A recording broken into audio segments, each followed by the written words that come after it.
Mhm. Even if the game itself isn't all that cringe, like what do you mean by that? I forgot my little guy isn't on screen. Where'd my little guy go? Where's my little dude? Oh, right, my little dude's in the thing. Hold on. I'm like, where's my little guy? Where's my little bacon saver? I forgot. Totally forgot. And this is like what, window capturing? Oh, it's like it's geeking. There we go. There he is. There's my goat. There's my son. My boy. That's my boy. That's my son. I forget the quote is. That's my boy. Refresh the cache. All right. Now chat should work. Okay. Um I mean the game itself's a little, maybe not the game itself's cringe. The game itself is silly, and then everything surrounding it was pretty cringe. Oh, I gotta scoot in my chair. Stupid carpet. So I think that's like a fair take of the original Metazoo thing. And that whole nightmare. That whole absolute disaster. Okay. There we go. Now we're now we're gaming. Cool. All right. Let us commence forth.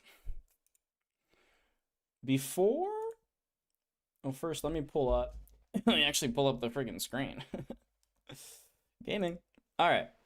Before we get into the zoo talk and react, I want to do a quick little Vanguard Set 6 market watch because I need something to do for the first like 10-15 minutes of these streams while people, make their way in. Not everybody can be super awesome mega fans that are here right when it starts, which is unfortunate, but I understand. I completely get it. So I want to look at set 6 for a bit because, set 6, new set, yippee! Who doesn't love a new Vanguard set? We got to start with, one cringe game before we get to the second, potentially also cringe game, We gotta divvy out the cringe. But, they finally released some, like, decent looking energy markers, something that could maybe slightly possibly make me maybe consider using energy cards, but also they're $200. So not gonna happen. And also it's because woman tax. Every single other card, as you'll see, is clearly way under that. It's just Okoha. And I guess this Chrono one, but it's signed, and that makes it more money. So it's either Sig, Girl, or the rest.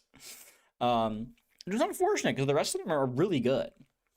Like, I like all these. These all look really nice. The Chrono one, I hate Chrono, but like the Chrono energy looks good, right? I hate Chrono, but I gotta admit, his energy looks good. Tayo's looks great. Shion's is boring, but it's cool. This one's neat. Doesn't really make that much sense, but it's probably from an event, so I guess that's the reason. And then Ibuki's looks great. Most of the triple rare FRs hovering around like 40s, 50s. It's pretty nice, except for Maelstrom's like 82. I guess people just love Maelstrom, and then SECs are pretty typical. And then you have Bellicosti over here, this fricker, $123. Kagero fans are crazy. But we're not here for high rarity cards because let's be real, who buys high rarity cards? It's kind of stupid. All right, I don't know. Chat, do you also get annoyed when people be like, Vanguard Market Watch video, and they immediately start talking like FFRs, and it's like, I get it, but also I am not in the market for FFRs. I know like a majority of the player base is also not in the market for FFRs. If they were, they'd be bought a lot more. And that's just card games. That's just how card games work. Not everybody is in for the high rarity stuff. It's only the people that can afford it, and that's just not every person. So it does get a little annoying when Marco Watch videos start going like, all right, here's this FR, it's $33. It's like, cool, I don't care. Zowie, I don't buy that. I don't buy that one.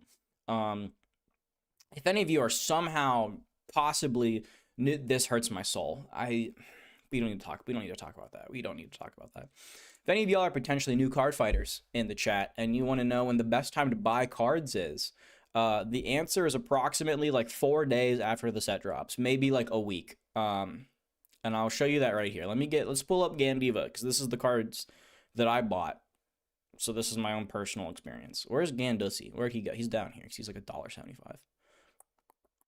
There he is. All right. Gan Diva. When these first dropped, these were pre-sailing at, I want to say, $5.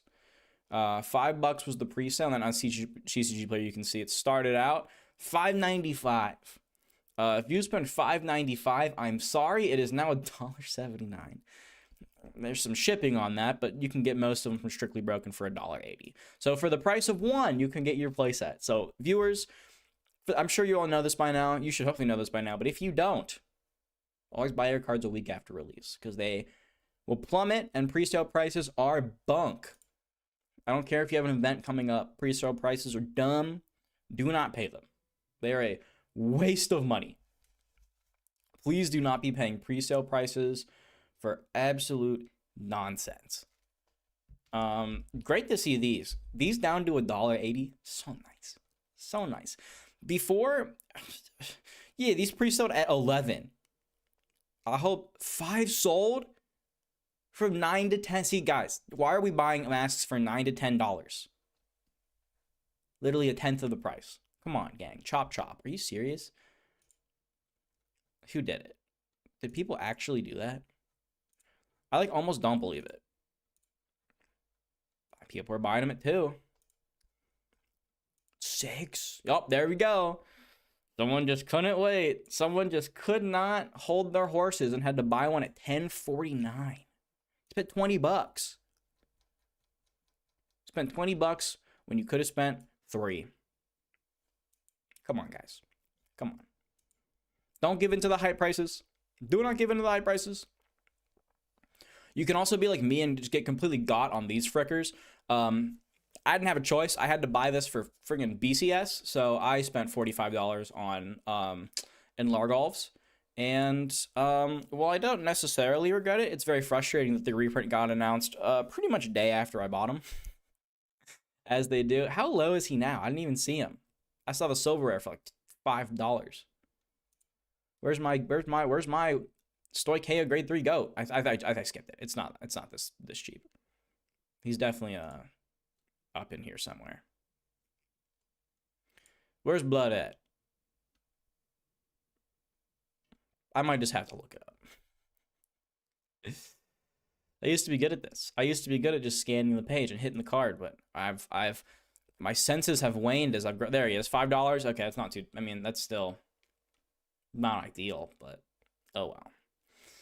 Oh, these are down to 5? Ooh. Now these were pre-sailing what? They were only at 7 pre-sale? Okay, that's still okay. I'm holding out. I'm holding out on these. I think they'll go lower. These should not be $5. I don't want to pay $5 for freaking triggers. I don't care how bad I need it. I ain't doing that. Alright? I'll spend 11 on the Fire Regalis. I'll cave there. I'm not spending $5 on my front triggers, okay? Regardless of how bad I need soul, I'll live. I'll keep my $20 and be happy. This one's 12. Chat, what deck? Who did this? What deck did this? What brand get? Oh, Messiah. It's Messiah, isn't it? It's Messiah. Because you just soul, yeah. You just guard within Soul Blast and it replaces itself. Oh, that's kind of broken. This trigger just says draw a card. That's actually really good. If you're playing Messiah, the Brant front literally just says draw a card. That's pretty good. All right, I can't fault that. Weisruger. Does that Soul Blast? It probably does. I honestly don't even remember. I just remember the stupid birds. All I remember are the dumb birds. You probably Soul Blast, but this makes sense on the Messiah because you just guard with it and then it says draw a card. That's pretty good. That's pretty good. That's pretty good. I'm just waiting for. I think it's next set we get the Pride Cyclers. Those things are gonna be crazy. Those things are gonna be nuts. I can't wait for those when I have to spend $10 a pop on that. That's gonna be phenomenal. I'm not looking forward to that. That's gonna be so expensive, but I need it. I need it for Gandiva. I just hope they're not like they might be end up being around this price. The Pride Cyclers might be like $12. They're gonna pre-sell like crazy. And then I think they'll probably drop around 12. Maybe. Hopefully. Oh, I hate staples. I hate stupid generic staples. The problem, they just need to not be like energy cyclers and be like $30. How much are energy cyclers? How much are the stupid energy cyclers? This card's 46. Okay. 37. I need these. 46. Good thing I bought these. 35 and 26. And then, okay, Brave Shears are down to 20. I still have my stolen ones. I need this fricker for Surround Sound Feet Girl for Artisaria. And then I don't know if we'll ever pick up Fall Heart. So far, I've been able to get away with not using it, but hopefully that doesn't change in the future or I'll crash out.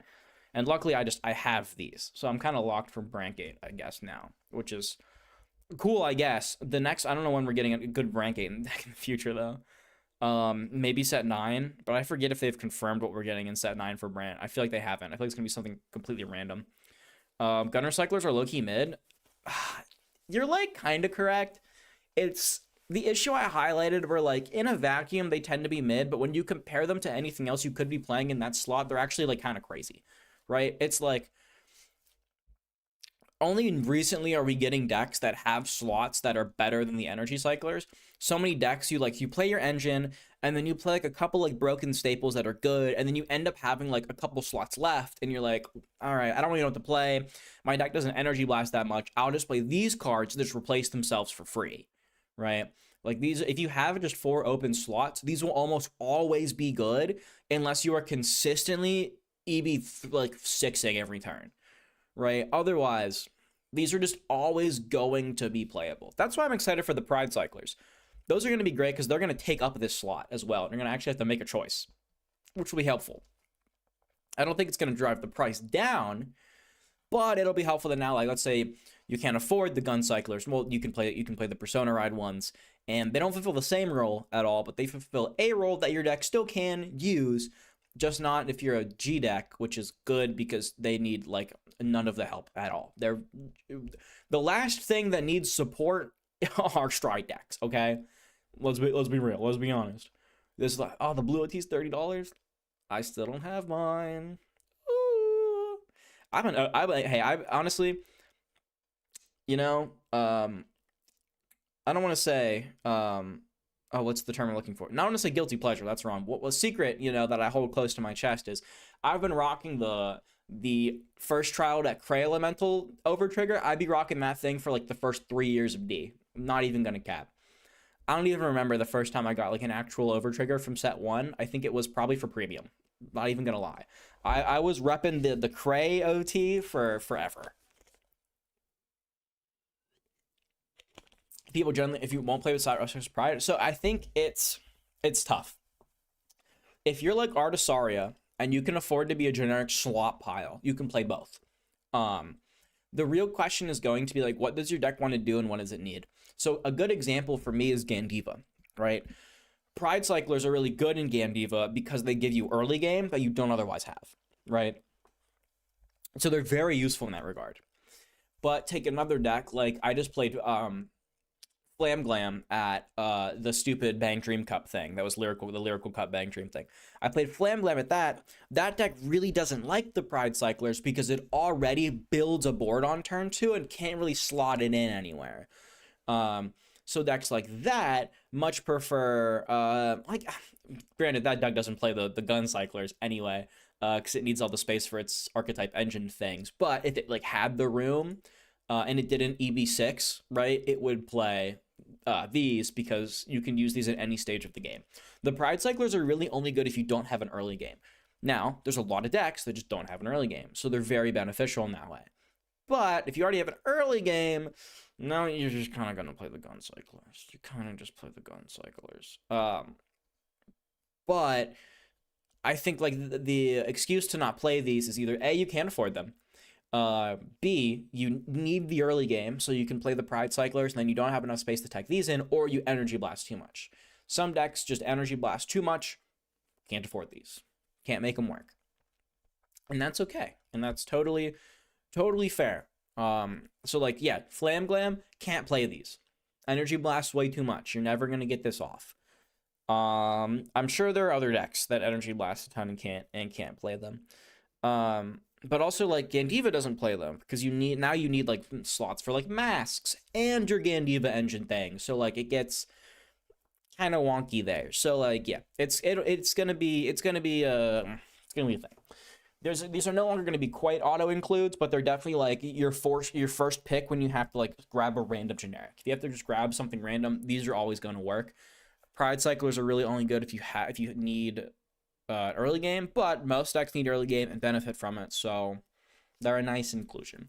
I just hope we get more generics. If we do get more generics, I want generics that fill somewhat similar. I want generics that fill different roles with the same slot in the deck, so that these become more of a choice and less of an auto include. That's what I'm hoping for. But that's enough. That's enough of Vanguard talk. Let's actually get into the main topic of today. So Metazoo, right? So a couple streams ago, someone in my chat like asked me about the Metazoo revival and like, oh, Metazoo's coming back. What do you think? And I'm like, well, I really didn't like Metazoo when it was around the first time. So I had no interest. I had literally zero interest. I stayed away from Metazoo. I just kind of heard from it, from the shadows and how it was a disaster, blah, blah, blah, blah, blah. Please stayed away from it. Had no interest. Was not going to talk about this whatsoever. But then, on the way home from the Bang Dream Lyrical Cup thing, after scrubbing out of that, I opened Twitter and I see this video pop up. And I'm like, oh, they're doing the little Metazoo showcase. That's cute. That's cool. And then they flash one of the cards on screen. And I'm like, wait a minute. Hold on. And so I go to their homepage and I see, and they've been posting a bunch of art. Let me pull, I thought I had this ready to go. Let me actually pull up the Metazoo Twitter, because this is also important. I thought I had all my tabs lined up, but I don't. Oh, jeez. Okay. If anyone wants to email me in my personal, why is it light mode? Ooh, I gotta get that sorted. That's disgusting. That's actually foul, but not important to what we're talking about. Okay, Metazoo. Where is? Oh, jeez. Oh, jeez, Rick. That's the new box. This is what I saw. So actually I can recreate it. Game looked like it was gonna be really janky, but the old school Pokemon, right? And it was supposed to be like appeal to the old school Pokemon, which I liked. The vibe was neat. I didn't like the red borders, but the vibe was like cute. Like it was a super neat. It was super neat space. But we get in the car. We're driving back from this Lyrical Cup, and I start scrolling Twitter, and I see Cosmic repost this, and I'm like, I haven't seen this card before. What is this? And I look, and I see Metazoo. Whoops. That's not a Metazoo card. It's not a Metazoo card at all. So I was like, excuse me? So I go to their page and I start scrolling. I look at some of the art. I'm like, wait a second. This art's pretty good. Now this is like a somewhat old school Metazoo style. There's a couple more in here. This is more modern. This is a whole anime goblin. It's this one, and then this one. This is very, very normal Metazoo stuff. But I'm like, wait a second. This art's kind of good. Like, these cards look kind of nice. These don't look bad. These look really good. Oh, they're doing this? Okay, we'll get to that in a second. So I pull up their YouTube and I see that they have this whole 24-minute showcase. And instead of watching it in the car, I figured it would be more fun to live react, because I see here that they're going through like gameplay and card stuff. So I thought it would be a fun time if we watched this together, and you got my blind reaction to new Metazoo. It's gonna be okay, as in like the game's gonna be mid. So also, chat, who needs like a Metazoo like TLDR? How familiar are y'all with Metazoo? Because I think it is important to like understand the history of this game, to understand where I'm coming from from my perspective. So how familiar is everyone with Metazoo? Yeah, it's not an NFT crypto scam, which honestly feels like that should be the bare minimum we're asking for, but here we are, right? Here we are. But how do we need a Metazoo recap? Do we need to run back through what exactly Metazoo is and how it blew up in the first place? Metazoo took meta name too, literally a little bit. Yeah, a little bit. I can tell this game's completely different. It doesn't look. I looked at the card instantly. It was like, this looks entirely different. This is not even close, right? The cards have colors and numbers on it. That's the similarity, right? So that's why I'm kind of excited to like take a look at this, because it's going to be completely different. So that gets me excited. That makes me very excited. So hopefully it's good and not cringe. That's what I'm hoping for.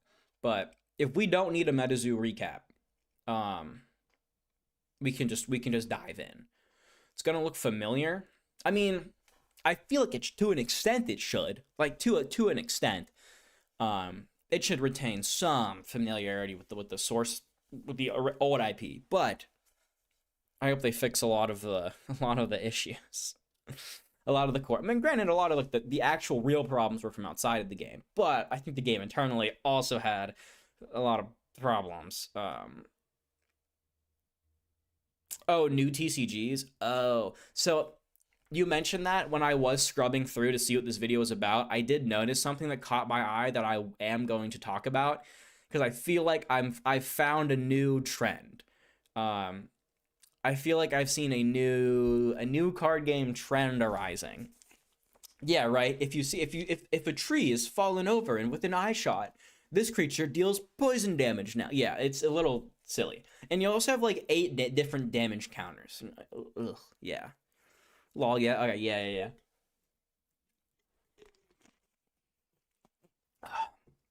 All right, cool. I don't think we need the Metazoo recap. I had this pulled up, but if we don't need it, we don't need it. We'll just dive right into the video. If you want a really good Metazoo recap, I think Gage has like a 2-hour-long stream VOD where he deep dives it, and it's very, very good. So if you want, go check that out. But for now, let's get right into this. Let me make sure the volume's okay. 3, 2, 1. It's a little loud for me. Right, there we go. Maybe a wee little bit more. You watch people play Metazoo? That's tough. Yeah, that's something I've never seen. I think they had like total of like 4,000 players worldwide. Like the player base was minuscule. We're here to explore the exciting world of cryptids in the Metazoo TCG. It was like Yu-Gi-Oh! Nats is almost larger than the entire Metazoo player base. Thanks, Charlie. Hi, my name is Rick Ahrens. I'm the president of Incubator Labs. Today, we're thrilled to introduce the new Metazoo TCG to fans worldwide. A huge thank you to the entire Metazoo community for patiently awaiting this highly anticipated Why does he low-key sound AI generated? In this presentation, the GQL team will take you through many exciting aspects of the TCG. Stay connected with us on our website, Discord, and social media channels as we continue to share more details. It sounds like the Premiere Pro auto enhance button. March 28th. That's what it is. Heartfelt thanks to the incredible GQL They use the team. Premiere Pro auto enhance. This I'm gonna get a little video nerd here really quick. Let's see if I can gameplay last. So that's the funny thing though, is like Mike Waddell, creator of Metazoo, was very adamant that like he wanted a gameplay first. His biggest goal was to make sure the game played well. The problem though is his IP got hijacked by like 3 different people, and they made it a collector first thing, and it was kind of a disaster. Yeah. Someone interesting is a part of this now. They mention art a lot. What do you mean by someone interesting? Am I gonna know them? Probably not if they're mentioning art, but we'll see. No, what they definitely did is they gave him this lapel mic, and it sucked butthole and didn't work at all. So they chucked it in Premiere and hit the auto enhance button and had to crank it up. So that's why his voice sounds AI generated. All the talented artists, our global network of distributors and retailers, for their support bringing the Metazoo TCG back to you. Please enjoy the presentation. I'm down to talk about art. My name's Devin. As of March 28th, we are launching our base set booster boxes. Monkey. With each case, is that Goku? there's the chance of pulling an alternate foil box art. Is that Son Goku? Each booster box will come with 20. What? Hold on. It's Post Malone. I love Post Malone. That'd be sick. I love Post Malone. The chance of pulling an alternate foil box art. They made an alternate. I mean, honestly, like if you're trying to make a, fair enough.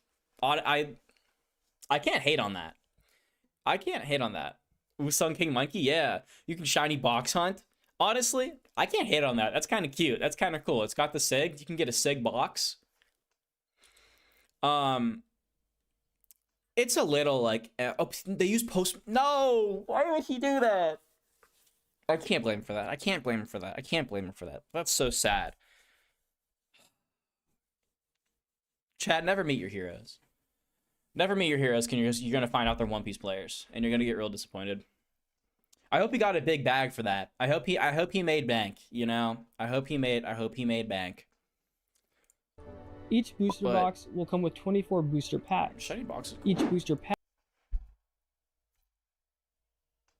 pack will contain 11 game cards plus an aura or token card. This game might be draftable. Ooh. Nothing gets me more excited than 24 plus packs with 11 cards plus per pack. That's music to my ears. Because when you say at least 24, now it's not preferable, right? 24, it's exactly enough for 8. Yes, I can do math. Exactly enough for 8. And 11's like on the low side, but that is bare minimum draft. Super happy to hear that. That's thrilling. That's actually exciting. The user had some help in the vid of people playing. Wait, was Post Malone like a participant in the video, or was it just his music? Because that's different. Hold on, let me pull this up. Side tangent.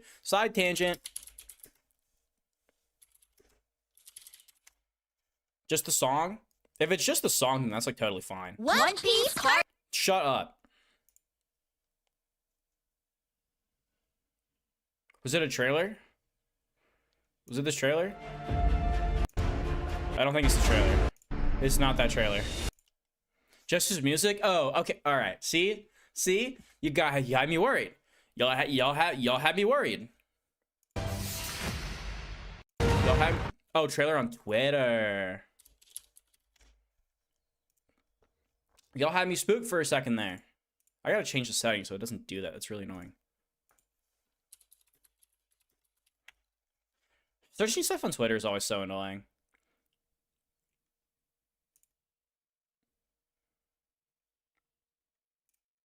So this campaign that won't load. I just want to see it. Oh, brother.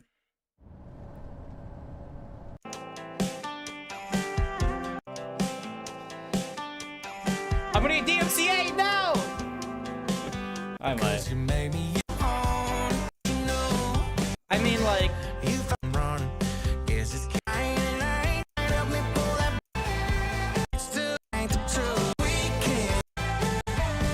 Okay. Video, super sick. Super cool video. Not gonna lie. From what I just skimmed, this rocks. This is sick. Song choice, terrible. They literally went, what song do we put? Well, Post Malone's popular. This song came out like a year ago. Let's use this. Okay. Song choice, not great. Not fitting, like, whatsoever. Like at all. But you know, it's very cool. Also, this is the Japanese channel. I don't know if this got posted in the US. I mean, clearly American actors, right? This was filmed in the States. So I don't know if this was produced for us. But I understand if it's Japan producing it and being like, oh, Post Malone, we love Post Malone. No idea what the song's about, but like, who cares? It's a bop, right? And then in that case, it makes sense. But I'm like, I don't know how you make this and you choose to put, I need some help for your card game ad, but whatever. Okay, Post Malone just has the music. That's okay. I'm okay with that. Yeah, super weird. Yeah, it's odd. It's very odd. Does not fit the vibe, but We'll also be releasing alpha demo packs We're for good. Collecticon and other We're ventures. okay. These packs will help introduce All you right, that to scared the me. new and improved gameplay. The alpha demo deck offers players the chance to play a streamlined version of the full Metazoo game. Mm-hmm. We've crafted this for newcomers and seasoned players alike. Okay, so I guess we'll talk about it now. Frick their rules. I don't care. I'm just gonna talk about it now. New trend we're seeing. I think it was a magazine. Yeah, it looks like a magazine. Trading Card Pro magazine, which, you know, I didn't even know they made magazines anymore, but yeah. Let's hear about art. We're getting to art. I need to talk about the art of game design. All right, that's my art. Whoops, I don't want to bump the audio. That's my art. Songs about, you know, that is true. That is true. I don't know. I thought the song was about alcohol. Granted, I listened to it twice. I mean, basically the same thing. Whoops. But we're noticing a recent pattern in card games as of late. This whole video is about the art. There's some gameplay. I'm looking at gameplay right here. All right, we'll get to the art. We'll get to art. But I want to talk about this. I've noticed a new trend, right? With a lot of card games coming out recently.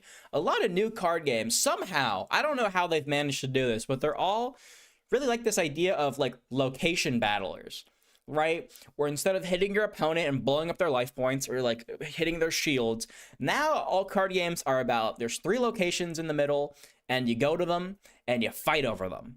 And in this game, yeah, we got lanes. So I guess you play to a lane and then the location in the lane. It's a roundabout way of making it just locations. I guess I don't know if they need the lane thing. Granted, we'll get to the rules and we'll see if the lanes are really that crucial. But from what I can see, it looks like you could just go to the locations. MOBA influence maybe. Honestly, I have no idea because I can name like 4 games that do it off the top of my dome. Right? We have this game. All right. We have Oshi-push, which we've just been playing. Same idea. The new Project K, the new League of Legends card game does this, right? Not the first one, but an early one to do it, like Marvel Snap, was a lot like this. A lot of these games get compared to Marvel Snap, where you're like battling over locations. But I think like My Little Pony did it. Like this is a very old thing that's just like getting brought back for some reason, like just simultaneously by a lot of different games, randomly. I prefer just wearing jeans and getting a buff. Fair, you know. The cards still exist. You can still go play. Honestly, if you go play Metazoo right now, the community is probably just as vibrant as it was during the game's peak. So, you know, you can probably just go do that, be okay. But yeah, we're seeing a lot of games do this location thing, which it's just interesting. It's like how when Star Wars Unlimited and Altered came out at like the exact same time, and it had like extremely similar gameplay designs. They both used the alternating actions turn system, which like a lot of people hadn't really seen before. So it's very funny those came out at the exact same time or in the same. Isn't this cryptid inspired? So our location's just like in St. Louis, Missouri? We'll find out. We're gonna find out. To learn the game's core mechanics. I just want to talk about how it's funny that like a lot of these card games are doing this like battle over locations thing recently. Air, earth, fire, and lightning. Metazoo TCG is an art-focused product. Let's go talk to the art director about some of the layers involved in creating our cards. Art-focused. Hey, my name is Dustin Zimmerman, and I'm an art director at Game Incubator Labs. Sick. Among my responsibilities are the design. Yeah, right. Art-focused is a little sourcing the artwork from the amazing artists that we have to go onto those. Why does the art look like old card game? It's to replicate old Pokemon TCG cards. That was the idea. It was to feel nostalgic and feel like old 90s Pokemon cards. With these gigantic back when Wizards made the game. Printers that was the idea. It's supposed to feel nostalgic. Thousands of cards at a time. They are on these giant uncut sheets of about 100 cards or more.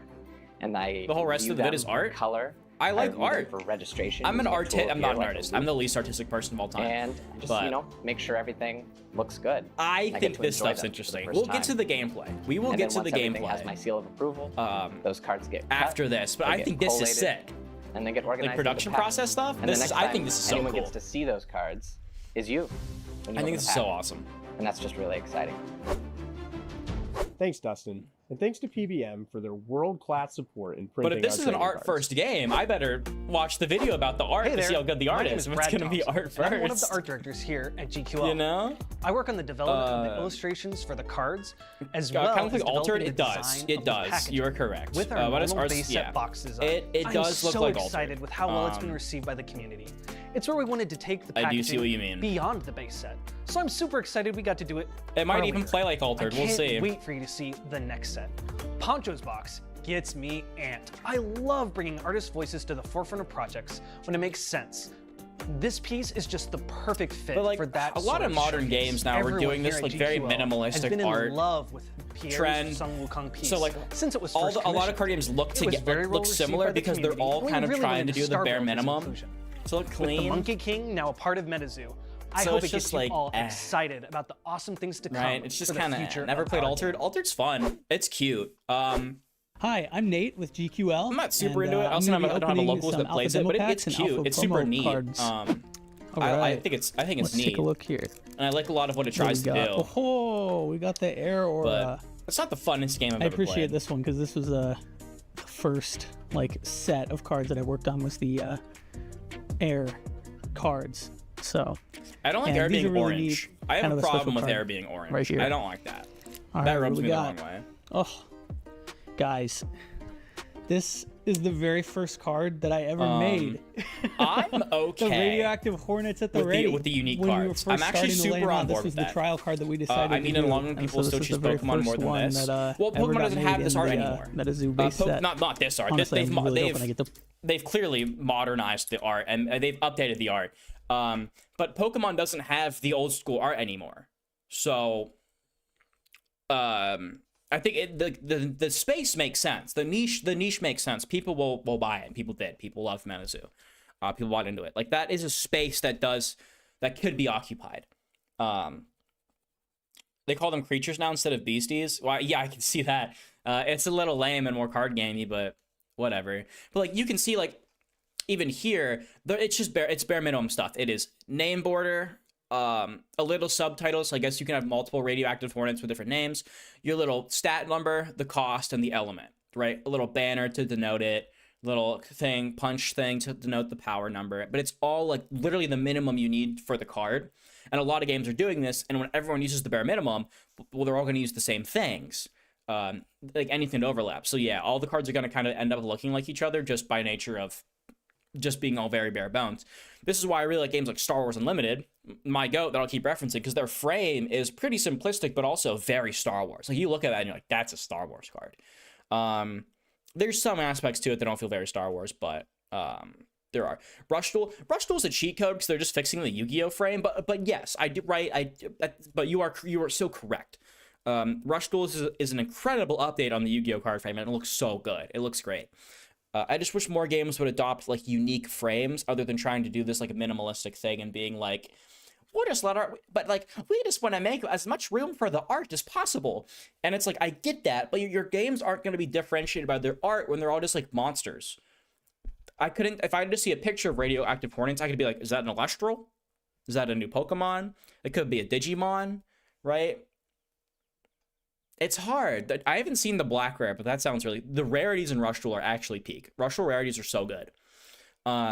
So like art alone isn't enough. Your game needs to have a visual style to it that lets you distinguish it from afar. Like when it's like the idea of when you make a character design, you should be able to distinguish them based on their silhouette and not their features. Card games are the same thing. When you make a card game, you shouldn't distinguish it by its art. It should be distinguished by its silhouette or its card frame. I should be able to just see the frame and know, boom, I know exactly where that game's from. And not even just from seeing the frame, but seeing like a blurred out, bad approximation of the frame. I should be able to figure it out. That's kind of the TCG silhouette. But we're seeing a lot of card games nowadays have basically no silhouette, and they all just kind of look like Roblox characters. Which is sad, but we just kind of have to wait for it, the trend to subside, and then we go back to making cards look cool again, right?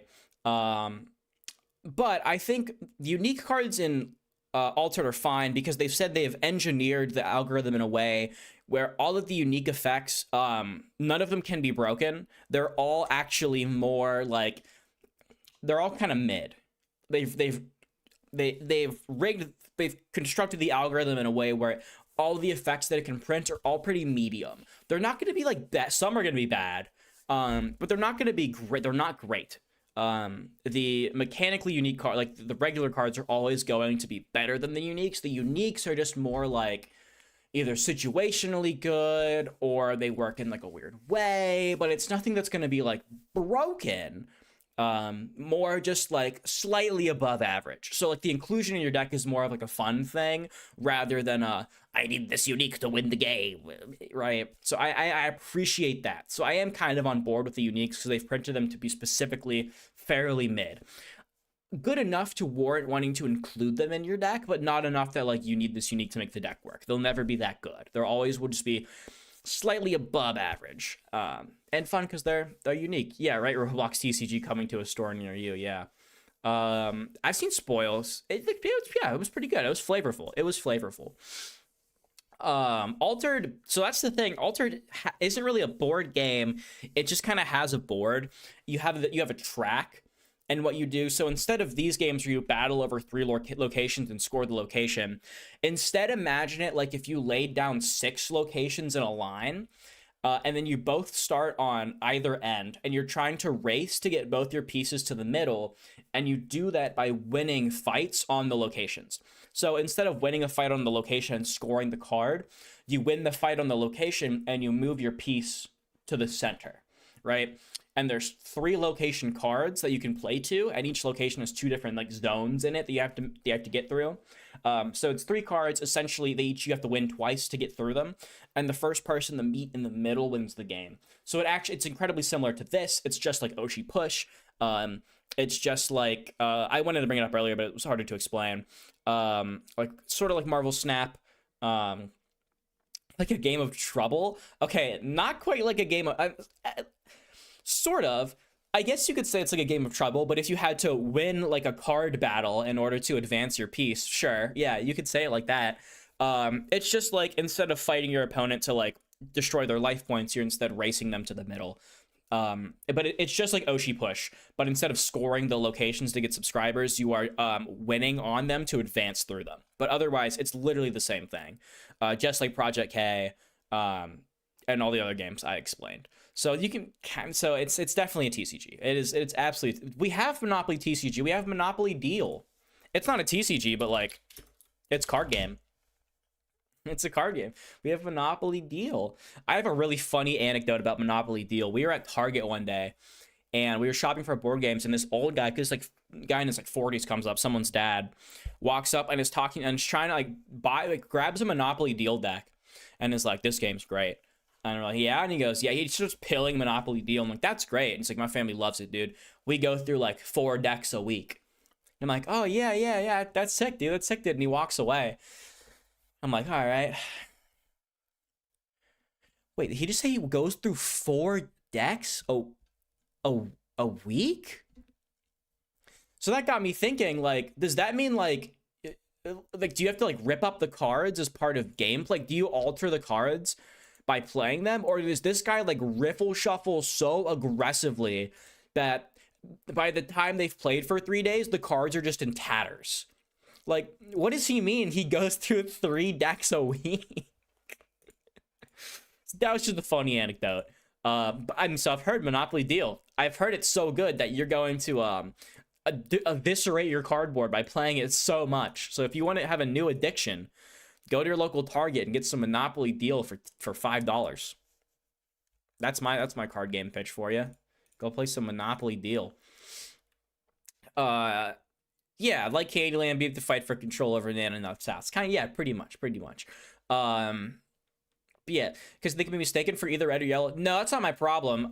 It is interesting you bring that up, because you'd think like all these card games have red and yellow, but no one has orange. That doesn't make any sense. But Uno does have a TCG with a Marvel game, but that's a whole different beast. Any chase cards? I saw a wild card that looked pretty good. That might be some money. You could probably sell that for like a one-piece alt art. I don't know. All these games don't use orange, so you'd think that there's some like thing about it, but it's like not really. Orange is part of the rainbow. And I've played games that use orange, red, and yellow. I've never had a problem with it. I think orange is a fine thing to use. I guess people just don't use it because they don't like the color. But I mean, recently we're seeing games use orange. Project K is using orange. I know Light Seekers used orange, but that's old. What else uses orange? There's probably other stuff that uses orange. The Transformers? No, they don't use orange. The reason I don't like air as orange is for a flavor thing. I think they have different colors for different cards. Yeah, Monopoly does. It's like the colors for the it's the properties. So yeah, I want to be a red Monopoly player, whatever. Why for air though, right? So I'm like, orange is really weird for air from a flavor perspective. Normally, orange is like oh, yeah, they have different colors for the cards. It's the different elements are different colors. The air is orange, fire is red. I'm assuming like earth or nature is green, and lightning is yellow. So like, here's my thing, right? There is like unspoken card game nomenclature when it comes to colors. Certain colors just go with certain elements. So like red, always fire. Red, there are games where red is like mountain. There's some games where red is earth, and there's some games where red is lightning. But for the most part, red is fire, right? Red is fire. Blue is water. It could be ice.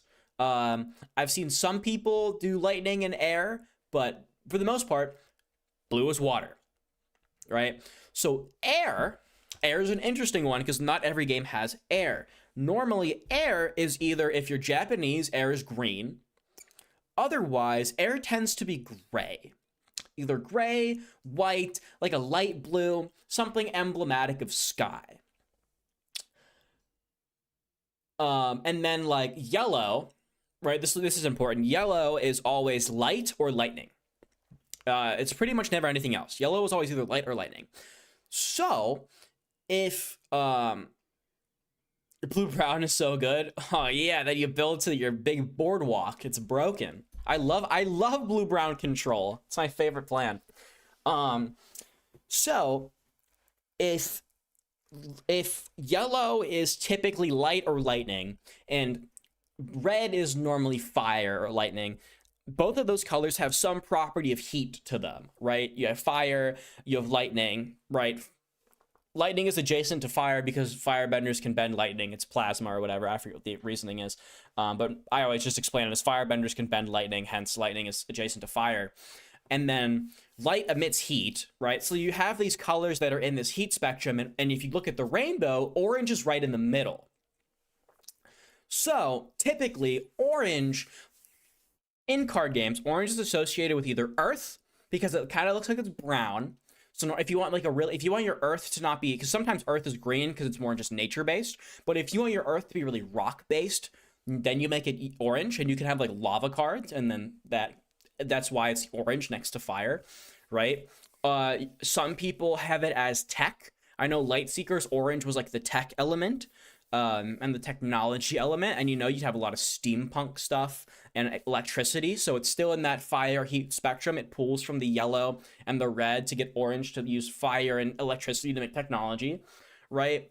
What else could it be? And then you could maybe, even if you needed to, if you wanted to have fire and light and you needed lightning, you could make lightning orange. They would work. You could even make the argument fire should be orange and red should be lightning. There's a way that you could do that. But they all tie into each other. What does air have to do being, in terms of like the color wheel, right? In terms of color wheel, what does air have to do with being next to fire and like light and like lightning? It's weird. It doesn't really hit. Normally air tends to be bluer or green to fall into that spectrum of more water and nature, more like environmental, natural nature thing, right? It normally falls into that area of like water, land, and sky, right? Just like for flavor reasons. So normally air is either like gray, it can be a light blue, it could be green. A lot of times in Japan, air is green. Like it's like wind is green. So that's why. So not to go too far on a tangent, but that's why the orange throws me off. As air, it feels like a really weird choice. And we'll talk about colors later, because they only revealed 4, but I saw a thing on their Twitter that there's going to be more. So we'll do some color theory crafting later, but I think air is an interesting choice.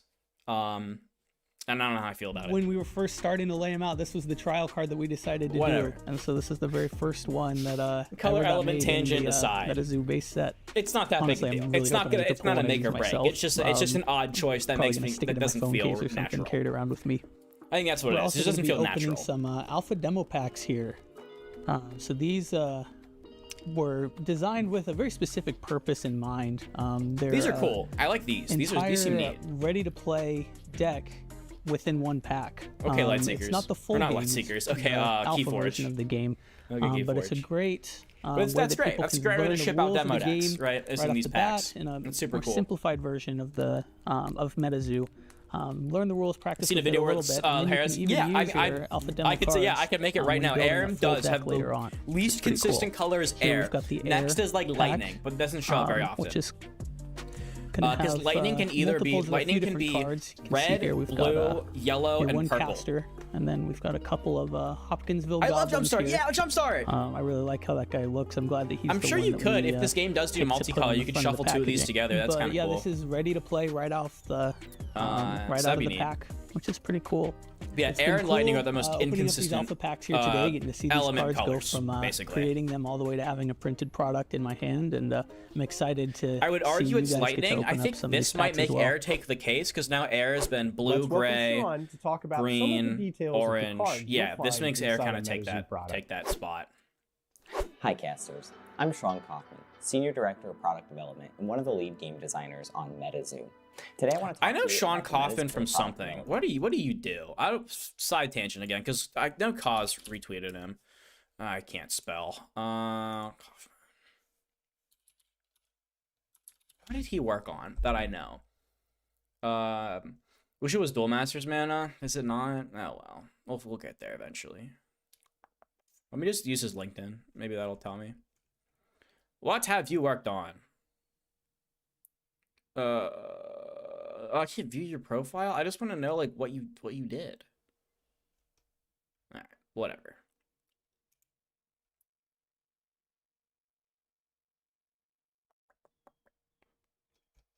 Shoot, I know him from somewhere. I just don't remember what, and that's not gonna help me. All right, whatever. We don't need to know. I'll look that up in my own time. I'm one of the lead game designers on Metazoo. Today I want to talk to you about the Metazoo Base Set Booster Box product and what you can expect to find within it. The Metazoo Base Set Booster Boxes are comprised of 24 booster packs with 11 game cards and 1 additional token or aura card in each pack. Good start. Within those 11 game cards, you can expect to find 6 common, 2 uncommon, 1 reverse holo, as well as 2 holo rares, with the potential that one of those holo rares upgrades into a card of a higher rarity, such as super rare or alternate art.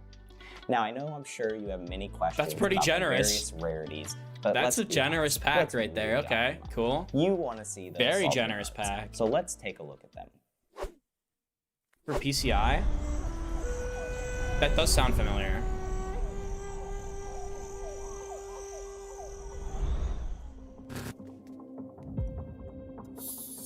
Oh yeah, here's the thing. The alternate arts take a jump even further, where the borders are removed completely, extending that artwork all the way out to the edges. Great. Can you show the regular version, please? I need to talk about the regular version. In addition, there's a beautiful textured coat applied to these cards that really help accentuate the feel and the texture looks good. I don't know if I like that one, but I like the monkey texture. Looks really good. Character movement, and all sorts of various effects. Very Pokemon. We hope you really enjoy all of the different rarity types that we have in store for you with Metazoo Base Set Booster Box product. Are you gonna show us the regular one? That looks sick. Sword kind of goated. No? Okay. Cryptids are. I gotta do it myself. So here's my issue, right, with this kind of card design. Right? When we do the minimalistic, like bare minimum, putting just what we need on the card. Give me a close. Here we go. So, when you go, hey, look, our alt arts are going to be full art. Wow. Well, how do we make this card full art? We just delete the black border. Delete this. delete this, and boom, it's full art. Like, it's so easy to make the full, you know what I mean? The cards are already so close to being full art that when you just lose the black border, it's just kind of like, whatever. You know, it's kind of just, you know, you're just kind of like, whatever, man. Like, that's fine. So I think that is one downside of the minimalistic design, is that, like, yeah, it's cool, but when you take it the full art, it's like, it doesn't feel like that much of an upgrade because it's already kind of full art. So, like, you look at the Wukong and it's like, yeah, it just doesn't have the border and like a text box. Take a jump even like, it's further, fine, but it kind of hits more like a promo the borders are removed than like a super fancy alternate artwork. The edges. I see a lot of Digimon. I think there's some cases where alt arts are actually cheaper than normal versions. Oof, yeah, In right. addition, there's a beautiful textured It's like, it's cool. It's definitely cool, but it's like when you have like a fancy frame, when you do break the conventions of the frame, it's a lot cooler, right? It's a lot more special than this is just like, oh, we just kind of scratched off the side of the card. You're like, all right, that's cool. We really enjoy all of the different rarity types that we have in store. So, like, I feel like I could have done that myself. But I don't know. Maybe that's just me. That's more of just a me complaint. And nowhere. You might see them, or they might see you. Oh, these guys make the magazine. We have cryptids, castards, creatures, myths, and legends. There's like lore now, which seems kind of cool. Has a story. So, starting like, this is kind of cute. I like this. Website will have updates in the lore section. Why does the Windbird have fire? This bird? I assume that's a lore thing. Rainbow Crow? Yeah, I don't know. Kind of looks like a lollipop, like a flaming lollipop. But also it's a bird, so it's air. You know. Are cryptids and creatures different card types? No. So wait, yes, they are. So creatures are like just the card, because the B is a cryptid. So creature is the card type. And then cryptid is the creature types. This is a cryptid anomaly terror, which I think is nice because it means you can make things that aren't cryptids. So you can get stuff that's more like, so that's how you can get Sun Wukong, because Sun Wukong is from mythology, not really a cryptid. That's not really the same thing. So this gives them the space to make it more, it ends up being a little more generic of like, what's in this game? It could be anything, but it's like cryptids and mythology. So I do like they're taking it this like caster route, right? Of like these kids that find these like mythical creatures that could be cryptids, but could also just be like elements of mythology. I think that's cool. Right, you do kind of get into like Elestrals territory. Starting at the launch of the game, our Metazoo website. Speaking of Elestrals, in the lore section, this game has lore. This is what Elestrals needs to start delivering these stories to you. This is literally the lore that Elestrals needs. Novel chapters, creepypasta cards incoming. Exactly, like they can do that. Which honestly, that's more creepypasta is more cryptid territory. Creepypasta is very cryptid territory. As of today, like Slenderman, you could probably consider to be a cryptid. MetaZooTCG.com. Beginning with its launch, the Metazoo website will feature updates in its lore section, crafted by multiple writers. But like, it has lore. Elestrals needs lore so bad because what is the game? It's a Pokemon clone.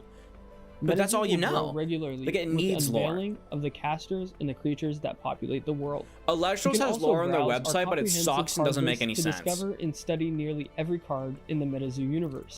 Hold up, I'm looking up Elestrals lore. I gotta show you this. Lore sucks. It's bad. It's not really lore. All right, here we go. So we have some stuff on like we got some spirits, some Elestrals. If you pull up the spirit. This used to be blank. About this, Leviathan. Leviathan is a water spirit Elestral. Riveting. So that's already kind of lame. Already kind of a miss. I assume these don't have anything either. Yeah, it's just Latagon is a Earth Elestral. Like, do a Pokedex entry. Tell me about the dude. What kind of like they've shown that like the different different Alestrals, they've shown that the same Alestral that lives in a different biome changes its physiology. Like with Mouth Station, right? So here's Mouth Station, this little ocean crab guy, right? Details, it's a water Alestral, all right? And then if I scroll, let me see if I can find it. Oh, are these already by, it's probably not even here. It's not here. There's a card called Moss Station, which is the same crab, but it lives in the woods and hence has like adapted differently, and now it's covered in moss and is more rocky. It's like Alestrals that live in different biomes, their physiology changes, so they can like survive in that thing. And that's like super neat. That's super cool, but it's not featured anywhere in the lore. It's kind of something you infer from the cards. So this game needs lore. So like, you're like, what, you look at the cards, right? You're like, what is Alestrals? It's these Pokemon guys. So there's these Pokemon. You enchant them with the spirits that are like also Pokemon. I guess they look more like starters, but you stick the starters onto the Pokemon. And then there's also just like Greek gods running around for some reason. The Greek gods are here, but I don't know what they have to do with the Pokemon battles. And also, like, the location, like, Atlantis is a thing, right? Mount Olympus is a thing, like, Aeolia. So it's like, okay, so, like, it's Greek. The gods are real. The gods are real. The Greek gods, right? You have, like, Gorgon's gay. So it's very Greek-inspired. But then, like, how do the Pokemon come into this? And what do the gods have to do with the Pokemon? It's like, that doesn't make any sense. And then they released, like, this lore thing. So yeah, the gods are fighting each other in Pokemon, not the battles. But like when you play the game, the gods are field spells. They're continuous spells. So are you supposed to have a god? So and then they write, and that's like, who am I when I'm playing the game? What am I? I'm a caster. What's a caster? All we know that exists in the world right now are the Pokemon and the gods. What's a caster? How am I here? How am I casting these things? What do I have to do with this? And the gods, you play them as field spells, right? Also, let me guess. Yeah, Hephaestus is the god of the fire element. Great, cool. Thanks for that, bud. He's not even the god. He's a god, because they're releasing Hestia in the newest set. So there's multiple of the same element. So that's great. Brandwalkers is the same thing. Yeah. Like, they're just field spells, which is, like, cool, but I don't understand how they, like, play into the lore. At least in Battle Spirits, they're, like, the lore is they're, like, planeswalkers, basically, right? Kinda. Not quite, but they're kind of, like, they're basically Grandwalker, but they're basically planeswalkers. They're, like, super-powered individuals within the lore, which I guess you can say, like, the gods are, but, like, what do I have to do with this, right? And then they release lore. You're like, okay, Nico and Terran. And you're like, okay, so there's this kid named Nico that lives in the Foley Forest. So there are humans that live in the Alestrals world that we haven't seen yet. Okay. And then I think this is the only human we, like, hear of. He's like Tarzan, basically, as a kid who just kind of runs through the forest with this Alestral. And then, like, there's a wind spirit, right? There's been Nico, feel the earth spirit shudder, blah, blah, blah, Nico. It's just all Nico. And it's like, all right, so there's this kid, but that doesn't really explain what a caster is. Unless this is, like, Avatar 1 level, like, pre-lore of, like, this is pre-Alestral stuff. Yeah, and he has to go to the Greek gods for some reason. It's just weird. It's weird and messy and doesn't make any sense. And you can tell that it was clearly retroactively written because this was meant to be a Pokemon clone. A-Drive wanted to make his own Pokemon game and then went, wait a second, I need lore for these cards. I need an IP for people to invest in beyond it's just Pokemon. I need to make lore, and then retroactively tried to write lore, and it just doesn't fit the vibe. It doesn't make any sense, right? But, like, the Metazoo lore, right? I feel like Alestrals should exist in the human world and gods of the human world champions or something. Yeah, that would make sense. So I get really excited seeing this in Metazoo. It's literally what I wanted. Literally what I wanted from Alestrals.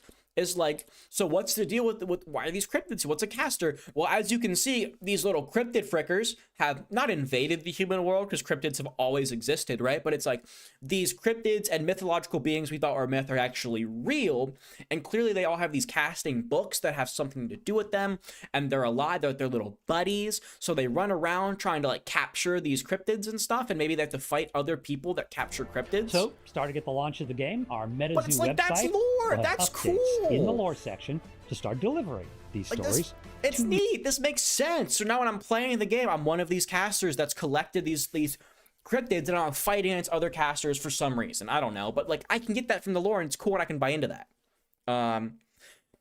Should get an animation company. Well, he did animations for the review, so some of the cards. They looked really bad because they were like janky CG. I don't think it's like animation. Like I don't think the problem is like, it's not the lack of like content. It's the lack of like the lore itself, right? It's not like you have all this lore and no videos about it. It's like, no, the lore just quite literally doesn't exist. Like, this is our lore section. So like, until the lore exists, we can't get lore shorts. But he's already trying to make a video game. We're already trying to make a Pokemon-like video game for some reason. So maybe that'll explain what's going on in the world of Elestrals and why we're fighting with these little guys, and why the Greek gods are just kind of there. And that's the thing with the Greek. So here's the thing, right? Elestral. Where does Elestrals take place? Clearly, it's like somewhere in the lore it says it takes place in like Alestia, which is real original, right? It's a great naming convention there. I don't know if it'll even mention. I'm pretty sure it takes place in some world called Alestia. I could be wrong though. I could have just made that up because it sounds so dumb. But it's, yeah. Oh, it says right here.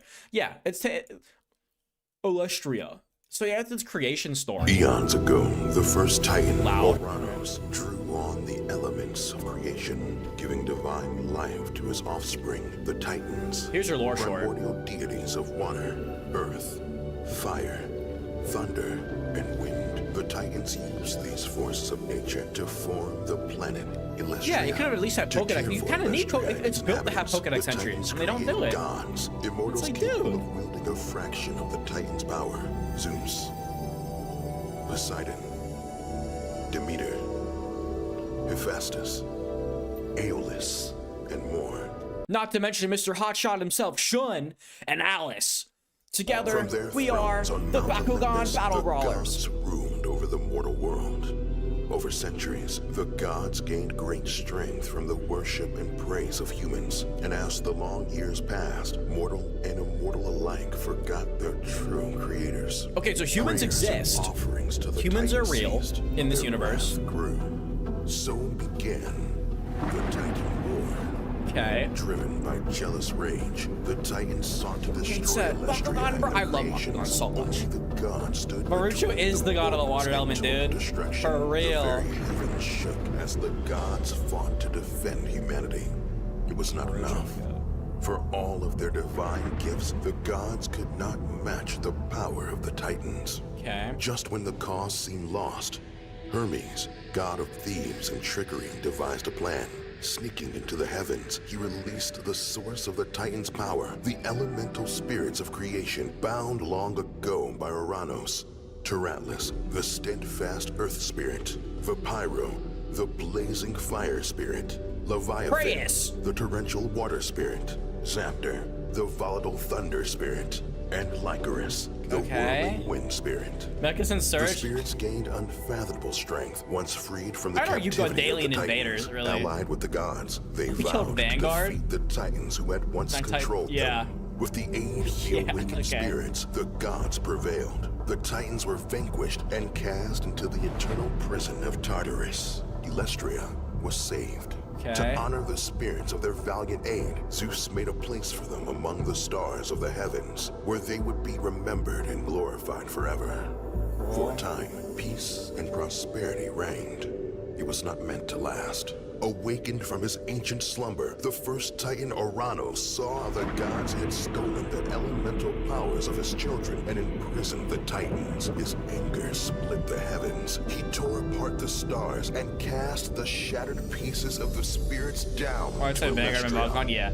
I'd argue Dailian Invaders started that trend. Dailian Invaders was dookie. And then Across Celestia, the shards of the spirits found new homes, bonding with the mythical creatures of the world to create the Elestrals. Okay. United with gods and humans alike, Elestrals harness the power of the elements, clashing for honor and glory. Heroes and Elestrals strive to prove themselves worthy of their divine gifts and ascend to immortality. They grow stronger and they prepare. For the gods know that one day the Titans will escape their prison, and when they do, only the Elestrals can stand in their way. Like, it's fine. It's just a food reviewer you watch. That's hilarious. That's iconic. So it's like, okay, there's something there, but if you look at the card sets, where are the humans? They don't exist. You don't see them. So I guess it's supposed to be us, but like nowhere is that depicted. So if you look at the cards, you just get really confused. It's also tough because you're taking like concepts that already exist. Like you're taking the Greek gods, which have mythology behind them and have these stories, and you have to take it and then morph it into your own narrative. So you end up getting kind of stuck in a lot of places because you have to still like adhere to the lore of the Greek gods and like Kronos and stuff, and then have to make that fit your Pokemon universe. So it's like, why are the Elestrals fighting? I don't know, cuz. I mean, they'll level up and then the Greek gods let them ascend. Why? Because they're Greek gods and they do that. You're like, all right. Like, you can buy into it, but it's a little tough. I wish it was a little cleaner, right? And it takes a lot of, like, explanation, and you gotta watch this to even, like, comprehend, like, why anything's happening. Because without this lore video, you wouldn't think humans are real. Because you'd never know from the cards. What is the player base for Elestrals? Yu-Gi-Oh players. Yu-Gi boomers. To be specific, it's Edison players. Which honestly is a great player base because half the Yu-Gi-Oh player base wishes they were playing Edison anyway. So like the actual game is really good and has a great niche that it's carved out. But its player base is Yu-Gi-Oh players. It's Edison players. Like straight up. Johnson voiceover? Let's go. That's sick. That's so hype. Yeah, the player base is literally Edison players. But yeah, right, so the lore is like rough, and you're just trying to figure out what's going on the entire time. But we watched this Metazoo video, right? You show me like 3 images, well, Metazoo, I immediately know what's happening. Castards, creatures, myths, and legends. Well, in Metazoo, right, like, we have cryptids, castards, creatures. Like, you show me this already. I kind of get what's happening. Myths and legends, and every one of them has. They hit me with this. Okay, I get the setting. The story. Setting makes sense. So, starting at the launch of the game, our Metazoo website will have updates. And then you get this.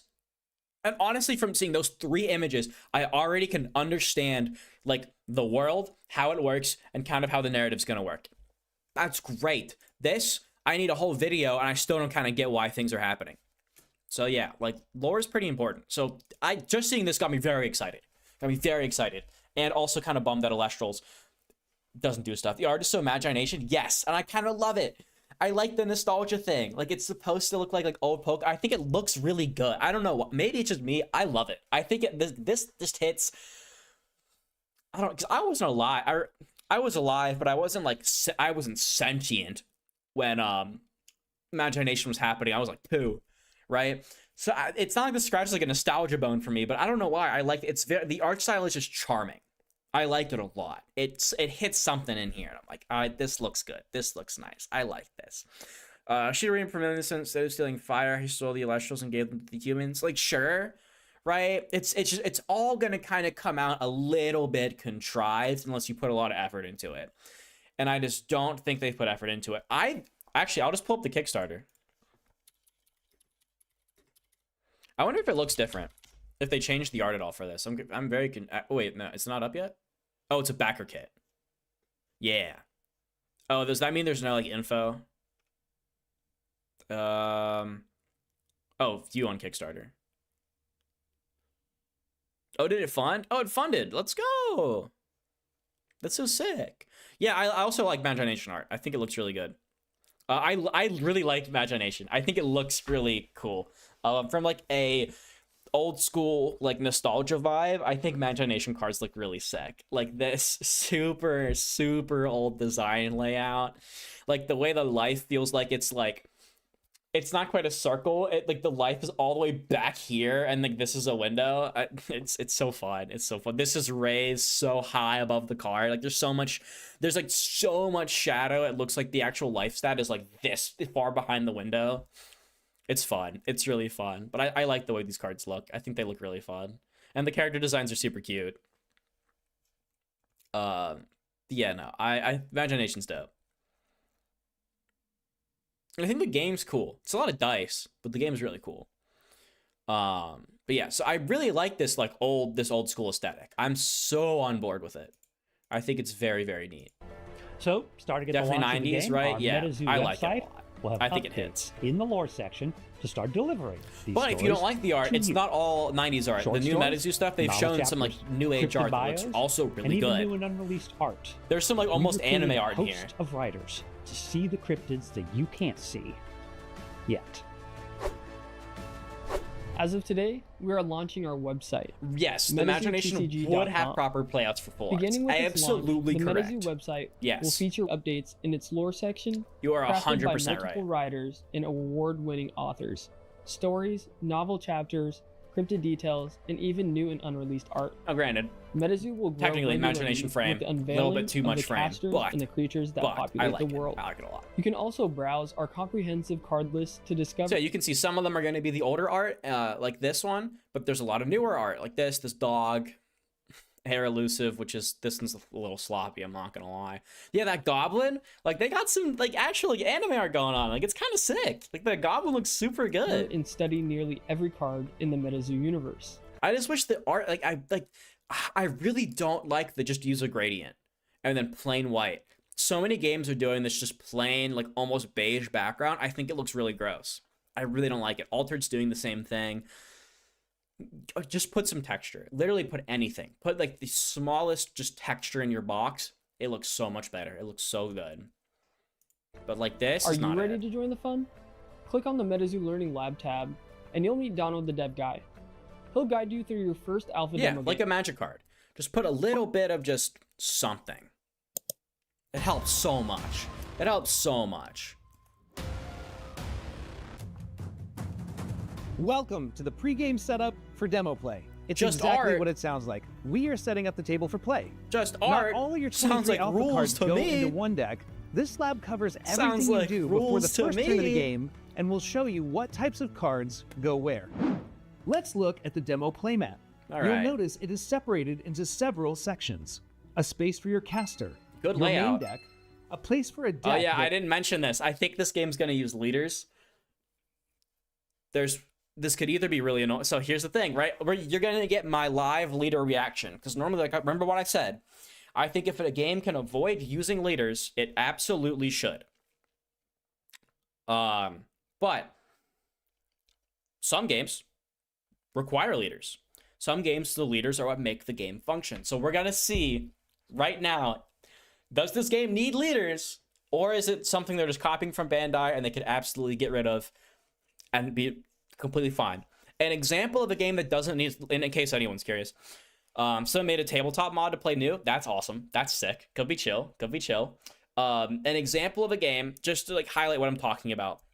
So an example of a game that needs leaders, that has leaders and needs them, is oshi-push. If you haven't seen my oshi-push streams, doesn't really matter. This game has leaders, and it needs to, because this is your main game piece. This is your only creature. This is what you move around. This is what you put at the locations and fight over. Everything else in the deck is all supplementary to the leader, right? These are all spells and enchantments. You get one creature and then spells and enchantments. So this game does need the leader, because without this, you can't do anything. You're just stuck sitting there, right? You need this to move around the board. A game that does not need leaders is Project K. Project K does not need leaders. All the leaders do in Project K, all they do is delineate the colors of your deck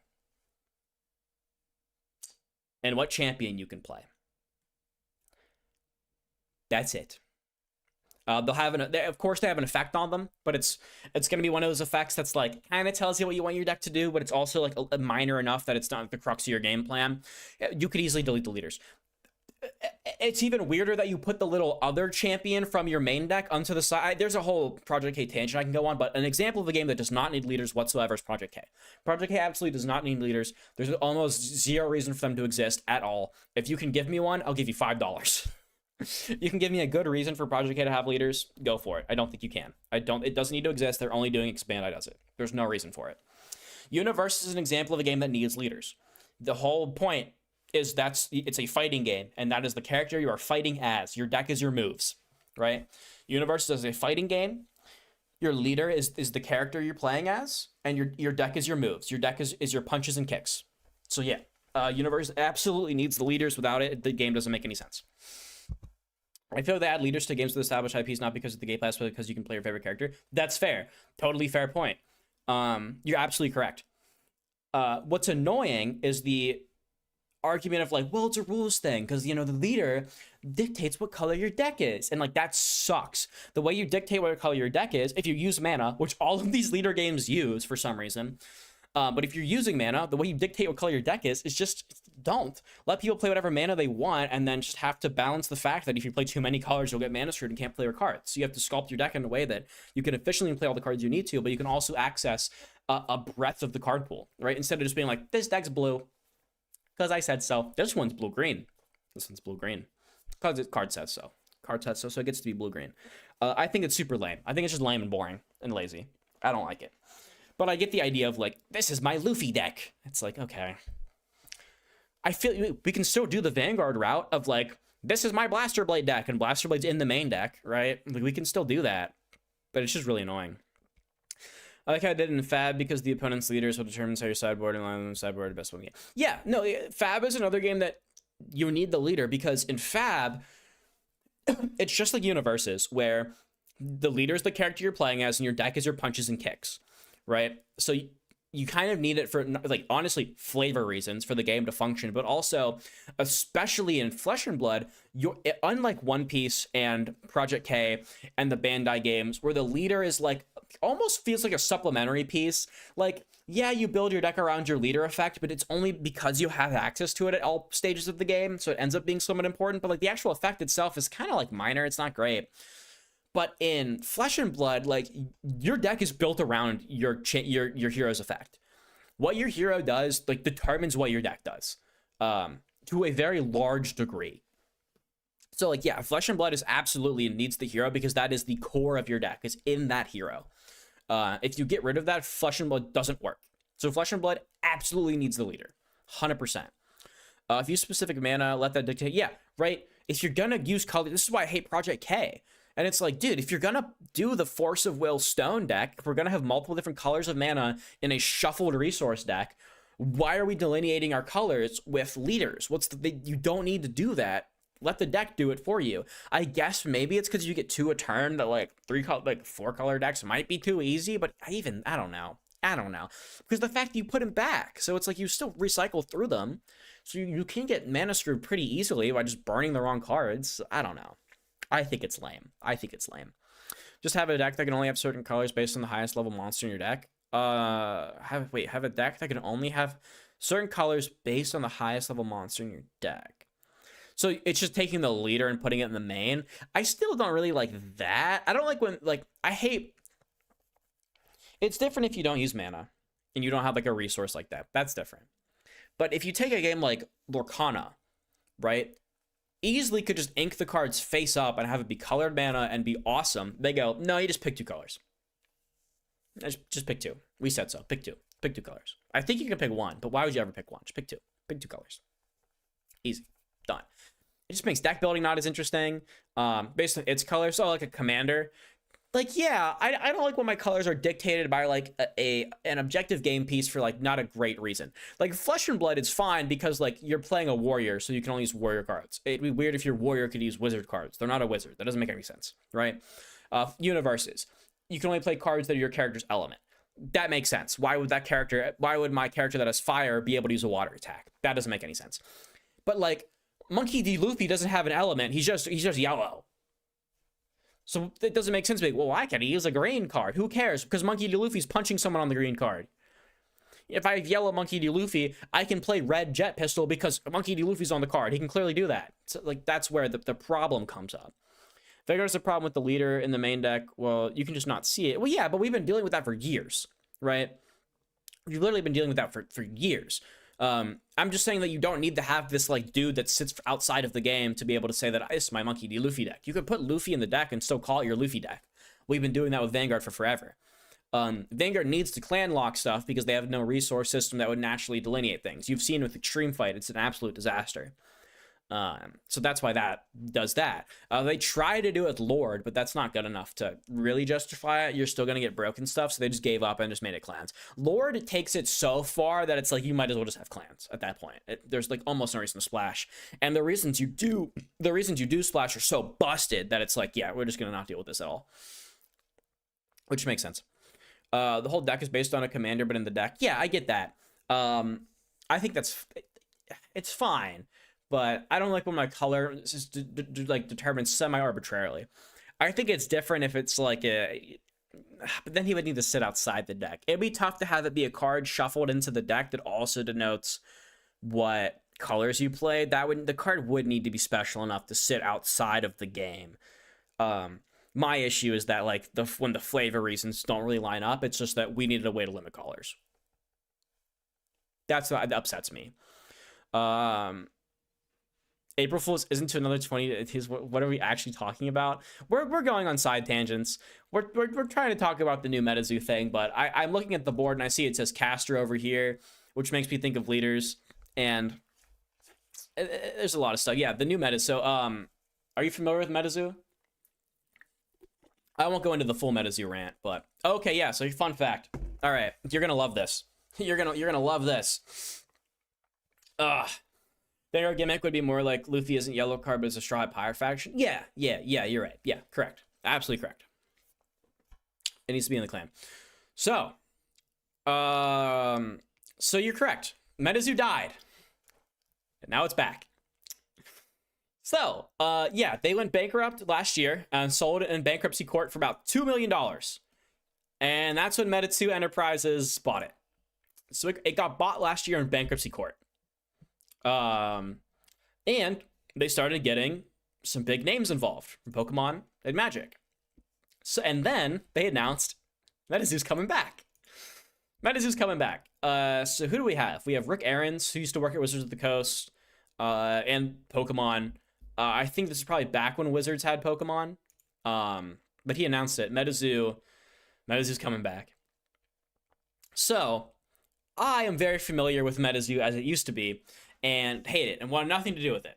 So a couple days ago in chat, someone asked me, hey, are you going to talk about the Metazoo game coming back? And I'm like, no, I want nothing to do with Metazoo. That game's terrible. I literally want nothing to do with it. But then on the way home, driving back from the lyrical Bang Dream Cup whatever thing, I open Twitter and I see something. I open Twitter and I see Cosmic retweeted this. And this was the official announcement coming back. And I look and I'm like, what is this? Cookie Run. I can't wait for Cookie Run. Cookie Run's gonna be sick. Yeah, the Nikkei Korean TCG looks bad, but hopefully it stays in Korea. And then Quince is awful. Quince is so the Quince TCG is actually like worse than Go Fish. It's so bad. It's honestly made for toddlers. But Cookie Run's gonna be fun. That game's sacky as frick, but I can't wait. I miss Buddy Fight. The new website, we're going to get there. I'm going to do the website after I get through this video, which is taking a while because I keep tangenting. But I'm going to get to the website.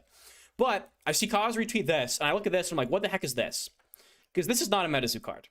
This isn't a Metazoo card. This looks nothing like a Metazoo card. What the heck is this? What is this? So I go to their Twitter just to check, and I start seeing some art. I'm like, wait a second. This art looks pretty good. There's still some old Metazoo art, right? There's still some, this looks old Metazoo. But then I see like this guy. And this is just like an anime goblin. So I'm like, what the heck? So then I see they released their little 25 minutes 2025 sneak peek. So I decided we're gonna live react to it. So that's what we're doing. We are live reacting to the Metazoo TCG Showcase 2025. This is the new Metazoo. And then I saw this caster thing, and I'm like thinking leaders, and I have a big thing that I think if a game does not require the leader for gameplay for the game to work, you shouldn't have a leader. I think arbitrarily having leaders just because Bandai does it sucks. So we're going to see live if this game, does it actually need the leader? Or is it just doing it because Bandai wants to have it? Which is unfortunate. Okay, this is why I don't like Metazoo. We'll get to the... Okay, first, sorry. Top Buddy Fight supporters back to the massive wiki and now family cards inspiration test. Buddy Fight ideas. I love Buddy Fight. Buddy Fight fan in the chat. Hold on. I got to bust out my goat.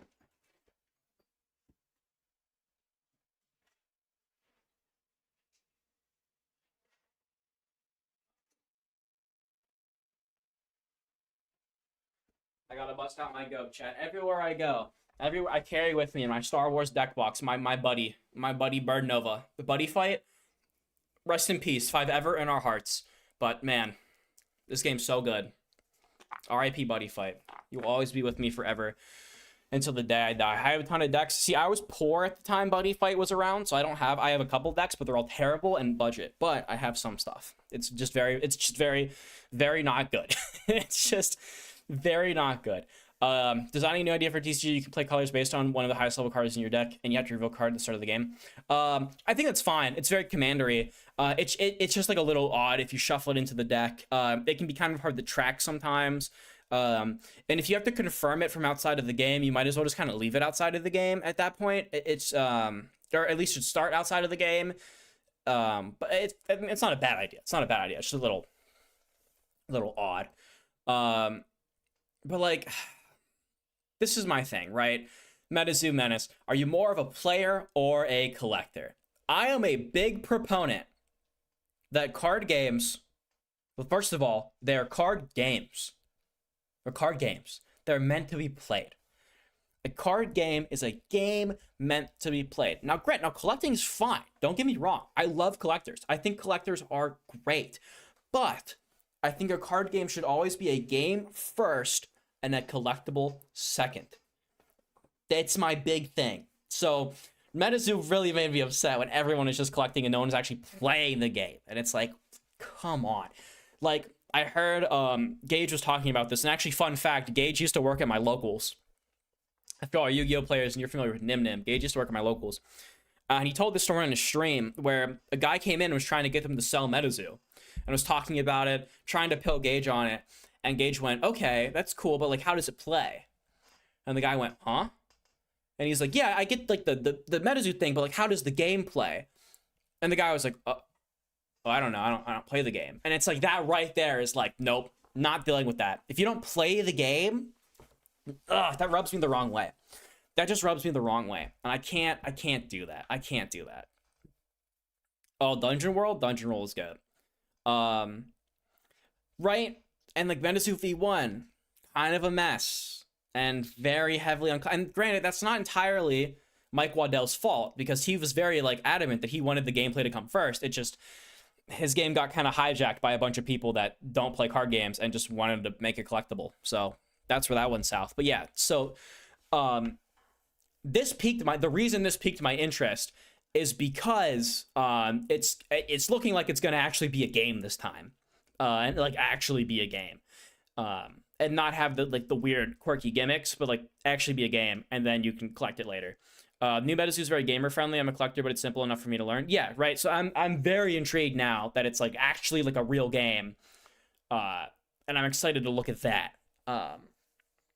And it could totally be collectible. Like, I think the shiny booster box, that's a super cool idea. I love that. I think that's great. That's super sick. But it should definitely be a secondary thing to the gameplay. It should not be the main draw to the game. So actually, I should say, I do have a bit of a gripe with the shiny booster box. It's super cute. It's super cool, but it doesn't incentivize people to open and play with the cards. It incentivizes people to find this booster box and then keep it sealed forever. which is okay. You can do that. I have a sealed box of Vanguard on my shelf. I just got to figure out which way I have to lean so you can see it. There we go. I have a sealed box of Onslaught of Dragon Souls right there. Like, it's okay to keep sealed product, but I don't really like when you design a product to specifically not be opened. That feels a little weird to me. I don't quite like that. I love that the magazine comes with alpha demo decks. Oh, the magazine comes with... I might look at the magazine. Ooh, I might have to subscribe, because I think a card game magazine's so sick. I didn't know those are a thing, but now that I do, I might have to subscribe to the card game magazine, because that sounds literally awesome. That sounds sick. So yeah, there's some like collectability things that are a little like but for the most part, I'm down with it. I'm cool. But let's see. Contains aura. I gotta stop yapping that we play and actually watch the video, which is divided into lanes. So let's see. Each lane has a slot for 1 Terra. Let's identify all of your demo cards and where they go. First off, let's divide all of your demo cards into 4 groups. Yeah, we're gonna hit the magazine after the video. Represents you, the player. It goes in the caster Which is cool. zone.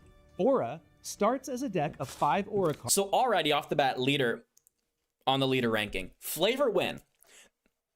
Leader has a place. There's flavor to it. You know, you have the caster, you have the book of guys. You need someone with the book of guys to summon them. So like, flavor win already beating out games like One Piece. Great job. Great job, Metazoo. A+. Cards that look identical. Put them over here. So you have lands. Next up, you and your opponent will roll a lands in separate deck. A la Force of Will. Another banger. Another banger.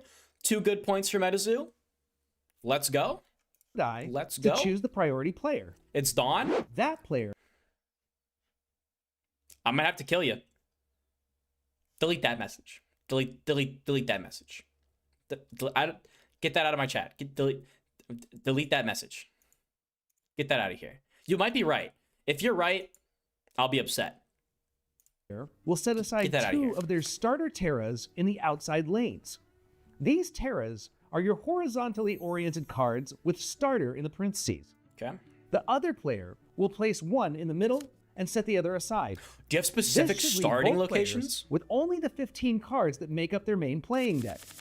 Put those in the deck section above the discard. Now, place 1 aura in the aura zone and draw 5 cards. 15 Sorry, wait, did they mention? Player. Sorry, I missed something. That player, you and your opponent will roll a die to choose the priority player. That player will set aside 2 of First off, green turn red. Oh, because the colors of the their deck. starter Terras in the outside lanes. So the caster terms the colors. Are your horizontally oriented I'll get cards to that. With there might be a defense to that. There might be a defense. There might be a defense to that. Their starter Terras in the outside lanes. Starter Terras. These Terras are your horizontally oriented cards with starter in the parentheses. The other player will place 1 in the middle and set the other aside. This should leave both players with only the 15 cards that make up their main playing deck. Put those in the deck section above the discard.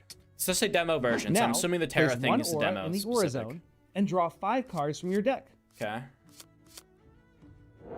Now that you got a handful of cards, you probably want to click the lab on how to read a card. See you next lab.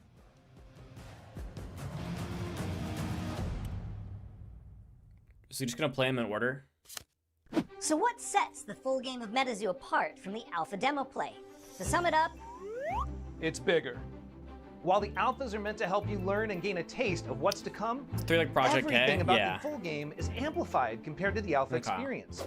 First off, the full game casters will enable multicolor play, which will immediately unlock incredible deck building options unavailable with the alpha rule set. It also gives you access to a new turn action that lets you trade for aura of other colors. Now, the base set cards are gonna feel swole, as your deck gains the capability to cast cards that cost up to 10 What does that mean? Hold on. Rope glossed past that. What? 100 unique cards. We'll come back to that. The number of lanes is also going to increase to 4, meaning you are going to have a much harder time keeping lanes out of your opponent's hands. Your deck itself is going to get bigger. At 50 main deck cards instead of 15, I'm fine you with 50. can't rely on pulling the same cards as frequently. I prefer 40, but 50 is fine. Dig deep and build broader deck strategies that can help you over the long haul. And by the long haul, I mean you have to hit 30 mission points. As the impact of the more powerful cards and combos kicks in, It won't take twice as long to play, but the goalposts have moved, and you will need to score twice as many points to win a full game. The alpha decks were designed to be a welcoming way to approach a new TCG for the first time, but the full game is designed to bring more depth and an evolving meta where you can experience reversals, heart-pounding races to the finish, explosive card combos, and craft customized strategies that can reflect the way you like to play. This is not your mama's TCG. Yes, it is. This is Sparta! You just described like the bare minimum for most TCGs. But that's fine. That's okay. Oh, is that really what I said? Yeah, I mean, I know I was supposed to say Metazoo, but I was just feeling the moment, you know? Sure. Less crazy eyes. Yeah, I could do that. Spoke on it very generically.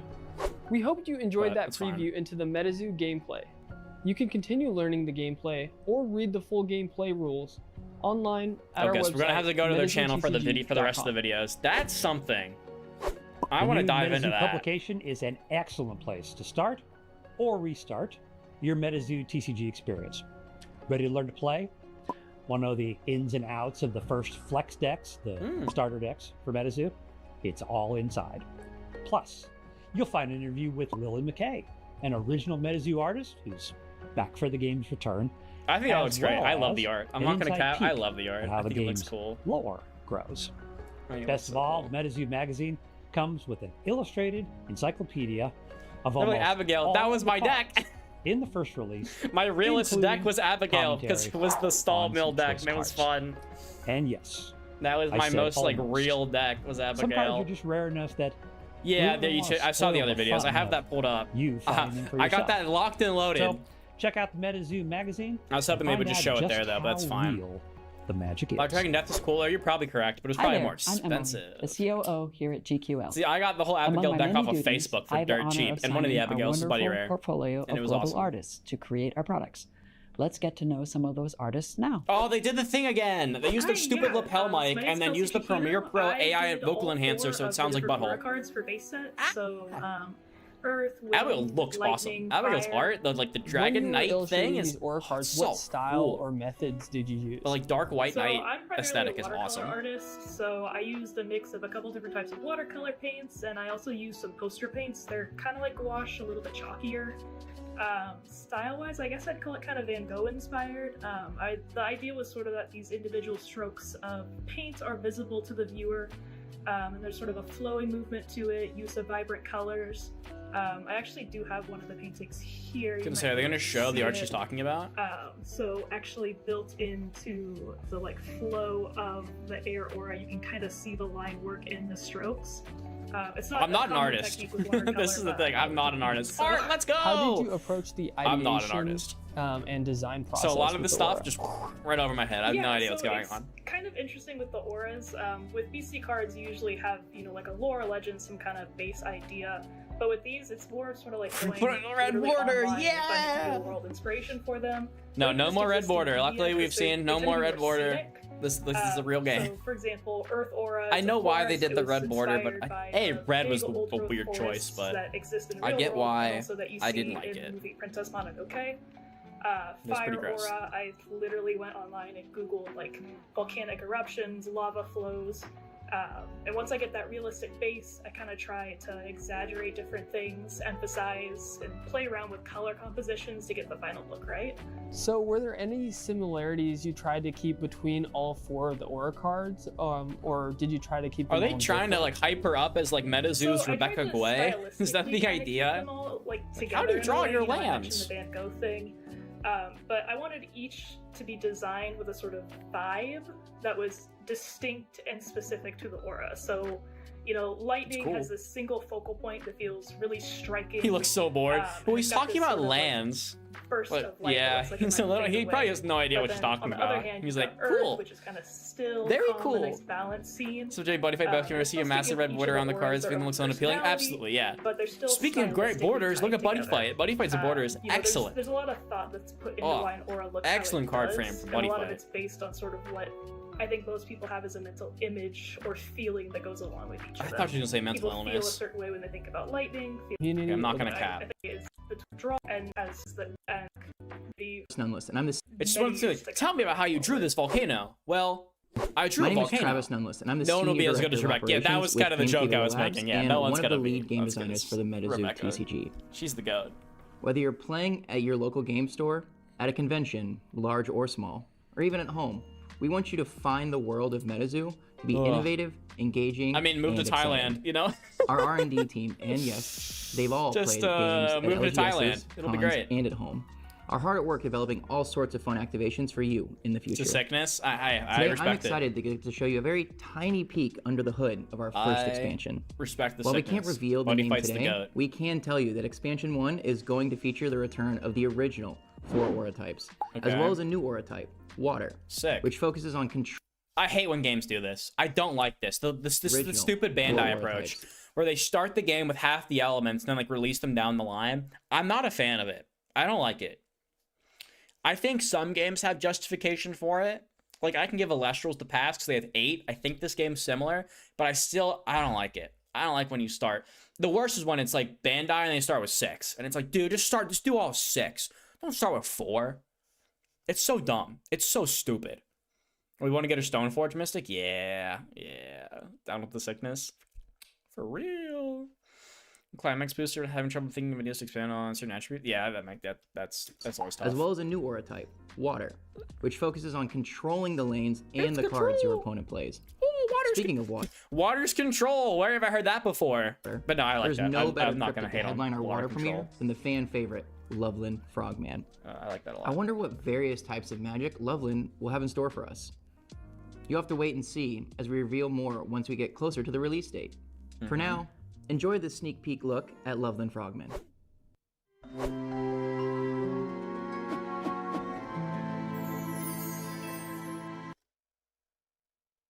Actually, I hope they keep the... Wait, hold on. I kind of keep the... Oh, wait, that's cool for the cryptid. They have the location from where the cryptid's from. That's kind of sick. I like the silver border. I like the Duel Masters Kaijudo silver border. That looks good. Please tell me that all of like the super rares look like that. If this game is all the supers in the silver foil border, I'm actually so down. Because this looks really good. This looks really good. Hopefully they do all the gods. They have to. They have to. I mean, they're going to run out eventually. Yeah, right. This don't look like garbage. The earlier ones we saw look kind of rough. Like, I had some criticisms about the stupid bee. Let me see. Where's it at? That's the land card. This guy. I have some criticism for the regular cards. It's not ideal. It's way better than the original Metazoo, right? Way better than Red Border Slop. But this is a little more like modern day minimalist, and that I really don't like. I'm not a fan of it. I miss the days when cards were vibrant, where had some vibes. But this looks nice. I like this a lot. So I really hope that like all the supers have the silver border and look really shiny on full art. If all the supers are silver bordered full art, A+. Like transparent. Not, you don't have to be like complete non-text box, but like just like transparent text box, if anything. I'm so down for that. I think that looks great. But seeing that they blurred out, or they didn't put in the text, I assume it's gonna be a completely full art. The 2-star rare cards have silver border, and the 3 stars are borderless. Ooh, I'm excited to look at those. Yeah, I love this. I think Kaijudo has some of my favorite rarities with the silver border. In addition, we are on the deep super into rares. the process of It looks developing really good. a convention collecting and trading program, as well as a regional OP system. I agree. Not a fan of the To tell you minimalist more about design. that, Yeah, right. Let me I hand don't it over to exactly. Scapulius. Exactly. Hi. Wait till you get to the hollow pattern. Scapulius. I've worked I haven't seen on that. OP for TCGs for Frog many, Musician many to years. go. Yeah, I wish put some texture in your text box. I'm working now Even just a Magic the Gathering, just put a on little organized bit. play system Just for put a little Metazoo. texture in your That's, box. Don't make it a flat pretty white or exciting. I think beige. there's It a lot looks of so interesting lame. parts about it, It just looks which I cannot bland tell and you about. boring. Give it But there's something. gonna be Just future a announcements tiny little that'll bit of texture goes a specify long more, way. It goes as so we far. know more and get things locked down. Just a It's little got a bit very of interesting texture. regional component to it, which is kind of unique, probably not been done before. I We've always got say a really exciting product called a convention pack, which just like it sounds is available only or mostly only at conventions. Ooh, that looks sick. Like the sketch art with the red eyes, that looks super cool. These look fine. This looks sick. And some interesting things about this product are fun full art promos. When you open a pack, there'll be 2 cards that are the exact same. And that might seem very confusing to people at first, but the reason for that is you're supposed to be able to keep one if you like, and then trade the other. So it's kind of a trading sort of game that's going on at these conventions. Once you complete the set of the convention cards, you'll be able to come back to our booth. They're going to get stamped uniquely according to that convention. And then also you'll get a redemption card, a unique redemption card. The only way to get it is by completing this sort of trading game that takes place at the convention. Okay. Okay. Yeah, right? So here's my thing. Remember what I was saying earlier when they showed off the alt arts being full art? You can legitimately quote me on it. You can go back in the VOD and find it, where I said that trading my card, no way! That's crazy. What a novel idea, right? What a novel idea. I said earlier that like they're like, oh, the soup, there's alt arts and they're borderless. And I'm like, yeah, but like you clearly don't have much of a border to like take away. There's not a lot of border to be less, right? So and honestly, these end up feeling more like promos, like borderless promo. Like, yeah, we got rid of the black border. That's what's special about it. Like this hits a little more like a promo. And so, like I was saying, when we get to the promos, would you look at that? The promos are borderless. Ooh. So they do end up actually hitting like a border. Nobody's actually going to trade, but like, why wouldn't you? Why would you keep 2 of these? Unless you need the playset, right? If you need the playset, sure. But like, so not only like, are you incentivized to trade because you get 2, right? If you do trade, you're supposed to be able to keep one if you like, and then trade the other. So it's kind of a trading sort of game that's going on at these conventions. Once you complete the set of the convention cards, you'll be able to come back to our booth. They're going to get stamped uniquely according to that convention. And then also you'll get a redemption card, a unique redemption card. The only way to get it is... So you get a cool stamp, which is fun. I mean, yeah, scalpers, of course, obviously. But like, this is kind of trying to like prevent scalping because like, you're only supposed to get the cards if you go to the convention. Like, that's the point of the stamp, is like, hey, I went to this convention and I got these cards. You're only supposed to get it for going to the convention, so scalpers should theoretically never have anything to do with these cards, because after the fact, like, you shouldn't be able to get them anyway. So it shouldn't matter. If you fall for getting scalped, well, then it's like, that's on you. You should have went to the event, because that's the whole point, is I went to the event. It's like when people buy top 4 playmats. Like, you can't blame people for like scalping those. Like, those are a prize you're supposed to win. If you buy them, it kind of feels like cheat. It kind of feels like, maybe not cheating, but it feels like unearned. So it's like, yeah, you should pay a high price to get the thing that you didn't earn. These you're clearly supposed to earn. You're supposed to go trade around and complete your set, right? Everyone has 2. You just have to find all the people that have like the 2 that you don't have to give away for free. I think that's really cool. It's a super neat idea. And if you just want the playset, cool. You already have 2. I don't know what the playset is. It's either 3 or 4. So you have 2. Go find someone who also has 2 they don't want. Boom, that's your playset, right? If you really want the promo playset. But like, you're really incentivized to complete the set, get the stamp, because that's cool, and then get your unique redemption card. By completing this sort of trading game. I think that's cool. That takes place at the conventions. Additionally, inside those packs, you shouldn't get anything if you didn't earn it. Yeah, sketch, right. Where the art is. So if you really want it, sure, you can get scalped for it, right? But it's not something you're supposed to have in the first place. Another unique thing about conventions, and in addition to getting to meet people, is interacting with the artists. So artists will be there signing. That's cool. And that's good. And especially with sketch cards, it's a great Some way else you just to have interact raffles with the artists. They'll sign the cards. I mean, I'm talking about like regional so mats. It's a like really fun way. You'll hear people like you to, regionals, right? They'll be, I want a regional, I'm going to sell the mat, right? I mean like that, or like judge mats people will buy. Thanks, Gav, for that valuable information. We cannot wait. Yeah. Not like Vanguard pre-release mat, right? Point. I mean like top 4. We have an awesome right? Like or like first place at Worlds to help you get Metazoo TCG products. Like, you shouldn't complain about scalpers for that, because that's a prize to be like, you have to earn that. You have to go to the event to get that. So like, if you do want to buy it and kind of like cheat your way to acquire, you know, if you want to get it with the most powerful card of all, the credit card, you're free to do so, but it's going to come out like a prize. More countries as we speak. Fans, I'm really so I think that's okay for launch and hope you will enjoy our product wherever you are. Next, let's talk to Susan about what you can expect to find at the Metazoo TCG booth in our 2025 convention series. I think it's a fun way to incentivize like trading and meeting people and participating in the game while also being able to dodge scalpers in like a fun way. Around the official release of the game.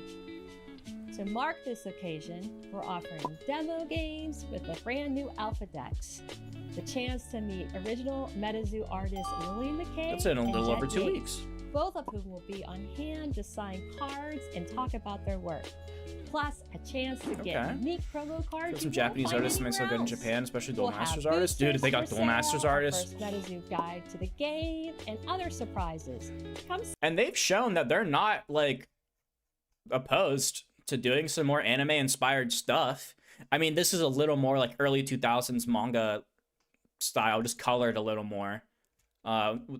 Just a little more colored, but like they're not opposed to this style, so absolutely, it could be really chill. I don't think they'll go full anime, but they might get close. As long as it fits within the old early 2000s vibe. We can't wait to meet fans. Duel Master Style for Japan because it's so big. Trust yeah. Me, it'll be easier to that makes find sense. our booth than it is most cryptids. Because that's their Magic the Gathering. That's their biggest game. This is just the beginning of Metazoo TCG. So that makes a lot of We sense. look forward to sharing everything shown here with you and so much more. Thanks for watching. Okay. So like Metazoo reboot? Potentially not cringe. It's like a real game. It's kind of exciting. That's pretty sick. Do they have it on a playlist? They do. Full gameplay? Oh, that's a how long is it? 2 minutes? So what okay, sets no, the so we full- want this. Okay, let's get in deep. The dragon looks like how to draw. A little bit, but like that's the style. You know, that's the vibe. It's on purpose.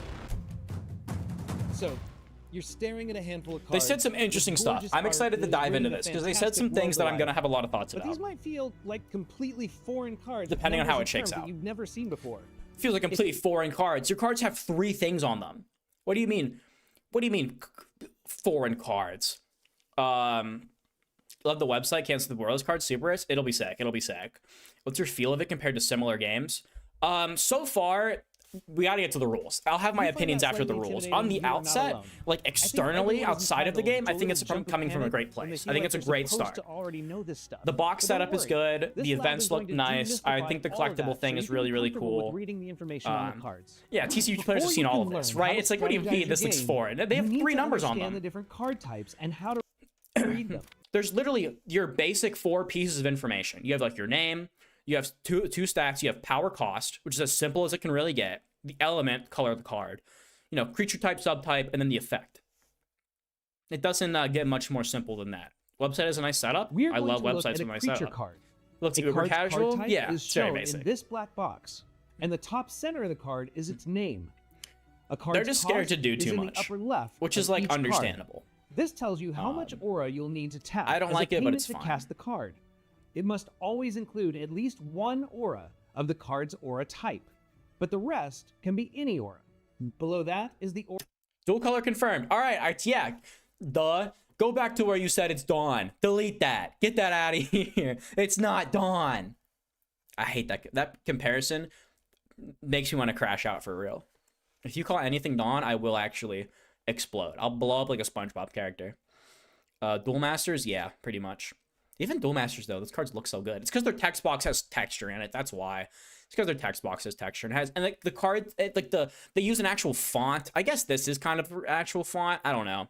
For some reason, Duel Masters just hits. Maybe that's me being facetious, but aura type whatever. symbol. At release, So not the dawn. 4 aura Mana types matters. are air, earth, fire, and lightning. Yeah, air being Next orange is weird. Is the influence. This is the measure of a card's ability to contribute toward missions. Mhm. The higher, the better. What's the Underneath symbol next is to the it? aura enhancement symbol. This is a special ability we'll cover Oh, later. this is cool. Below the creature card type. That's sick. I saw that on the land cards. That's really cool. I think the lands can give you keywords, which is really cool. I like that. I mean, the mana system, it needs 1 of the same color. That's every game. That's not Dawn. Dawn doesn't need a color. Dawn's when you said that, it made me think the color doesn't matter. The color's irrelevant. This is 4 of whatever the frick you want, and your deck's good. This is 4 of your deck's mono red. You're playing all red. This is just 4 red, and you only have red. It might as well be nothing. That's what I was thinking. So I got scared. My headphones are doing the thing again. You had me worried. You had me tweaking. +1 for what? But yeah, so the color mana matters. It's Duel Master's mana, which is different because Duel Master's mana is goated. Dawn, stupid and dumb. Type box are its traits. You could say it's better Dawn. It's improved Dawn. I can kind of get behind that. Most creatures also have flavor text, which is just about fun and not about gameplay. Are they gonna do the that's a fun pun. If the flavor text is puns, that's adorable. I love that. Instead of A Drive putting the pun in the name, put the fun in the flavor text. I like that. I wonder if is this gonna do the Pokemon? Is this a keyword, or is this gonna do the Pokemon thing where every attack is a different name? Because I do like that. I think Kaijudo also did it, and Duel Masters, where all the attacks were named. I think that's really, and all the abilities are named. That's super fun. I love that a lot. I think that's flavor. I honestly thought it was because the +1 on Aura. I see what you mean. I see where you're going. I think it's cooler. I think it's gonna be like better Dawn. While you probably don't feel like a lab coat wearing, we'll see though. If they make you attach it, I'm gonna be annoyed. A sense of what you're looking at. If it is Dawn, I'll be upset. The elements of a card now. Next up, we're gonna go over how a card is put into play.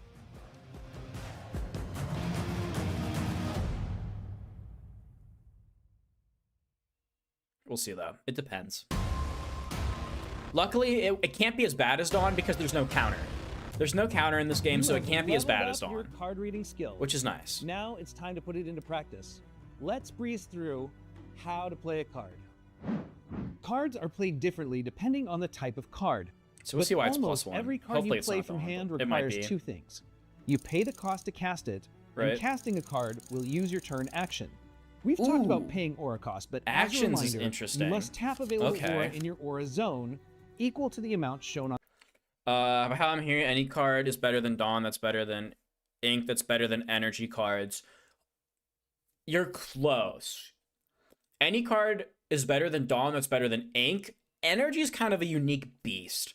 Energy's kind of gets the same pass that lands get. That's like they're still kind of just trying to figure stuff out. Ton Bishop, new and improved, basically.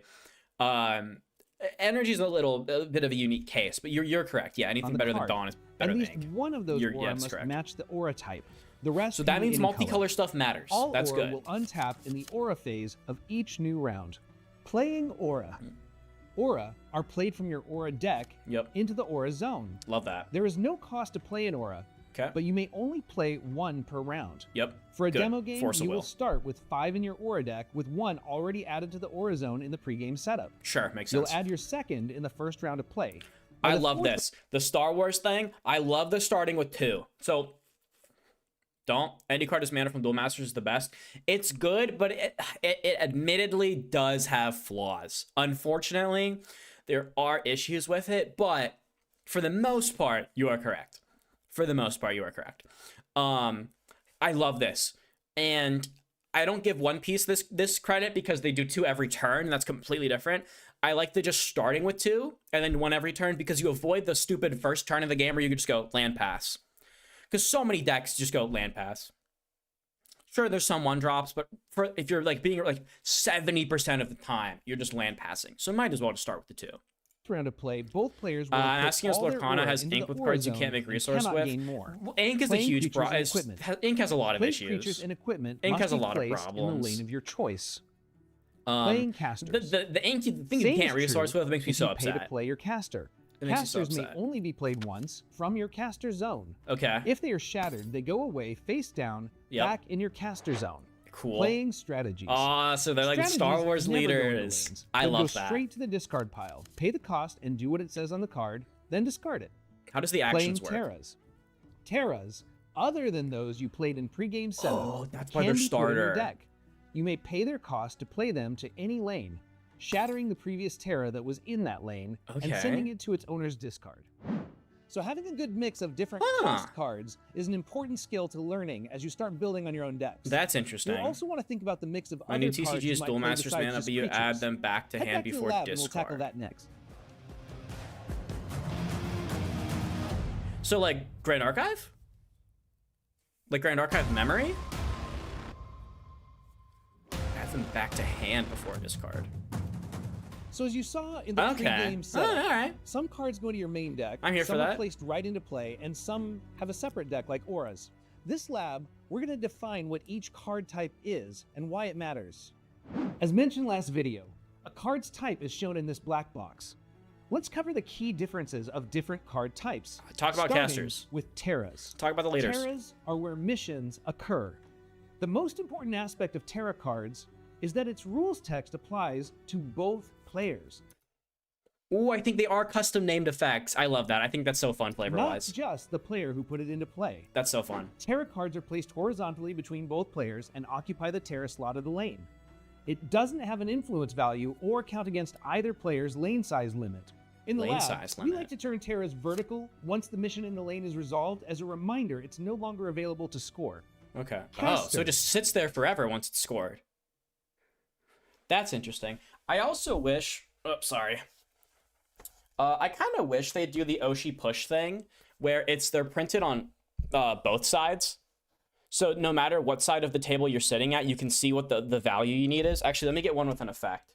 So in oshi-push, if a location card has an effect, it's printed on both sides.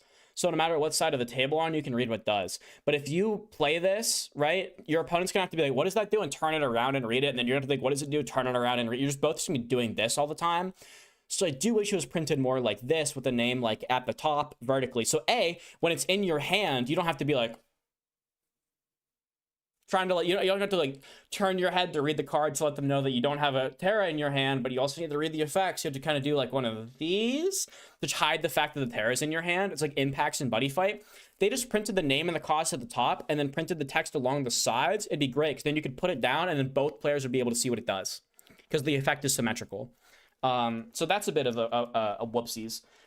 Sure, it would obscure some art, but like I think it's a small price to pay. Make the text box semi-transparent and like you're kind of Gucci gang. So I think that's a bit of a miss. I don't like having sideways cards in my hand. Start in the caster zone. Okay, this is where things get like interesting. Creatures, except for a few things. They have an allied aura box, which tells you what other colors your deck might be able to pair with. As you look at your in-training caster, you'll notice that it has the same aura type as the caster itself, which means you can only play cards of that aura type. Casters also have a secondary box for caster zone abilities. Cool. Those won't appear until the full set. Equipment. Okay. So, like I said, I don't really like it when decks arbitrarily print what you can play in them. I will say, though, from the casters we've seen, so here's the thing. The one issue any card as resource Dual Masters Mana has is 3-color decks become very accessible, right? In Magic, 3 colors doable, but you need some lands with abilities you need some dual lands to make it happen. But in Dual Masters, because every card taps for one of its color and then anything else, whereas in Magic you have to account for pips, since in Dual Masters you just need 1 mana of any color, and then the rest is fine. 3 colors really easy to do. So that's why you'd see a lot of 3-color piles back when we had Dual Masters in America. And in this game, they've shown us that we've had casters with dual color support boxes. So while it is a little annoying that you are restricted by your caster, we have seen the potential to go from monocolor to as high as 3 colors. So while it is annoying and restricting, you're not really losing anything. You still have the actual breadth you would normally use. You can't go, because I think most of us can agree, 4-color decks is a little much. Like, okay, that's a lot. That's getting into like good stuff pile territory. 4-color decks, like I tend to draw the line at 3. I like it when my decks are monocolor, dual color, 3-color. I think that's the best spot to be in. So I don't like arbitrarily deciding things. That's my biggest thing with like Lorcana is like you just pick 2 and it's like, what if I want to do 3? You can't. I think you can do 1, but it's like same thing with One Piece, where it's like I'd like to do 3, but because Dawn taps for anything, you can't do that. It has to be locked to the leader. I think this is good. I'm honestly okay with this because, yeah, it's annoying I'm leader locked, but like my deck wasn't gonna go above 3 anyway. The only thing you lose is being able to like splash, right? You can't be like, I want to play this green guy, but I kind of want to like splash this red card that helps out. It's like, you're gonna need a green red guy, and a green red guy is probably gonna be mostly green red anyway. So like, I don't think you're gonna end up splashing very often, but I think that's a small price to pay. Like, I'm not gonna be super butthurt about that. I think getting 3 colors is fine. I like similar that. to a creature, but notice the missing starburst around the influence as a secondary reminder it is not a creature. Okay. Equipment doesn't do anything in a lane unless there is a friendly creature, meaning a creature you control, in that same lane. Okay. Other than that restriction, equipment functions just like a creature. So it's more like an enchantment that's only on if something's with it. You don't have to equip it to something. Effects. You pay their cost. Something just has to be present. I like that. That's cool. Place them immediately in the discard. Creatures. They may offer special abilities that can occur, like on play, abilities when you take an action, or when certain conditions activate the I love the named like abilities. That's so mission. fun. Aura. Aura is your power to cast your cards. Once you have enough of it to meet a card's cost. Oh, never mind. These aren't cool like I thought they were gonna be. Aura. Aura untaps at the beginning of each new round. The main deck allows you to put in creatures, Terra, equipment, and strategy cards. Having the right mix in your deck is important to playing the game well. The alpha decks lean heavily into creatures, which are the most important part for winning lanes and scoring. Makes sense. Like that's teaching you basic gameplay. Lanes. Like when you're learning a game, you want to play very creature. It depends on the game, but like for the most part, when you're learning, you want to play very creature heavy decks. You just don't want to play like a weird off-axis like spell slinger to learn the game. That's not going to teach you how to play very well. I like to think of Terras as the plot twist of Metazoo, and lanes are like the battlefields. Each Terra offers a different puzzle or benefit for investing effort into that lane's mission. Sure, I love that. Lanes That's fun. are the spaces where those missions take place. Okay, I mean, let's look at some examples of how that works on the board. So it's just like oshi-push. That's great. The field That's fun. of play is made up of 3 lanes. Each lane has a friendly side and a rival side separated by terras, which might have been played by either player, but affect both players equally. The fact you can play them from your hand is really neat. And not replaced, this is called a raised lane. Think of a raised lane as one with no special terra abilities, but it is still a valid place to declare a mission. Lanes have a typical size limit of 5, meaning once you have 5 cards in the lane, you can't play any more there. You also can't dispel a card to make room for more cards unless allowed by an effect. That's important. If your lane size is reduced, you must dispel Plus, for mana, we'll get. Yeah, I hope they're gonna explain it. Or below the size limit. This looks like an animation. This is not like tabletop gameplay. Winning missions earn I think this is an animation. You must dispel cards in the lane until you are at or below the size limit. Oh, that's when it played it? Cards unless allowed by an effect. If your lane size is reduced, you must dispel cards in the lane until you are at or below the size limit. Yeah, no, this is an animation. Lanes are where missions are hosted. Winning missions earns mission Kinda, points. Yeah. Players will take a turn action to declare a mission. It's simplified buddy fight, but yeah. On the Terra card, or turn it 90 degrees to show. I can almost guarantee you. Okay, never mind. So games like this, really benefit from the open maze thing we've seen in Star Wars. I assume what they mean by turn action is it's not action points like in Lightseekers, right? It's you take an action and then you pass your opponent. They take an action, then you take it, and you just pass priority. I'm assuming that's what it is, which makes me wish you could steal the initiative. It's so fun to do that, but if it's just passing, it's fine. And then score it. Typically, sorry, I missed all that. Cards are where missions are hosted.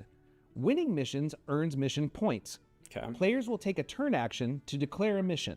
Okay. Put a marker on the Terra card, or turn it 90 degrees to show it is resolved, and then score it. Okay. Typically, mission scoring is based on who has the most influence. Except by special effects, lanes can only be resolved once per round. We're not quite ready to cover scoring, but winning lanes is how most scoring in the game is done. Okay, that's cool. Head back to the lab, and I'm going to teach you about the phases of a round next. That's kind of cool because that means that if you want to score, because it's your turn action, it means that your opponent will always have the opportunity to play a card before you can attempt to score it. Granted, now they could play something else in the wrong space. They need to be aware that you're about to try to score it. But it means that you can't just be like, play my 5-drop, score it. You can't do anything about it. Too late. You play the 5-drop and then just be like, am I going to try to score it next round? And if they go, but I got to play over here. They play over here. Cool, scoring it. Then they go, but now I get 2 turns in a row to go over here. And now I get to score this. I think that's cool. I like that a lot. Scoring being a game action is fun. And not just like a thing that happens at the end of a round. I think that's really cool. Phases are the it probably does timing happen by steps default, but for when certain elements of the game are allowed to happen. 10? Like refreshing your aura, drawing cards, or resetting lanes. Let's take it from the top.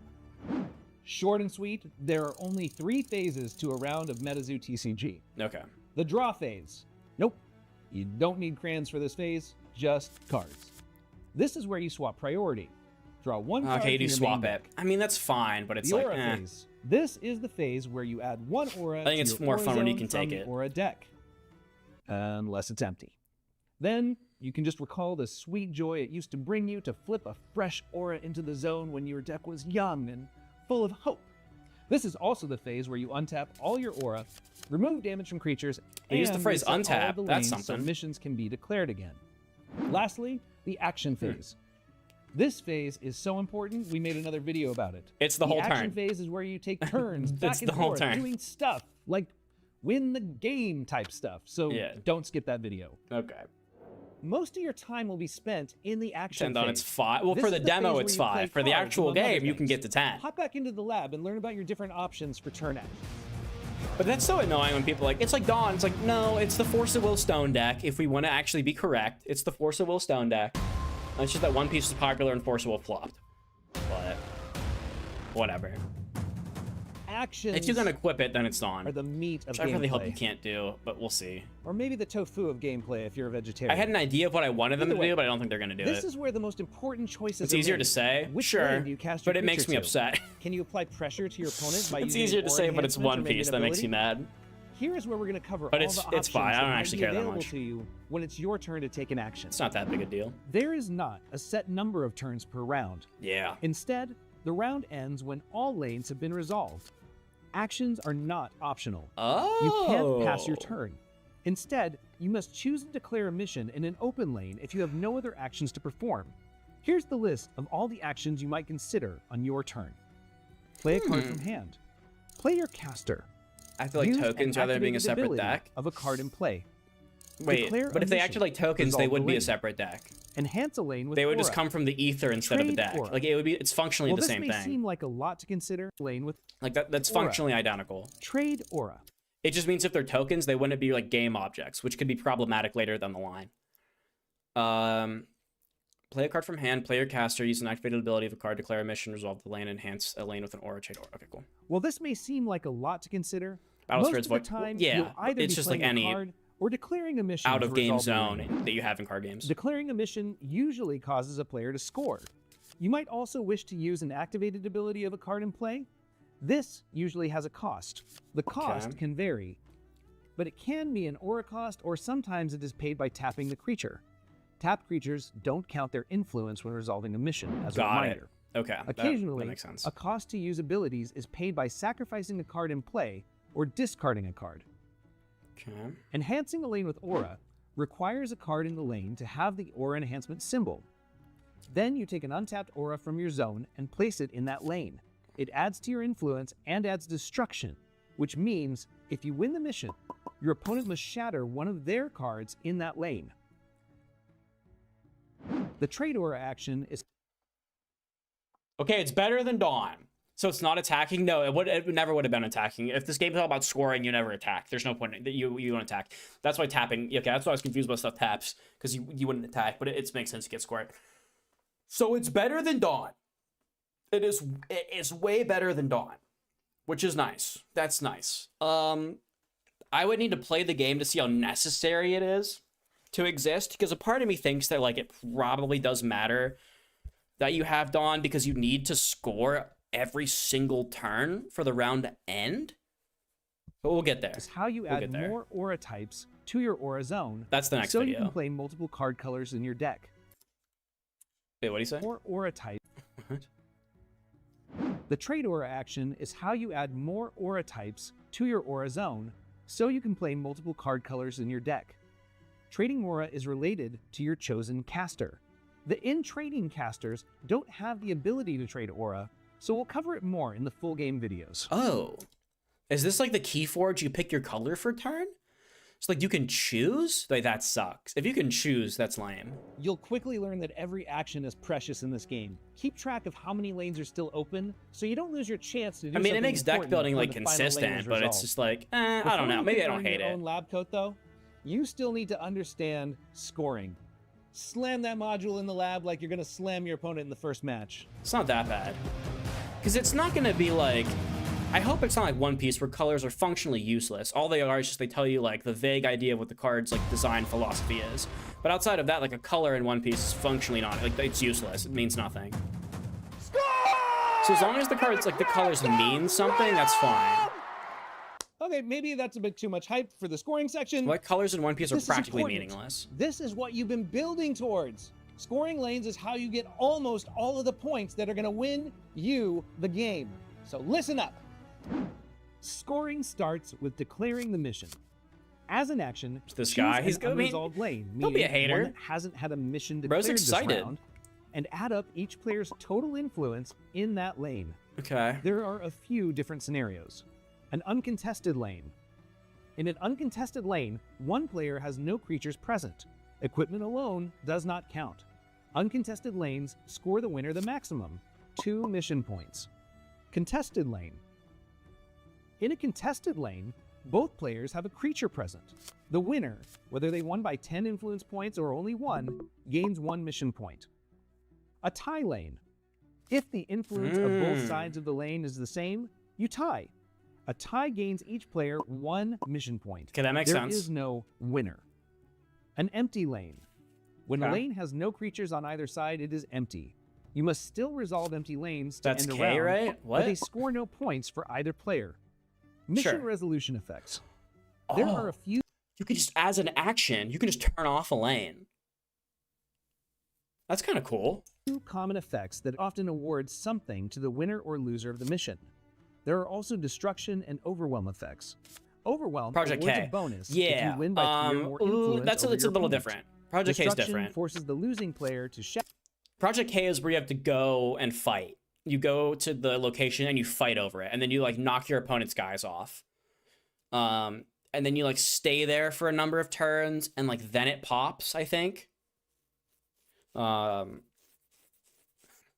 like that. It's extremely similar. Extremely similar. Scatter one of But their with some cards slight in the lane. variation. Destruction is exactly the effect that Aura Enhancement brings to the lane. There are effects that can alter how a lane scores or add bonus scoring. Learning how to harness those effects will take you to the next level of play. All right, time for the main event. Using all that you have learned in the lab, let's play a round of Metazoo trading card game. So this is a game that is one of those similar to oshi-push. I'm gonna have to play it to really understand the nitty-gritty, but some of them's cool. I mean, if you're the only one there, you get points. I think that's K is different. K, you get the points upon getting there. So you have the location, you get to location. As soon as you hit the location, you get the points. Then your opponent comes and fights you. And then if your opponent knocks you off, your opponent gets points then. So it's like whoever is there alone gets points. And you have to like fight and like knock people off of it, I think. I'm pretty sure that's how it works. This is just be the bigger person on it, activate it, and then score it. Pre-game setup. You want 5 cards in hand? You want an aura in the aura zone? But this looks really cool. This looks a lot cooler than Project K. Because K, you just like chuck your guy on it and goes, I hope I win.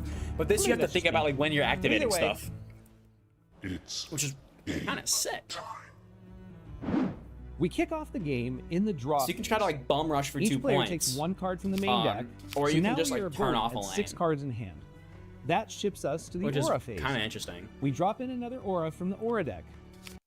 So if you want to play like control, right? So like sometimes in these games, going second is very valuable because you get to respond to what your opponent does.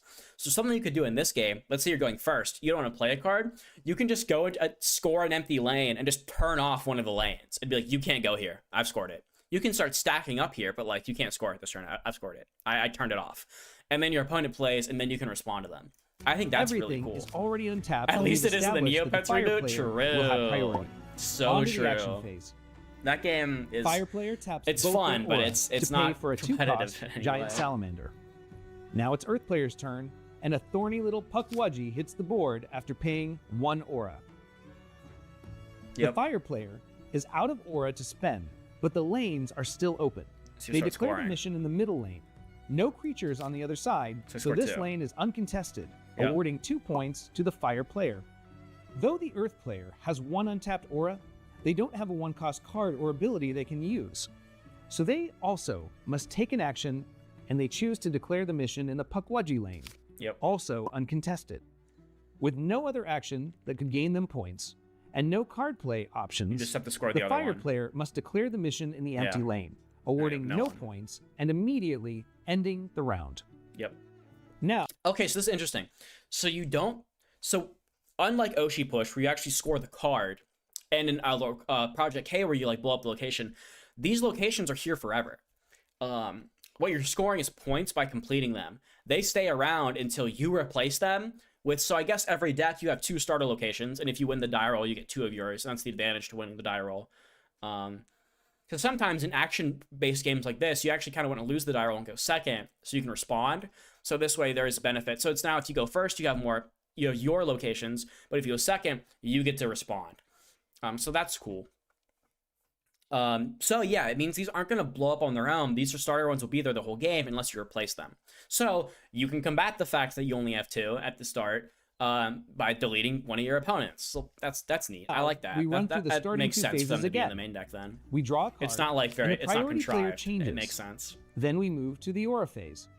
Add 1 aura, untap the lanes, untap our aura. So you start with 2, so you don't just go, I got nothing, you got nothing, all right, cool, fake score of these, go to the next, right? You don't just have to go through the motions, you can go straight to the next round. And if we had any tapped creatures, we would untap them now as well. Earth player taps out all 3 aura and brings Javier in training out from the caster zone, opposing the giant salamander in the middle lane. But the Fire player says, you're not the only one with a caster, and drops Nia in training. I like this when leaders are playable cards. Nia's I think got this is so testing fun. Skills, an on-play ability, which is a one-time effect that happens right after a card is played. That's cool. She uses it to deal 3 damage to Pukwudgie. Pukwudgie, with an influence of 2, So yeah, lands is way better shattered than by Dawn. damage of 2 or way more. better than Dawn. You So can only Pukwudgie Dawn is specific shattered cards, shipped and the to Dawn the actually gives you an discard pile, effect leaving rather Nia than just as stats. the new landlord of the left and it's lane. only. I Earth don't know if they player, said if it's only still in 1. I mourning hope it's from only 1. Pukwudgie's defeat, declares the middle lane mission. If it's multiple, And that's here a we little see annoying. Our first contested I mission. think it's probably only A contested mission is only worth 1 point. We compare the 2 influence of Salamander to the 5 influence of Javier, and Earth player handily wins the lane, gaining 1 MP. However, Javier also has a special ability called Bonus Point. It is an overwhelm ability, and it's those like take effect when you trample, win a lane sort of? by 3 or more influence. The Earth player was ahead by just enough to make it happen. The reward of overwhelm abilities can be different, but this one gives a bonus point of 1 MP to the Earth player. That's cool. Now it is back to Fire player's action. They declare the lane they are winning. Yep, And now we score see 2. the power of what Nia's ability did. By removing Pukwudgie, the lane has no rival creatures anymore and is uncontested. The uncontested lane. So scores the Red's going to Fire be player aggro 2 by points. just blowing up your stuff and trying to score with a solo tie lanes. game, It's like it is the back idea. to the Earth player, who has no more But cards Earth's to gonna cast, like get but must bonuses do by getting something. overwhelm So they points. You declare will the end up empty tied. lane, So it's ending like the round. balanced. So I like how is that. this game going to end? When someone scores 15 points. But that is also just the start. Now, I'm not going to lie to you. You are going to outgrow your alpha deck. It is just a sample, guys, but it gives you the release date. March. I'm done. Oh shoot, that's like soon. It's really soon. So if you do want to, so actually, so this is a fun fact. I normally, so not normally. This is how you make a game where the win condition is scoring points and is counting up. I have a big problem with Lorcana because it's clearly a magic clone, but it counts up. And that gets really bad really fast because the game just kind of turns into this weird race. And here, you're not like missing the like coolness of counting down. Like the race is the, what am I saying? I'm just yapping. The race is the gameplay. And I think this is a much better way of doing a scoring system that counts up instead of doing Lorcana and just saying it's magic, but it counts up. And it's like, well, sort of, but you actually end up losing a lot of stuff when you do that. And the game suffers for it, which is not great. Where's their website? What the heck? I want to look at the website. That's not important. I think they're X. Come on, Twitter, help me out here. This is the GameQ Labs website. All right, come on. Okay, I don't want to actually like type Metazoo 2025. Wikipedia, comic book news. That's HQ. Bruh. This? Yeah, here it is. Here's the website. Okay, let's just shop around the website while we have like a minute, technically, before I have to go play freaking Magic the Gathering. Ooh, this looks good. Ooh, I like. Oh, you can't see that. I like this. This is also. Oh yeah, these look good. Ooh, wait, the Sun Wukong kind of goes hard. You're gonna love the website. This is pretty good. This is pretty good. Okay. Ooh. These are good. I like these a lot. That goes hard. That also goes hard. Those are okay. That looks awesome. Sun Wukong the Goat. Oh, that's the actual Monkey Mirage. Okay. Those look good. They massacred the native cards. Yeah, there's my borderless cards. I'm not like the biggest, like, I love borderless. They're like fine. Yeah, new art is actual art. Yeah, it looks good. And there's some of like the old style still here. Like freaking Quetzalcoatl, or however you pronounce that. Like there's still some old stuff for people that like it, but there's also some new. And I like that. I think that's cool. These are the 3 stars? Oh, yeah. Are these is this just the 3-star rarity, or is this the alt art? Like, is all 3 stars borderless? If so, that's fine. I think that's totally okay. I think it makes the alt arts a little less special. But, oh wait, no, it should be, because that's... No, it's a different Sun Wukong. Okay, so they are printing different ones. I see. Okay. Understood. Yeah, because this is the alt art. What's the regular art? That's what I want to see. I want to see a regular art. What happened? What did I click on this? Oh, okay. It's one of these. It's like, alright. That's okay. They have the entire set list already. Why, they should have the set list if it comes out in 2 weeks. Yeah. I feel like you should already have the set list if it comes out that soon. Why are the names so long? Why does... Oh, dang it. I gotta, like, fix my chat. Because that's too far. That goes too far out for the black box, for the little border box to really make any sense. Like, that's too much. I'll figure something out that makes that look better. I'll get the chat fixed. Alt art is 3 stars and all the borderless. You can click on the green button. Oh, the 3 stars is alt art. I understand now. I understand it now. Okay, we just watched those. These are the products. I kind of want to get the magazine, I'm not going to lie. Alpha pack, there's this all the demo packs. Regular booster pack, display. All right, cool. Regular Eye Mothman. That's very Metazoo. That's a Metazoo classic right there. All right, I'll look at the lore later. They got events. Oh, the Collecticons. Okay. Cool. All right. That's not bad. I'm not gonna lie. Final, as I scroll through this, final Metazoo thoughts, not terrible. There's some things that are a little, some things that aren't great, some things that aren't ideal. Oh, they do the little half transparency. It's like slightly better, but it makes cards like this look terrible. Some things that are, but I think overall, oh my gosh, my card. I need this. I get to cook. Search a discard pile for an equipment card. Put in. Okay. Ooh, yeah. Okay. I love the silver border. That looks dope. That looks really, really good. I like the silver. Yes. Okay. Okay. We're cooking. Oh, we're cooking.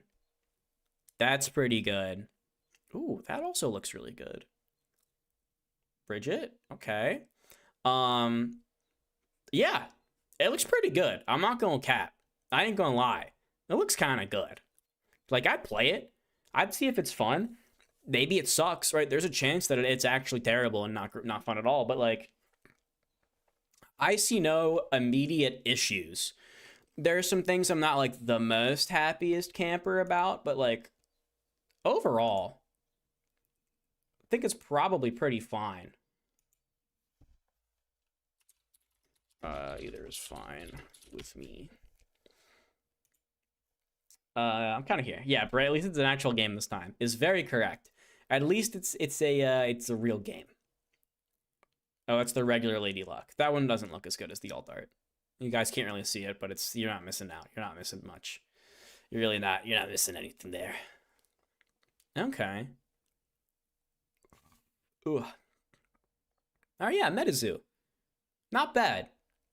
Not bad. And it looks like they're doing all the 3 color combinations they can, from what I'm gathering, which is good. So decks are primarily going to be 3 color, which is cool. I'm down for that. With how open the mana is, it makes sense. That's probably how. Ooh, that looks really good. That looks super sick. That's probably how cards would end up anyway. But yeah, Nia looks good. Where'd Nia go? I know who you're talking about. I saw that. This also is sick. I like that they get to do more like mythology stuff. I'm super down for that. Oh yeah. Yeah, these look really cool. These look really good. So yeah, overall, Metazoo. Not bad. Not bad at all. I can't be upset. You guys and your long names making my chat get all weird. Keep strong and love the Mothman with red and blue behind it. Oops, that's my standby. Hold on. Let's find the Mothman real quick. Let's find the Mothman. Let's get total. We'll call it. Wait, what element is it? That was Wukong. Oh, yeah, those look good. The border's not my favorite, but I think the art can make up for it. It's not like the worst. It's just boring. At the end of the day, it's just kind of boring. As a type function, yeah. Some of the cards are the same cards as the original Metazoo, like PS Bird. Thank you. I'm glad you liked it. I'm glad you enjoyed my takes. Yeah, it's a game, like, I'd try it. If someone I knew was like, I want to play Metazoo, I'd be like, sure. I'd give it a go. If the lore is really good, I definitely would get into it. I'd definitely get into it more. I don't know why that. Oh, there it is. I don't know why that's my standard, but oh yeah, this guy was on the wall in the video. Yeah, that looks dope. That looks rad. I do like that. It looks very old. And then this is cute. This is super cute. Oh wait, that looks so good. With the old Japanese style. Yeah, okay, I like different art styles are really starting to hit. If they do more stuff like this, like very stylized, I really like that. I like that a lot. I think that's super sick. But yeah, that's my Metazoo. That's my Metazoo review in a nutshell, essentially. Let me make sure I have this one tab open that I need in a second. Yeah, let me know if you'd like Metazoo. Let me know your thoughts in the comments down below. But with that being said, it's 7:30. It's Monday. You know what that means? I have to play some Magic the Gathering Commander. So if you don't like Magic the Gathering and Commander, please exit the stream now.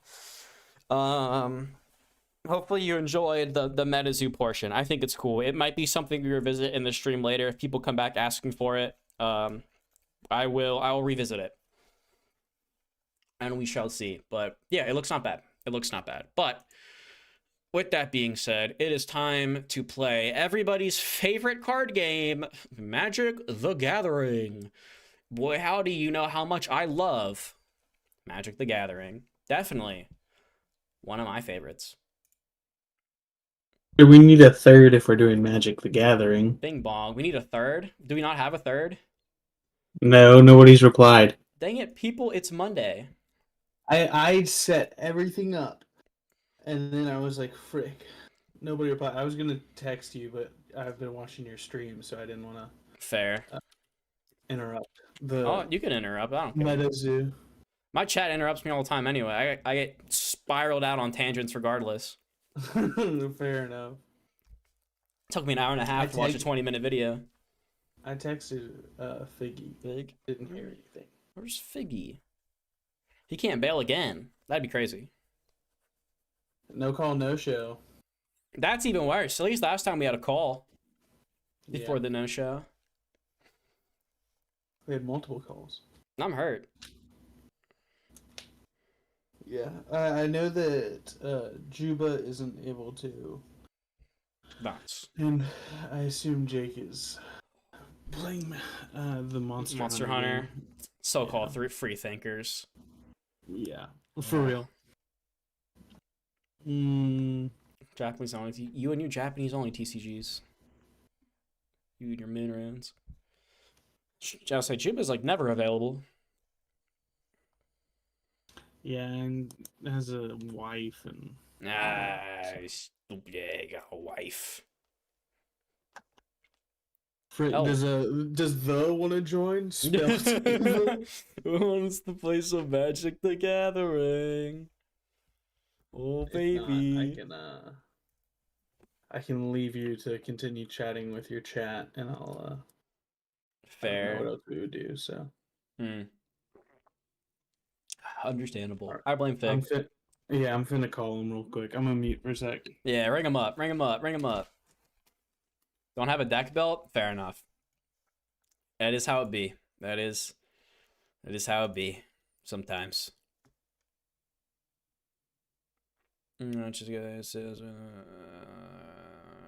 because I get kicked out will likely be about 5 years. Just once a month for pre-release does a lot. What? I mean, sort of. It's all in a toolbox. That's where it should be. That's where it belongs. In the box. In the toolbox. Let's look up the Japanese game over Jay Chillin. I love, you know me, I love Japanese TCGs.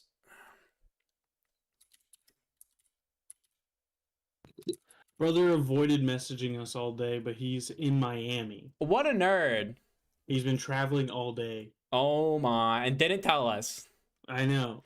And just went, oh, I forgot. I was gonna take my car to the shop. I was gonna wake up early in the morning instead. Yeah. Like, you can either drop it off tonight, or you can choose to drop it off tomorrow morning at 7 a.m. And I was like, well, I got Magic tonight, so I guess I gotta drop it off at 7 a.m. What a nerd. Well, dang, that sucks. For real, for real. Look, if you, well, you don't have the spell table. I changed my camera so that I could show my entire playmat, but I didn't have the nice crop mark stuff that you have for the OBS. So I literally just used a picture frame. I have like a random picture frame PNG that covers it up pretty well. So wait, you can't crop your webcam? I mean, I'm sure I can. I just haven't looked into it enough. Oh. Like I haven't intentionally sought out trying to do that, you know. That's fair. That's understandable. Because I know if in OBS you just hit Alt and it'll. Oh, for real? Yeah. Well, I guess I can do that in the future. Hold Alt and it just goes whoa. Well, I'll let you get back to interacting with stream. Okie dokie. Sorry that your viewer count probably plummeted the second you mentioned you had to do you were playing Magic. So. It is what it is. Anyone who stayed, they get the true reward. Yeah. VTubers. You got that video cooking up? Is that happening? I do still have to make that. I have to make a Vanguard video first, and then I'll make the oshi-push tutorial. Okay. A tutorial for it. I got my content out of it that I was looking for. Oh, good. Which is good. Is my name and likeness going to be used in that video? In the video? Probably not. Yeah. I didn't sign off on that, so. No. I just played myself a couple games, and I got the gist that I needed to get. Dude, the 100% you can make a deck for next week. Oh yeah, there we go. We have precons primarily, but we're popper. That's the two. Yeah, my decks are booty cheeks too. So mine are as well. Even my not precons are not. They're pretty precon level. Yeah.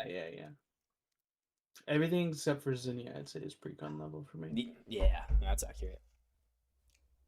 Zinnia is the only one that I've intentionally been like, let's make this strong. I didn't do it as strong. I'm not doing CDH.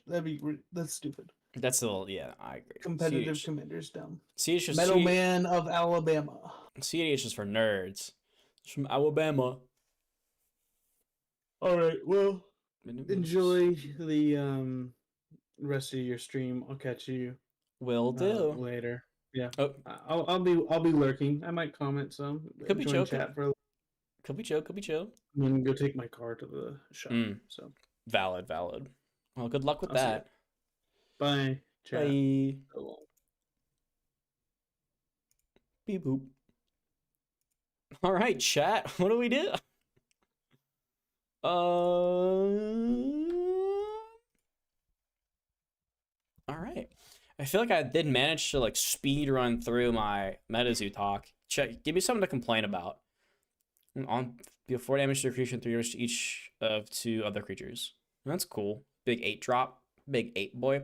What are we looking at? Card list? I was just going to scroll through the card list while I gave final thoughts and see if we see anything neat. Because I wanted to see if the silver bordered cards were like the rares. So it's like, yeah, you have the 1-star rares, and then the 2 stars are silver bordered, and then 3 stars is full art, alt art, which is really cool. Rushtool EDO Pro? Oh, bye. Oh my.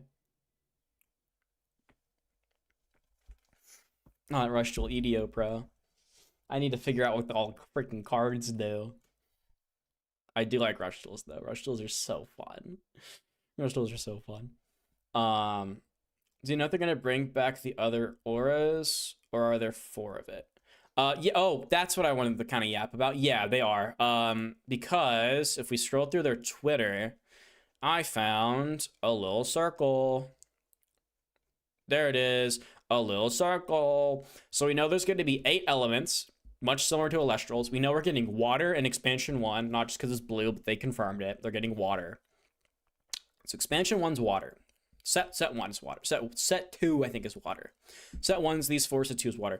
I'm not a fan of when games do this. I think I give them the slight pass when it's like 8 elements. You kind of get the pass, but starting with 4 is such a small number. It's not great. And especially as annoying when Bandai does it with 6.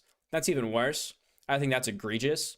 But they're doing the thing where it's like set 1's 4, and then every new expansion we get 1 new element. So the game actually won't be like fully finished until expansion 4. So until we get set 5, the game will not be like complete. Which is like fine. I don't personally like it, but I guess it does give you something to look forward to at all times. So there's that, but it's really not something I would endorse. But yeah, we know we're getting water. What other elements? Definitely. Okay. It's 8. So you have the 6 of the rainbow. So we're gonna get like dark, which is purple, right? Mothman was made air attribute. Yeah. In set 1, Mothman's air. That little buddy's down here. It's also weird that I can't click on the cards. That's I don't know why that's like that. I feel like I should be able to click on these and expand them, but I can't. Yeah, Mothman is air. Because he flies. Aerial. So we know we're going to get like dark. Because it's purple. And that completes the rainbow. And then we have 2 out of rainbow colors. What we could do is instead we can get like dark is black, light is white, and then like purple is something else. Mothman is really dark, so I wonder how that'll work. Well, they could always reprint it. So they're doing the thing too of multiple of the same card. So there's Mothman, and then there's this Mothman, the Harrowing. So there's a Mothman with the subtitle. So they're going to print the same cryptid multiple times. So we have 2 Mothmen here. We have like a couple Son Gokus. Here's 2 Pomolas, right? So they're going to print multiple of the same creature. Because they're going to have the little subtitle names.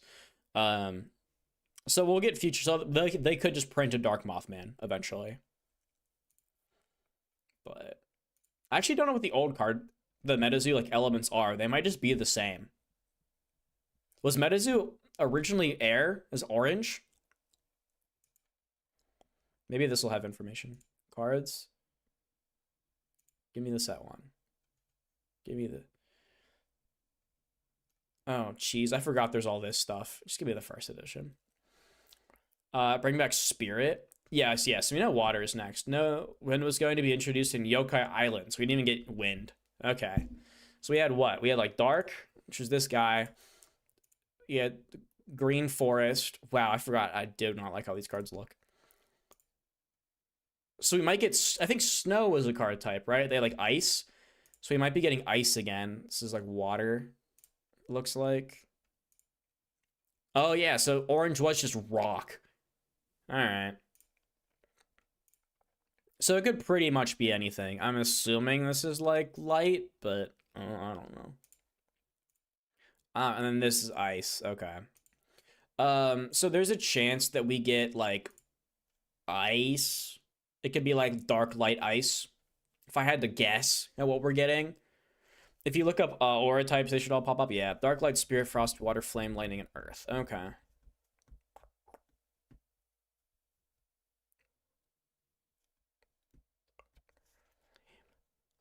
Earth. Okay, so they swapped. I assume they just... So I'm guessing then we just swapped air for spirit, which makes sense. And then we'll get dark light ice. Which, coincidentally enough, if they give us... if they give us... In this order, if we go ice, light, dark, it'll be identical to Alestral's release order. Spirit and cosmic. Okay. Frost's probably going to be a part of water. You'd assume. You'd think. But Alestral's release order was ice, light, dark. With set 1 being these 5 elements. Alestral's set 1 was these 5 exact elements. And then it went ice in set 2, light in set 3, dark in set 4. So, we'll see. It might be exactly the same. Which is like, whatever, I guess. Okay. Cosmic's very popular. They may bring it back. They might. They might. Cosmic's a tough one because that locks you into like elements like air, lightning. You can squeeze a lot of stuff into those. Cosmic is very specific. And it's like outer space and outer space only. It locks you into a style a little bit too much. Where like water is like, well, just print any card that's like wet and it can be a water type and it's fine. Cosmic is like specifically a thing from outer space. Which is like not terrible, but you know, not the most ideal thing ever. Oh, that's wild. All right. Not the chill guy meme. Okay, flexing the bling. What? Okay. So this is old. This is back when Metazoo was still a thing. And then this is the announcement. Okay. Spirit was the coolest? Well, I'm guessing they got rid of that one. Cosmic Dark and Light. I could see it, but I don't know. I feel like Cosmic's a little limiting, but I could see it if it's dark light. It's purple for dark, white for light, and like black for cosmic is what I would do. I think they'd probably go black for dark, white for light, purple for cosmic. If I had to take a gander, that's probably what they're going to end up doing, which is like fine. That's okay. So yeah, that's the announcement. And then, okay, cool. And then it's just art reveals. And then we get the video. Okay. Cool. Is there anything else on the YouTube? I feel like there's not. Wait, isn't the full game preview just from the thing? Oh, the lore. That's what I need to look at. You're so right. Okay, yeah, so we did already see all that. The lore. That's what we want. Let me get rid of this because you already know what we're talking about. Get that out of here. I want to look at the lore. Because I think the lore is going to be a pretty big make or break. It's looking like with the new Metazoo, the caster determines the aura type, which is what some of the creatures have a couple cards with a couple aura types. Cosmic is green. Weird. They can make a pretty. Yeah, right. I'm assuming that like go with purple. That's the only card of the rainbow they're missing. Kind of sounds. Yeah, that's what I would assume, right? Like casters have a flavor reason for limiting your deck type because those are the kinds of creatures they can summon. So I'm like, that makes sense. Are these important? These might be important. Oh, it's a lot of words. I hate words. Oh, it's like a story. Visual guides to mythological, legendary, mirrored, unknown. For those who are correct caliber mindset, mentally just beyond seeing something strange. Professional physical storage facilities. Okay, so I was right. Yeah, they hunt the cryptids and they put them in the books. So I got that part correct. The Walking Sam story is awesome. I mean, yeah, I bet a bunch of the cryptid stories are really sick. That is short and important. Oh yeah, the how to be the caster thing. Mapping each gate card in a caster spellbook is an empty unmarked vessel. Design is just map cryptid. So they trap them in the card. Okay, so this is them going sucking them into the card. Cool. The only thing I need to figure out is why do they fight each other? Because instance no discernible limits, there's no shortage on possible cryptids the caster can map. Yeah, clashes between casters are routine, often based on ego or pride. One rumored cause, however, is apparently generating anxiety among many casters. Documented cryptids have been showing up in very limited numbers, socially withdrawn casters, spellbooks, including curiosity, greed, and selfishness among select casters. Okay. This is a little more frequent, more violent space of forces. You found these rare cards to battle. Sharing the value. Okay, they just fight because they want that. I want the cryptid. Give me that. And so they just fight each other. That's probably fine. I mean, eventually you got to have like some overarching threat that like brings your main cast together. Oh, okay, now we're cooking. Now we're talking. Now we got pictures. Now we're speaking my language. Oh, we got pictures. Let's go. We got some Psyduck looking thing. Longest. Okay.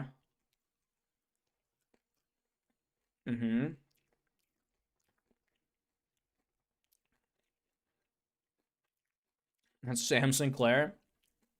Possibly. So you stick the card on a thing, and then it's like a trap. Scanner, copy. Okay, yeah. It's nice. Says monster libraries, vision library, trap.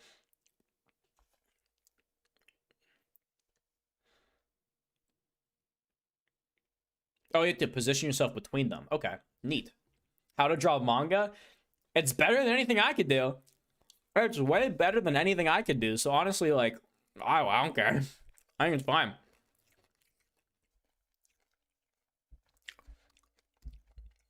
No mapping occurs when you hand on the slide spellbook. Gate card open. Dude, we're gonna Bakugan Brawl.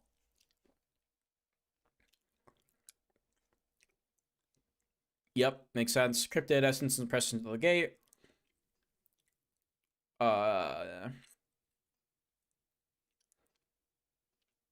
Own essence into the gate, which may be why the gate card's marker ensure there is no pain involved.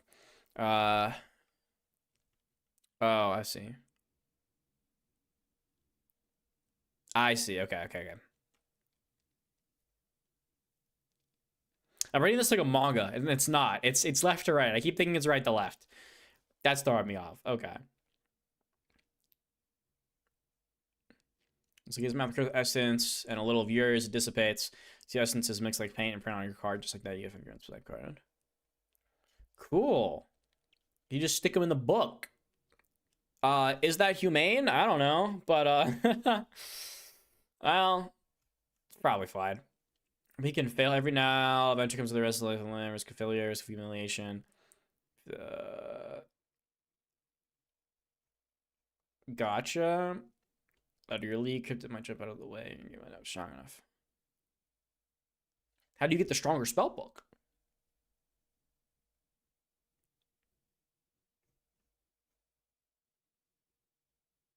Okay. Cool. Cool. Let's answer from the cryptid cast increase copy, get card open. Plus 200 G's. Oh, it's too many words. I'm gonna need to read that on my own time. Yeah, that's gonna be a my own time thing. Is that all the lore? No, it's this. This is what I wanted to see.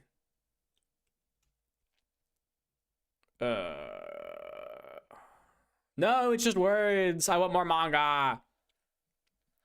How would you build Optimus Prime? So here's the thing, bud. I don't play Magic the Gathering. All right, here's what I do. Here's what I do.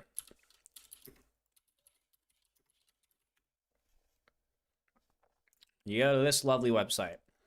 And then you just, these ones aren't super relevant. You go here, and then you just and then you click this little plus button, right? And you just read the card and like, oh, that looks cool. Click the plus button. I like this one. Click the plus button. Do that for pretty much all of these. You can also do it for all of these, right? Don't worry about this. These are cringe. If you play these, you're kind of a loser. No, I'm kidding. Then you go to here, and then you start reading, and you go, oh, this one's cool. I want that. And then you go, oh, this one's, I can't afford that. Get that out of here. But this one's nice. I want that. And then you do that for all of this, all the instants. You do it for the sorceries, and then you do it for the artifacts. Then, once you got your stuff picked out, you want to double check that you have at least like 10 mana rocks, at least 10 ways to draw some cards, at least 10 removal spells, and then if the combination of all of those plus the cool transforms you picked out equals 64, congratulations, your deck is built. Go get 36 lands, shuffle them up, and play a game. That's how I would build Optimus Prime. If I also really wanted to build him specifically, I would just go on YouTube and type in Optimus Prime Commander deck. And if there's a video where the person actually explains why they put the cards in the deck, I would just copy that deck list and build it verbatim. That's what I do. That's my life advice. I don't play Commander enough to have any specific deck building things in mind. I just literally go on EDH, I just go pick cards. I pick cards, I put them in a pile, and then I blow people up. That's pretty much all I do. Oh, it's all words. Dang it. I can't read that. I'm too slow for all that. And then that. Okay. So hopefully they do some cool lore stuff. If they do some cool lore stuff, I'm so down. That sounds awesome. If they don't, it'll be unfortunate. I just want to see his magazine. This seems dope. You see, it's not 100 cards. It's 64. And then 36 lands. But it's 64 cards, which is still a lot. Well, technically it's 63 because you've already picked your commander. So it's 63 cards to think about, which is still a lot, but quite doable. Quite doable. I think you could do 60, 63. It's not terrible. Booster packs. Booster packs. Yo. Okay. We're cooking. Let me buy it. I want it.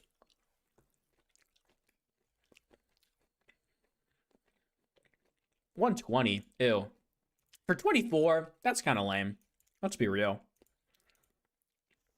Frick you, Metazoo. Lore stories important. Yeah, absolutely. You need an IP you can get attached to. Which lands you gonna use?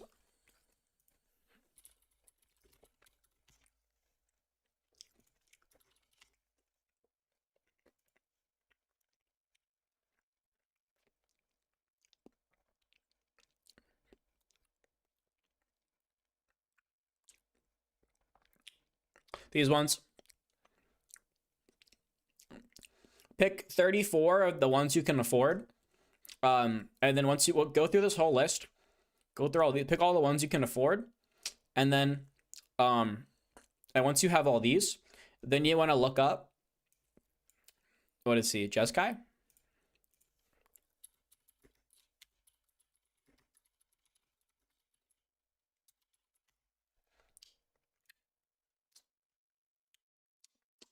Here you go. And then just see if you own any of these.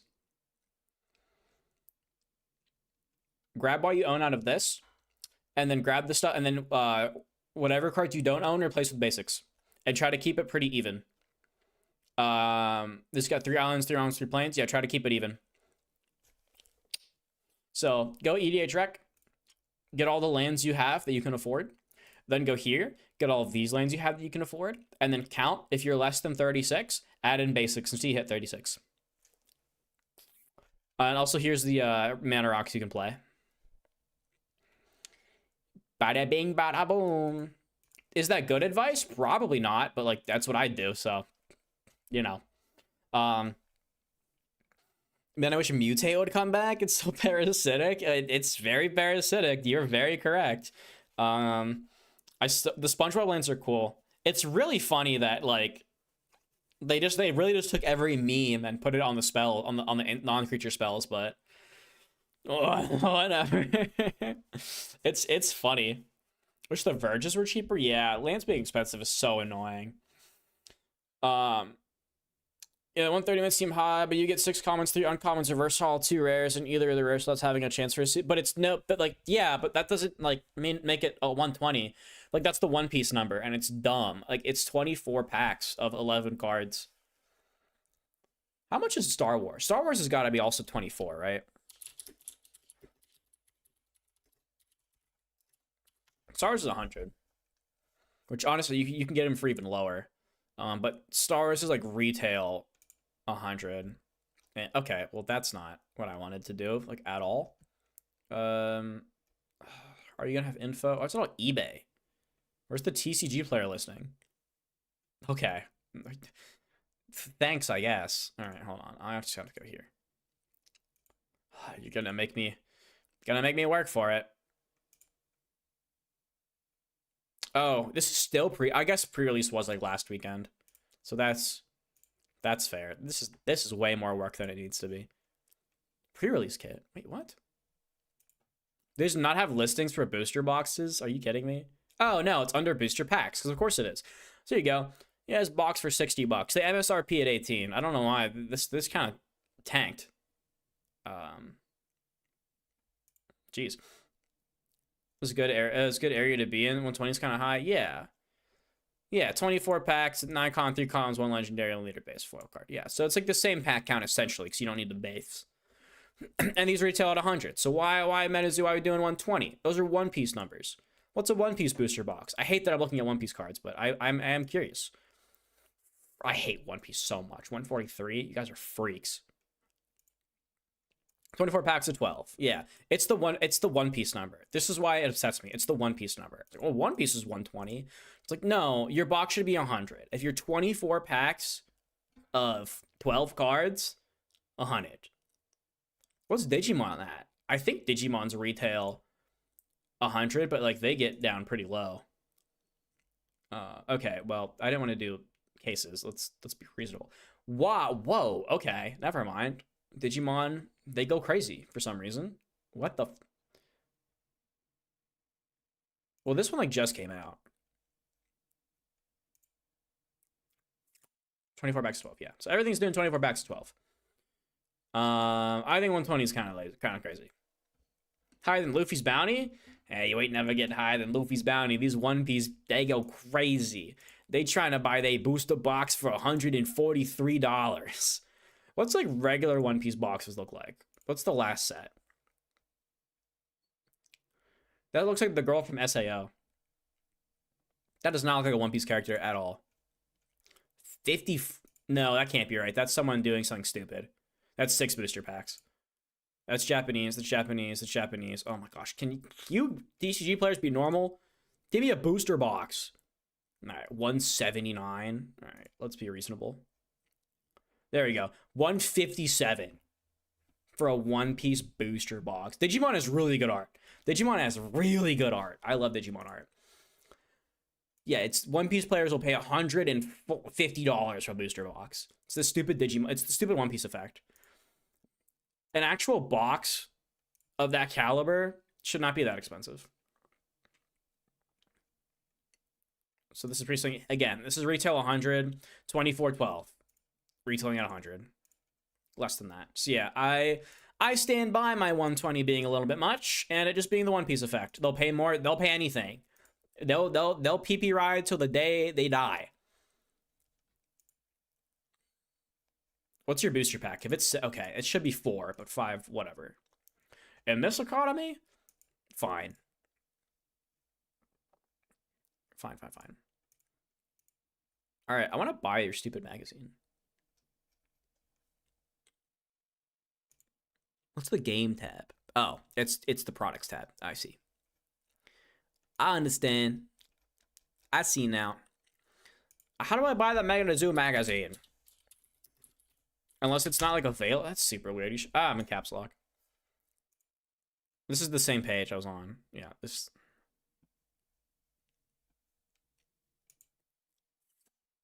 I like the anime. One Piece is just the game is cheeks. The game is cheeks. I honestly think the anime is mid. I ain't going cap. I think One Piece is mid. Maybe not even like. Maybe I shouldn't say mid, but like overhyped. I think the anime is overhyped. Like it's fine. Okay, this is not where I want. It's not bad, but I think it's way overhyped. That makes me see it as very mid. Metazoo, how do I buy your products? How do I spend my money on you? I feel like you should be giving me a direct route to... Why? That's not what I want. I don't want HQ. I feel like you should be giving me like a direct route to emptying my credit card. Not available yet. Man, no pre-order is crazy because it comes out March 28th. It comes out in like 2 weeks. No pre-order is wild. Like for your Cedra? I don't know. Maybe it's just me. Included in magazine. Okay.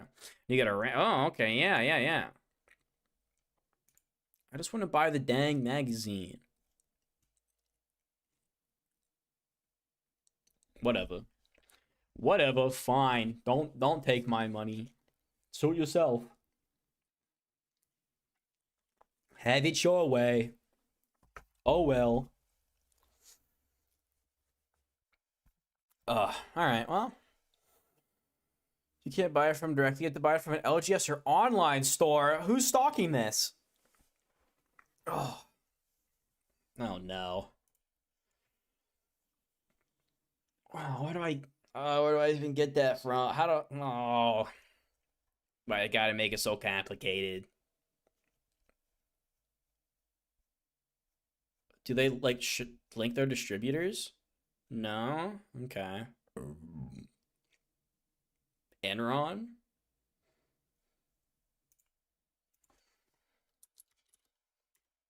Enron scandal? Yeah, no thanks. Wait, no, I've heard of Enron. It's the energy company. Yeah. Yeah, I heard about that. Alright, that didn't help me. It's a joke? Okay, yeah, I was gonna say, I'm like, wait a second. Yeah, okay, I a little slow on that one. Maybe I can invade their Discord.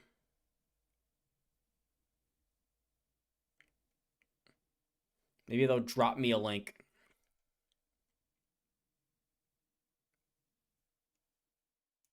I tried to join the oshi-push Discord, fun fact. It didn't work. I got in the Discord, I selected my role, and then it didn't give me any, like, tabs. Or any, like, things to, like, any, like, chats to join. I'm stuck in the, like... I literally just have, like, the welcome screen. That's literally it. Which is very funny. Not really. I don't really care. Oh, wait. Yeah. Oh. The direct-to-consumer was one of the reasons they got so backed up. Pre-orders were insane. That makes sense. But, like, I wish they'd link me, like, the distributor to go to. Or, like, where they're stocking it. So I can't just boot up TCG Player, I assume. Roles, community links, social club, FAQ, mod support, community suggestions, Metazoo chat, lore discussion, community threads. Okay, no. Yeah, no. Alright, cool. Alright, whatever. That's the showcase. Something about booster boxes.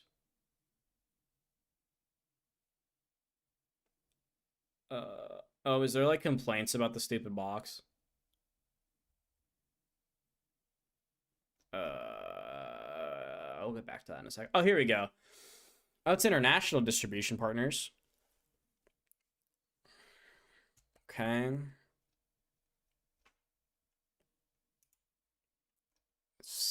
Oh, here we go. Okay, there. Yeah, okay. So that's their distribution marketing timeline. Ordering will open in late March. Full live action trailer in the lead up to our street date.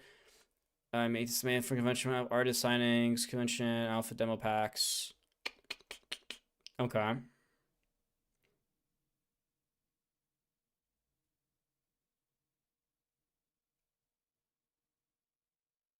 This with Metazoo TCG. Okay, that's cute. Retailer onboarding. How do I buy? So I just have to find a retailer. That's cool. All right, whatever. Figure it out. And it's just art. Yeah, it's just art. All right, whatever. Oh, find me a retailer so I can purchase some Metazoo. Ew, that's a phrase I never thought I'd say. It's like Metazoo has been such a stain on the TCG community. No, I'm on Discord. I'm just trying to find. I finally found the distribution. It's not important. You're not missing anything. I was trying to lurk in their Discord to see if I could find any info, but yeah, nothing. Yeah, Metazoo's been such a stain on the community. I never thought I'd be saying I gotta order some Metazoo product, but I might. Who knows? I also might end up playing it and getting the same vibe as I did from Altered, where it's like, this is cute, but like, unless I have a locals that's right beside me that's heavily into it, it's like, I don't really need to dedicate a whole bunch of time and effort to this. It's like fine, it's fun to play. And if someone was like, let's play Altered, I'd be like, sure, but I'm not gonna be like, guys, you have to play Altered. It's like fine. Bring back Spirit. Well, you gotta wait till set 3 at least, bucko. It's gonna be a hot minute until they do that. Unfortunately. Ugh. Alright. And then we already watched that. Yeah. Alright, cool. So yeah, chat, what do we think of Metazoo? Can't say it's cringe. It's definitely an actual game this time. So like that's nice at least. I can appreciate that much. Not too many complaints there. But how are we feeling? Are y'all gonna go play Metazoo? Right? Like, it looks neat. It looks fine. They sure made a game. So I can't really get upset with that. Oh, I can't view that from here? That's so weird. I thought I could view the stream from my phone, but I can't. Oh well. I guess I don't need this webcam dangling here anymore. Stupid fig. I don't want to play Magic anyway. I hate Magic the Gathering. I shouldn't say hate, but like, it's close. It's close to it. Okay, well, that was my plans for the night. Not gonna lie. Looking for something cringe to build, maybe 11. Ooh, maybe. Maybe. Oh, all right, gamers. Whoops, this one. Thank you for coming to the stream where we talk about Metazoo, the return of an actual card game this time. Is it the next best thing ever? No, not really. Actually, side tangent. Did they like put out? Can I find like resources on Project K? Or is it just gonna be like just random stuff? All legends, everything we know. It's yeah, it's just gonna be all like everything we know about whatever rules, mechanics from One Piece, right? Okay, yeah. Okay. Fighting Inf is gonna suck. Metazoo's the One Piece killer. I wish. I can pray. I can keep dreaming. I think it's honestly a fair comparison I think it's fair to compare Metazoo to Project K. I think that's an understandable, because these games are very similar, but also different. And it'll be interesting to see which one comes out on top, but I think they're both gonna, like, if I'm being honest, I think they're both gonna, like, equally flop. I don't know if either of these games are gonna do all that great. They both have, like, an IP behind them. Like, Metazoo has all the past Metazoo fans, and, you know, suffers from all the people that were scarred from it as well, so that balances it out. And then, like, this has the League of Legends IP behind it. The actual game just seems kind of like Metazoo, just kind of fine. Like, I can't say it's bad. It doesn't seem bad, but there's nothing about it that really jumps out as like, this is incredible. I can't wait to play this. This one really suffers from the One Piece effect. Like, these don't look like League of Legends cards, like, at all. Granted, luckily, I know they're still working on it. They said they're still working on it. So hopefully the card template gets updated, and hopefully that they fix this, they change this. Because if not, that'll be a problem. That will not be great. But it's looking kind of mid, I'm not gonna lie. It's looking kind of whatever. But I feel like this and Metazoo are gonna kind of hit the same, like, level of, not the same crowd, but kind of like same, like, level of popularity. It's probably the word I'd use. Like, they're gonna hit the same level. But I could be wrong. That's my hot take. Just from reading stuff, that's my hot take. Is that it's gonna be, like, fine. It's chaos. Yeah. Like, I don't think this is gonna be the next Runeterra. This is not Legends of Runeterra. This is kind of just whatever. Order is yellow. Okay. I forgot. I wanted to look at the rune names. Someone's working on an automatic sim for this, which is really, really cool. And I think that's pretty sick. But yeah. Broken Covenants can. Oh, great. The one game I am excited for, though. The game I am excited to play. Y'all see Cookie Run Braveverse? Y'all know Cookie Run? Willow?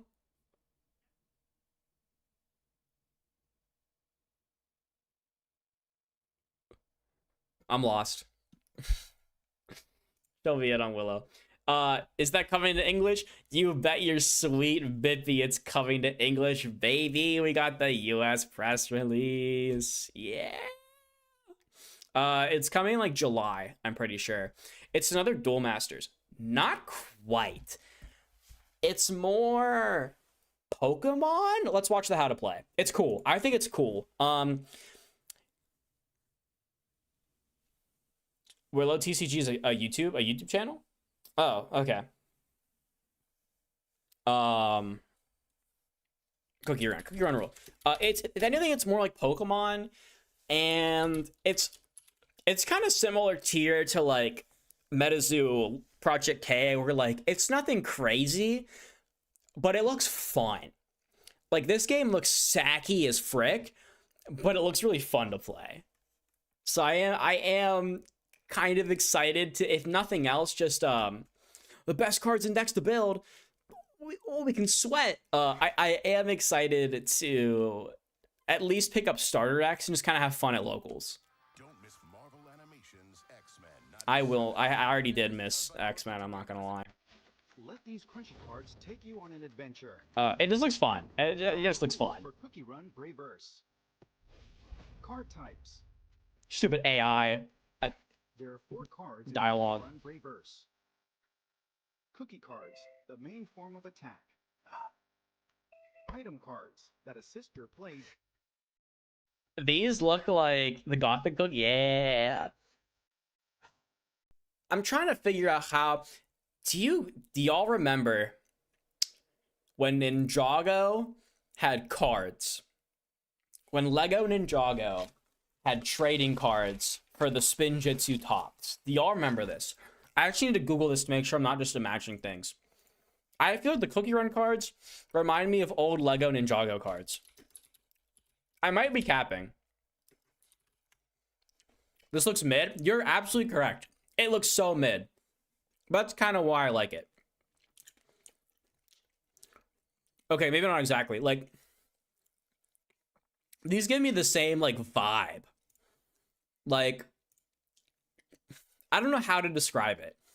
They give me this, like, early 2000s, yeah, they had cards. Lego TCG when? Dude, Lego Ninjago TCG? Y'all remember Lego Ninjago, dude? Up for grabs with a speed of 400? Whew.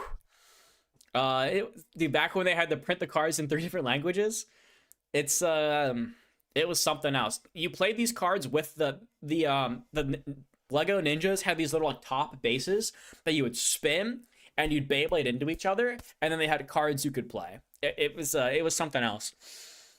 But the Cookie Run cards give me kind of like Lego Ninjago vibes of like, we have this IP and we were told to make a card game for it. So we just kind of threw together a card game for it. I don't know how to describe it. They have this like early to mid 2010s like aesthetic to the card frame. I can't quite put my finger on it, but something about it makes it just feel like almost like Club Penguin card jutsu. Like they told us to make an Angry Birds card game, so here you go. Bionicle TCG would go hard? Absolutely.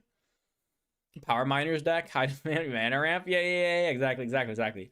Yeah, these cards give me like the vibe of like clearly made like maybe almost like mobile game vibe. I don't know what it is, but I kind of like it. Like it's kind of like in a way it's kind of charming. I'm not gonna lie. It's better than the new like altered and like we just saw with Metazoo and League of Legends like minimalist. This is like old cheese, like where the oh my gosh, what was it called? Imagination. Where the Imagination cards feel like nostalgic for the 90s, these cards feel nostalgic for like the early to mid 2010s. Back when like every IP and their mom would get a card game. Like these remind me of like that era. And like specifically like the Lego Ninjago cards. And there's something else. It's not quite the Ninjago card. There's some other random cardboard I owned that they looked like as well. This isn't it. It's these. Bleach? Yeah. The Bleach TCG is a good one. Yeah. They just like... I'm going to get Union Arena stuff. But I'll be able to... Yeah. It just... That's not what I want at all. It just like radiates early 2000s. This is more of like the Bandai Naruto, because I think this is also Bandai. Very Naruto vibes. But yeah, it just like screams early 2010. Yeah, these cards. Ooh, baby. These are something. Look at all these numbers. Look at all the stuff that's just on these and how tiny the art is. It's a vibe. It's honestly such a vibe. Oh, my goat. They have my goat. I actually want to look up. I feel like I remember these cards looking cool. Oh, yeah. These look kind of dope. The Monsuno cards. These look kind of... Yeah, the Sovereign King TCG sucked. It was poopy butthole. Want to play the Beach TCG? Better be a mathematician? Yeah, straight up. It's crazy. There's so much going on. But like these, I like the Monsuno cards a lot. Like, can we go back to when we had card frames? Like, these look cool. This looks like a Monsuno card. Like, it's dope. I don't know. So some people might find it cheesy. Like, it looks pretty cheesy. Like, here's some old chaotic card. An old chaotic card. This game you needed to do math. This game was fun. But I don't know. It's just we knew how to do visual design back then, right? We knew how to make something pop. Like this. That's clearly a chaotic card. Nowadays, you give me a Metazoo card, and I'm like, dude, this could literally be anything. You show me this, and I'm like, I can't tell you what game that's from. This literally could be anything. This could be a mobile game. I literally don't even know. Old Yu-Yu cards? I'm sure they're similar. I'm gonna get a bunch of universes and Union Arena in this. Oh yeah, there we go. Yeah, okay, wait, that's universes. This would be it. Look at that. Now this, it's a little extreme. This is a little extreme, in terms of template, but I still like it. I still like it a lot. These are crazy. Chaotic, dude, Chaotic's fun. Chaotic is so fun. I don't know what you're talking about. I love Chaotic. I can't wait till that comes back. Brian Gannon needs to hurry up to getting back whatever documents he's still missing and has been missing for the past 5 months. I think Chaotic's so fun. It's actually such a blast to play. Chaotic makes you feel like you're playing a... You know how, like, in movies, when characters play video games, they just kind of, like, fumble with the... Like, they'll grab the controller and they'll just be like this? It's kind of similar when they make characters in movies and video games play fake trading card games, right? When you play Chaotic and you listen to yourself talk while you're playing, it feels like you're playing a fake trading card game. And I think that's so cool. And it makes it so fun. But yeah, something about Cookie Run just gives me early 2010 aesthetic. I like it. I'm not gonna lie, I kind of like it. I'm here for it. Trap cards that assist you against your opponent's attacks. Bro, I had this turned down. Stage cards that can be used at every turn. Deck.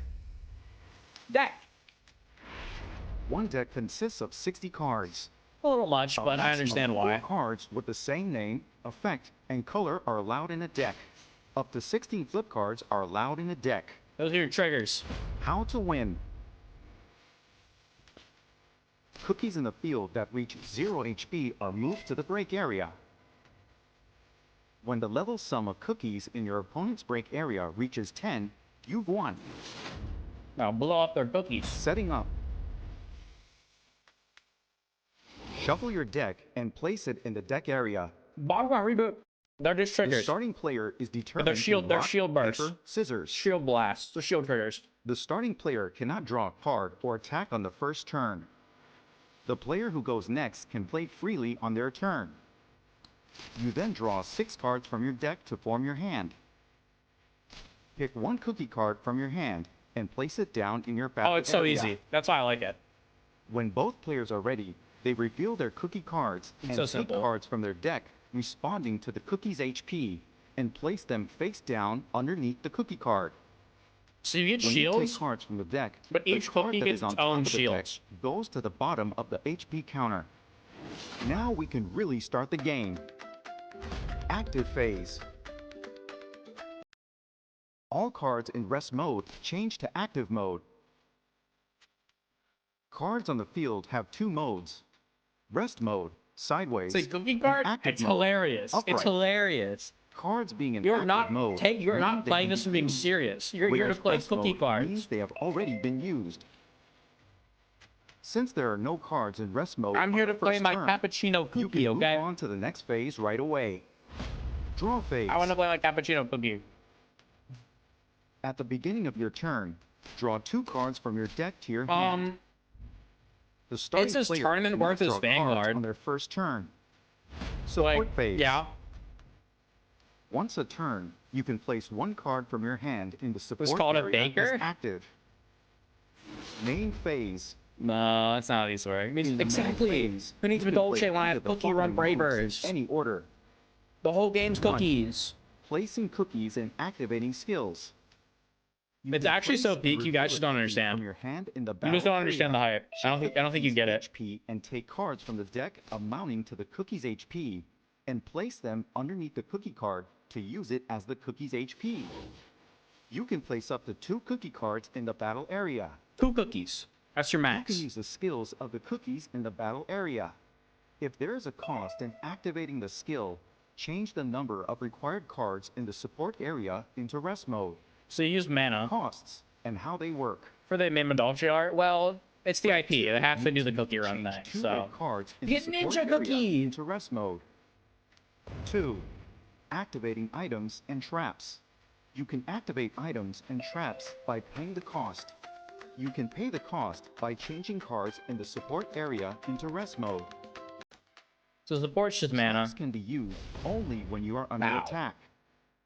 You can only use 1 trap for 1 attack. 3. Stage reveal. You can reveal stage cards by paying their cost. You can pay the cost by changing cards in the support area into rest mode. Stage cards will remain on the field, available for use at every turn. Field spell, you know how that works. Battles. You can use your active cookies in your battle area to attack the cookies in your opponent's battle area. In order to attack, you need to pay the cost specified in the cookie's attack. It's kind of like Pokemon attacks. In the support area from active mode into rest mode. Starting players cannot attack on the first turn. Battle actions.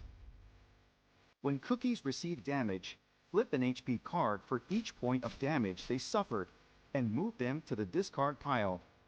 If a flip card is flipped, the player can choose whether to use its effect. Triggers! You can use one flip effect, and this must be done when That you can cost receive mana. damage. Cookies will faint when their HP reaches 0 and are moved to the break area facing So much up. echo. When there are no cookies in your battle area, you must reveal one cookie card from your hand. You must reveal a cookie even if it's not your turn. Yeah. If you have no cookies that you can reveal from your hand, you lose the game. So you can get donked. End phase.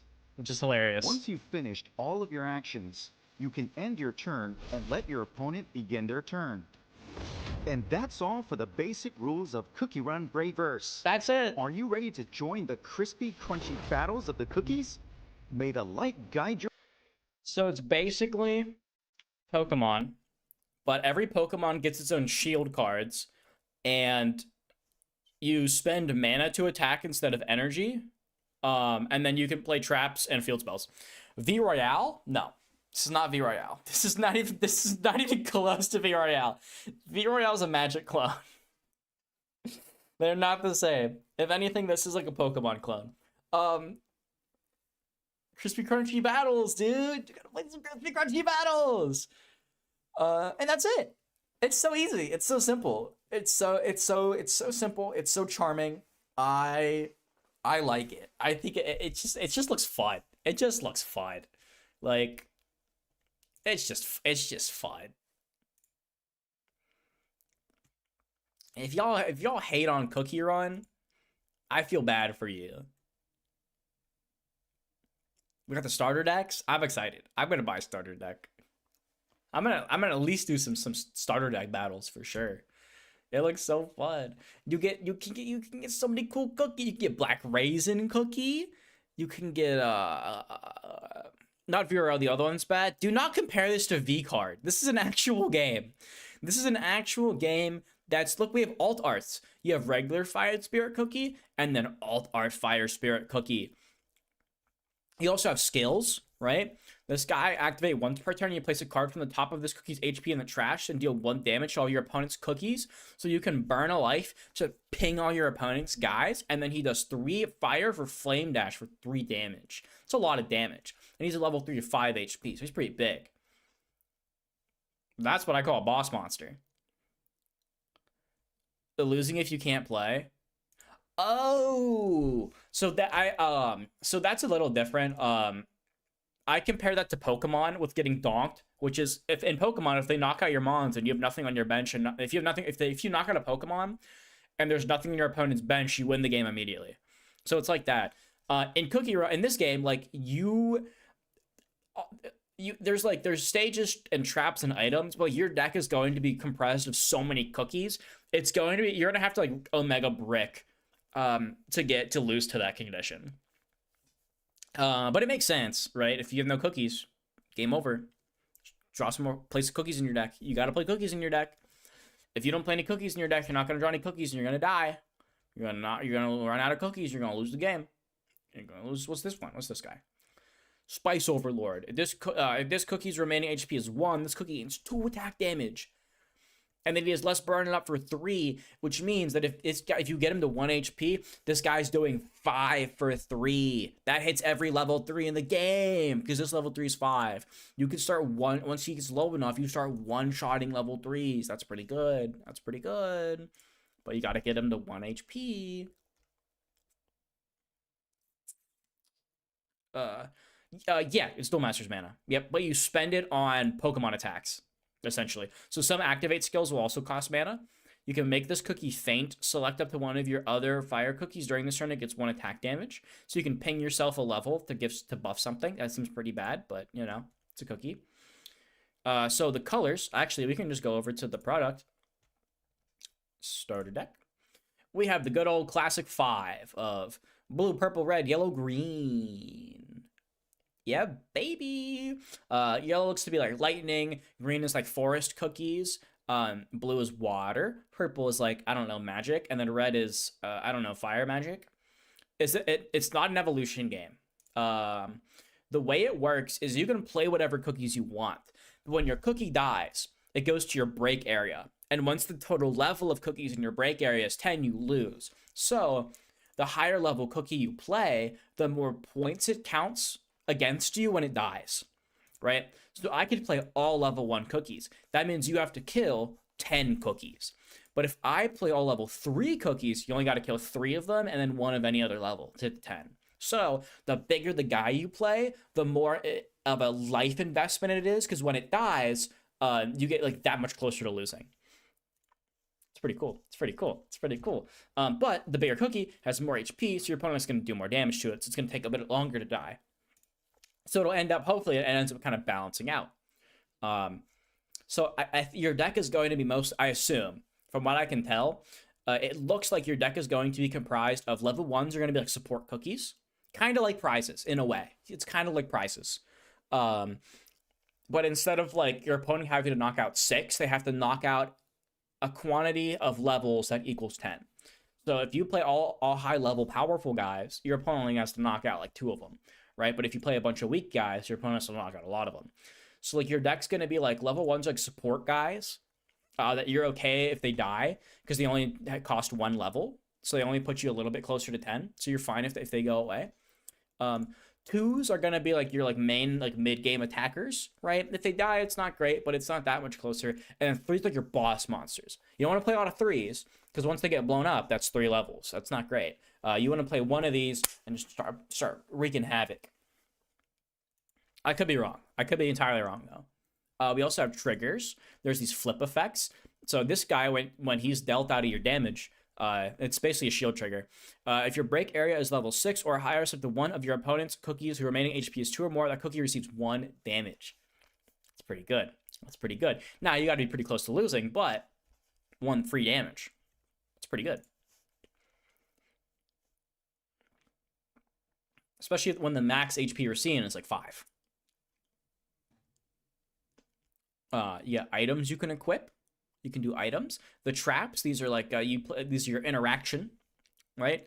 Scolvalian, yeah. He's the Pepper Hot Scolvalia student. Spicy pepper, cookie spicy pepper, spicy cookie pepper. We got habanero cookie. Level 1 on play, there's another fire level 2 or higher cookie in your battle area during this turn. This cookie gains +2 attack damage. So you smack this down, it's level 1, but it does 3 damage for 2. Value. What's the trap? 2 red. If your fire level 3 cookie faints during this battle, select the one of your opponent's cookies. That cookie deals 2 damage. They kill your cookie, you kill their cookie. Pretty good. It's pretty good. What's the stage do? Costs 1 fire to place. Then you can activate it, pay 2 red, rest this card, place 1 card from the top of your level 2 or higher cookies HP into your trash. You got to burn a life. So one of your opponent's cookies that keeps your deals 1 damage. So red is going to be like the aggro damage thing. It's going to want to self-damage itself to deal a bunch of damage to the opponent and try to kill them before it kills itself. So red's going to be very, very aggro and kind of like living in the danger zone. Because like this guy's, you have to pay a life, right? This thing you have to be close to losing. This guy has to be almost dead. So you're gonna be want to be in close to the danger zone. Lightning, I don't know what lightning does. This guy's a lot of words. Oh my lord. Oh wow. On play 2, if your opponent's break area is 5 or lower, so one of your opponent's level 2 or low cookies, put the cookie in your opponent. What, you can just kill something? Stormbreaker. Stormbreaker cookie, you just go on place. Pay 2. Blow up your dude. So this is like an early game boss you want to draw. You just want to drop and kill your guy. I don't care how much damage it needs. Gone. That's pretty sick. And then you can Divine Retribution, which is 3 for 2. Not great. Then can't be used as 1 lightning. You can pay 1 for it if your break area is level 3 or higher. Oh wait, can be used as 1 if your break area is level 3 or higher. So 1 of your opponent's cookies. Oh, so I think you can pay an extra lightning to then shoot something for 2. So it's 4 for 4, but you can spread it. Pretty good. Pretty good. That's a lot of damage. That's pretty. A Stormbringer cookie seems pretty good. Seems pretty cool. That's the alt art. This is the regular art. Also pretty good. That's a J-Ruler effect? Yeah, it is. Yeah, heck yeah, it is. Oh, this is cool. Kumiho cookie. And her alt art, she turns into the fox. I don't know. I think this game's super cute. I think the game's super cute. I really like the green. Where are they? Blue Lilies is pretty good. Where are they? Oh, maybe they're not in this set. They might not be in set 1. Ooh, Black Pearl cookie looks pretty cool. I like that. And her alt art? It's not as great. Sea Fairy cookie, though. Now we're cooking. It's like a Bermuda card. Ooh. Gross. But I think the game's cute. I think the game is super cute. So I'm down to give it a go. Once it comes out, I'm down to give it a go. I'll pick up a starter deck. Ooh, look at this Stardust cookie. Is that like Stardust Dragon? That looks cool. That looks really cool. That one looks sick. I like that a lot. Oh, you have generic stuff? Generic stage? That's expensive. Oh. Okay, Big Bomb City. Yep, I see you. I assume this is like set 2. We got Pattaya Dragon Cookie. Look at that. The card looks sick.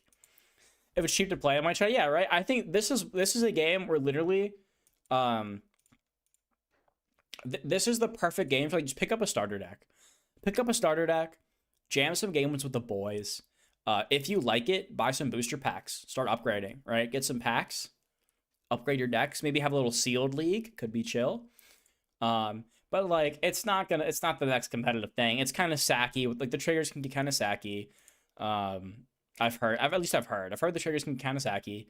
But like it's just fun. It's just cookies, man. It's just cookies. We're just playing with cookies. I think it looks really fun.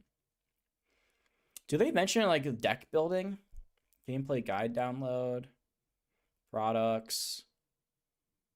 Oh, they tell you what they do. Okay, so red is aggressive.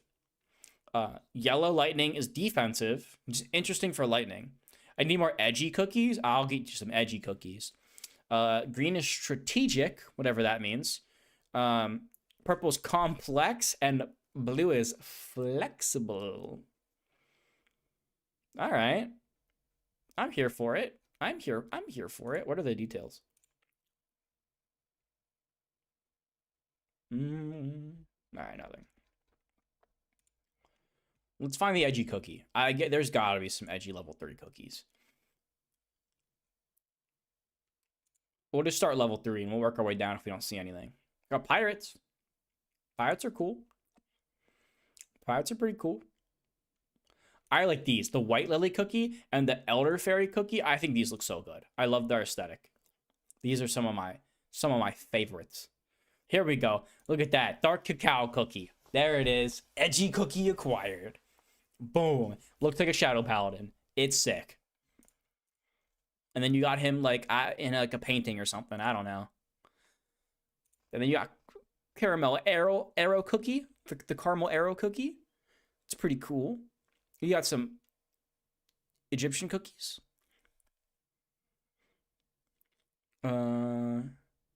More cookie. A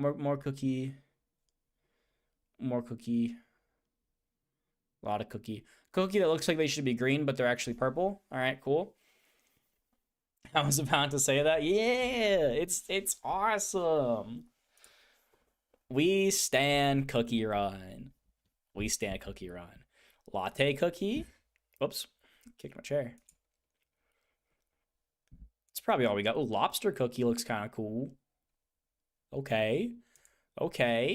We're cooking. That's all the cookies. I think this is the starter deck one. Purple main, edgy cookies, complex game style. Yeah, we're cooking. We're purple. Yeah, let's go. It's kind of maybe a little bit. Oh, here we go. You can get black. You can also play blue for black raisin cookies. She got crows. She got cookie crows. The raisins. That's cool. I like that a lot. Is it good? Your turn on play, discard 3 cards. So the 2 of your opponent's cookies deal 2 damage to one of the cookies and 1 damage to the other. And then 3 for 3. Not bad. How complex can you get? We don't need to talk about that. You don't need to talk about how complex. Well, let's see. What does Dark Cacao do? Judgment of Resolution. On play, 2 purple, select the 2 of your opponent's cookies, place up to 1 card from the top of each cookie's HP to the trash. You just burn 2, you just do 2 damage. But because it says place, I think they don't get the flip trigger. So you get to delete life without causing them to get triggers. That's really cool. And then 4 purple for a Yu-Gi-Oh card for 3 damage. Then select with 1 of your opponent's cookies, place up to 1 card from the top of that cookie's HP in the trash. Okay, so Dark Cacao is all about doing damage with no flip effects. Yeah, it's a Yu-Gi-Oh name. So Dark Cacao is like, I'm going to do damage and you don't get your flip effects. That's pretty sick. What about Caramel Arrow? On play purple, if your trash contains 15 purple cards or more, return all cards from your trash to your deck, shuffle it, then deal 2 damage to all your opponent's cookies. Dark Burn. Yeah, Dark Burn. And you get board, you get Graveyard Self-Mill Board Wipe deck. So you fill your trash to 15, then you go, boom, Caramel Arrow cookie, shuffle my trash back, pew, pew, pew, pew, pew, snipe all their cookies and blow them up for 2. That's a lot. That's a lot of damage. If they have 2 cookies on board, that's 1 mana for 4 damage. That's so good. And then 3 Arrow Resolution for 2, then place up the 1 card from the top of your deck into the trash. So you can start shooting stuff and self-milling. Shadow Paladin with the Yu-Gi-Oh name? For real. Cool to see others getting on the Metazoo train. Yeah, I didn't think I was going to talk about it. And then I saw this tweet and went, oh, dang, maybe I do have to watch the thing. And it looks pretty fine. It looks pretty fine. I got to say, it looks pretty fine. But now we're talking about Cookie Run. The real game. We talk about Cookie Run. What does Stardust Cookie do? Actually, once per turn, purple. Discard a card. Select one of your opponent's cookies. During this turn, that cookie's HP attached flip effects cannot be activated. Then that cookie receives 1 dash. You get to turn off flip effects. Oh. Exact same boat, Aaron. Yeah, how's Cookie Run? I think it looks fun. It's very like it's not, don't think this is the next big thing, right? It just looks fun. It's very much like just go with your friends. Everyone buy a starter deck and just jam some games. And if you like it, start buying some booster packs. This isn't the next best card game by any means, but it looks fun. You can deal 3 for 2, then can be used as 1. If your trash contains, then you hit 15 or more, it deals 2 days. So you get another 4 for 4, essentially. Should watch gameplay. There's gameplay. Oh, there's gameplay. People be playing like locals. Caleb Hiles did a theme song for the TCG or for just like the regular for the mobile game. Purple looks so good. Purple looks sick. Purple looks sick. You deny flip triggers? Wait, was that blue? One platform, any website. Unlimited creation. Blue's so good. Describe your needs and goals. Let's peep some gameplay. Get a theme song? Like, that's sick. Caleb Hiles is kind of the goat. It's kind of loud for me. What's up, guys? It's the new sensation, Big Annotation here. And today I'm here with Tom to commentate over a Cookie Run gameplay. Oh, it's his Discord. I'm like, you should flip these. You should make them side by side. Not bad, thank you, Oliver. Stacking these sucks because you have a bunch of dead space in all the corners. If you're doing this, you should rotate these. Ideally to commentate over all of them. Some of them may just be gameplay, and hopefully we'll get some commentary over most of them. We got mono red versus mono yellow. So that we can speak over our thoughts as we're going through the game. I think I can actually open this full screen and it won't get blocked by chat. Yeah. Professional and all that. Full edit on this. Exactly. Yeah, it's the M40 layout. It's like, oh no, you need to flip this, but it's fine. It's fine. We'll survive. And I am playing yellow, and we're both just playing. I think the tier most recent. Dead Space. There's a man dabbing spaces. More alive. Fair enough. That's fair. You got me there. All right. So you set your cookie for turn 1. You set your starting cookie. We got banana cookie. Maybe a little outdated, but I mean the tier 1 decks sort of update every week, don't they? So. And brave cookie. Once per turn, 2 red. During this turn, cookie gains +1 attack. Oh, you can pump him. You can pump the. You can pump him. Strong start with the classic 1/4. The very Banana cookie's a 1/4. That's tanky. Yellow's the tanky color. Yellow's defensive. You've what started out with? Is that a brave cookie? Little brave cookie, little 1/2. Pretty good, pretty squishy guy, but I mean he swings 2 for 2, which is not. I was also confused because they opened this video saying that we're gonna commentate over this gameplay, but they're clearly playing live. Like, this is both of them playing. And a big thing about red is you want to be pushing very aggressively. Which is funny. I thought they were. Or maybe they're not. I can't even tell. Are they commentating over this after the fact or during? No, they're doing it after the fact. They're commentating after the fact. So you go 1 mana per turn. Right? You play one land from your hand. Unless you've got some little 1 mana shenanigans, but. Yeah, I don't think red or yellow really has any great activate mains to sort of start the game off with. Do you draw 2 for turn? Looks like they draw 2. Best you can really shove down is either a big blocker like a 1/4 or. You know those Sears players when they got the Dragon Ball Masters map? Dude, these guys play card games. These guys play card games. Yeah, definitely. I mean. And it looks like one of them won the European Championship. You can't see it on my screen, but it says card game European Championship winner Oliver. So these guys are gamers. I think what your 1/4 swings 2 damage back for 3. Yes, yeah, the 1/4. She does 2 damage, which normally is pretty good, but against yellow, you got to chunk through that health. I'm in no fear of any traps or anything like that. So, dude, yeah, Dragon Ball Super cards are a nightmare to read. There's so much text. I remember thinking that. I was thinking, And boom, Ginger Brave dead. To the break area. I think with the state of my hand, I didn't necessarily have any traps. So. And then boom, we got Melon Red Cookie, 3 red for 2 damage. It's a 1/4 though, pretty tanky. I wonder what will happen on my turn now. So red and yellow both have some pretty defensive level 1s. But yeah, same situation. Your Good to know. Yeah, I'm at 3 resource support, 3 energy mana, whatever you want to call it. And I'm pretty sure I'll just swing back for 2. I guess I can turn this up for you a little bit. Pretty good for you because you can pull off the. Anyways. Yo, nice draw flip. Yeah, we get a draw flip, but at least it's not a health flip, which would have been very good for me in that draw trigger That situation. would have sucked. I think that's another banana cookie. 1/4. That's so crazy. Yeah, I think that's the playing that defense, trying to build that energy up. You know, trying to live this early game. We gotta build up our mana so we can play a big idiot and then go kablamo. Yeah, exactly. Because then you get a free turn of having that. So yeah, I don't really like 60 card decks a lot, but in this game, you kind of need it. You kind of, because you're flipping through cards pretty quick. Especially in red, some sort of just one-off ping damage. I have to commit, way over commit, as it were, to get rid of a 1 healther, which is not great. Yeah, and a health flip is especially punishing in a situation like this where you're swinging for exact lethal damage and tapping out.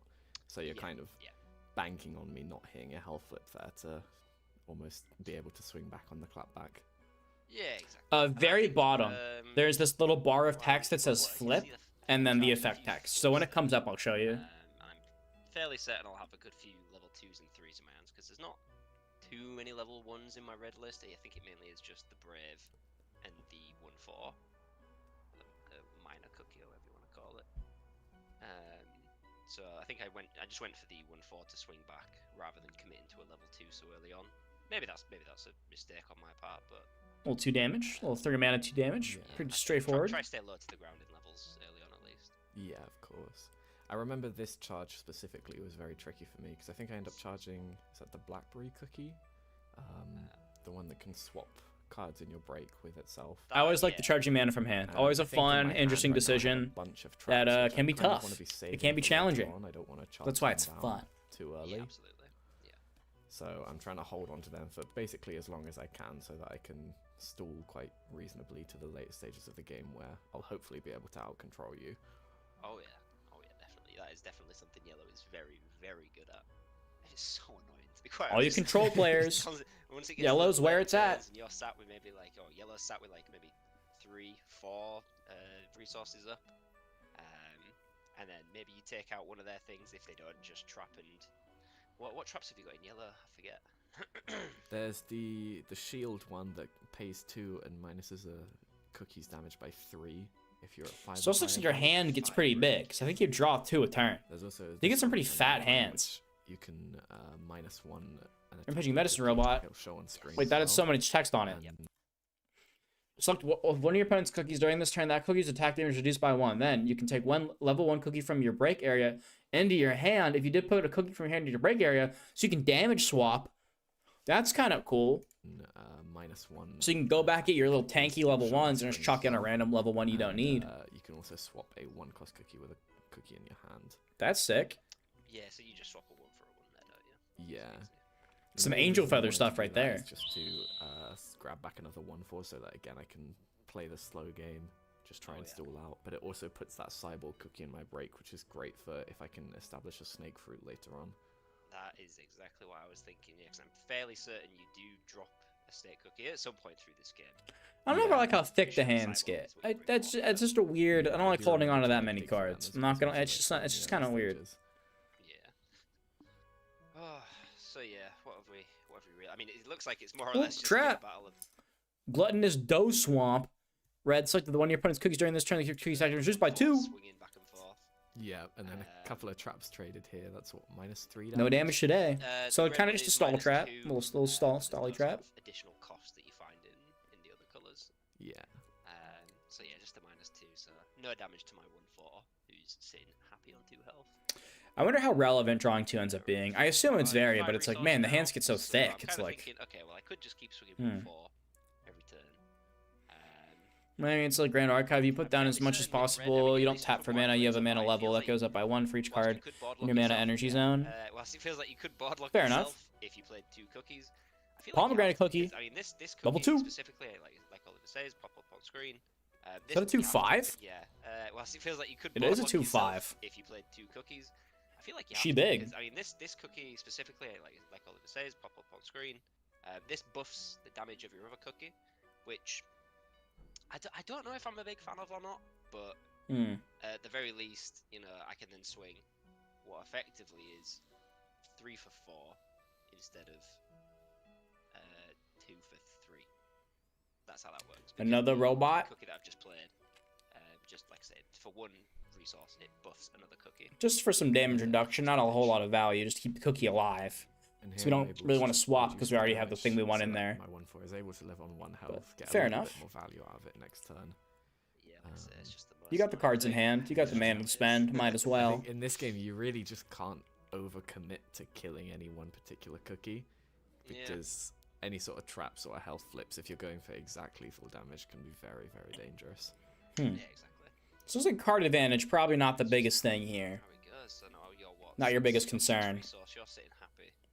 Yeah, this is where I can start getting to the point where I'm able to leave a little bit of resource open for your turns, so that if you kill my unit, I can maybe drop a snake fruit or the level 3 cookie during your turn.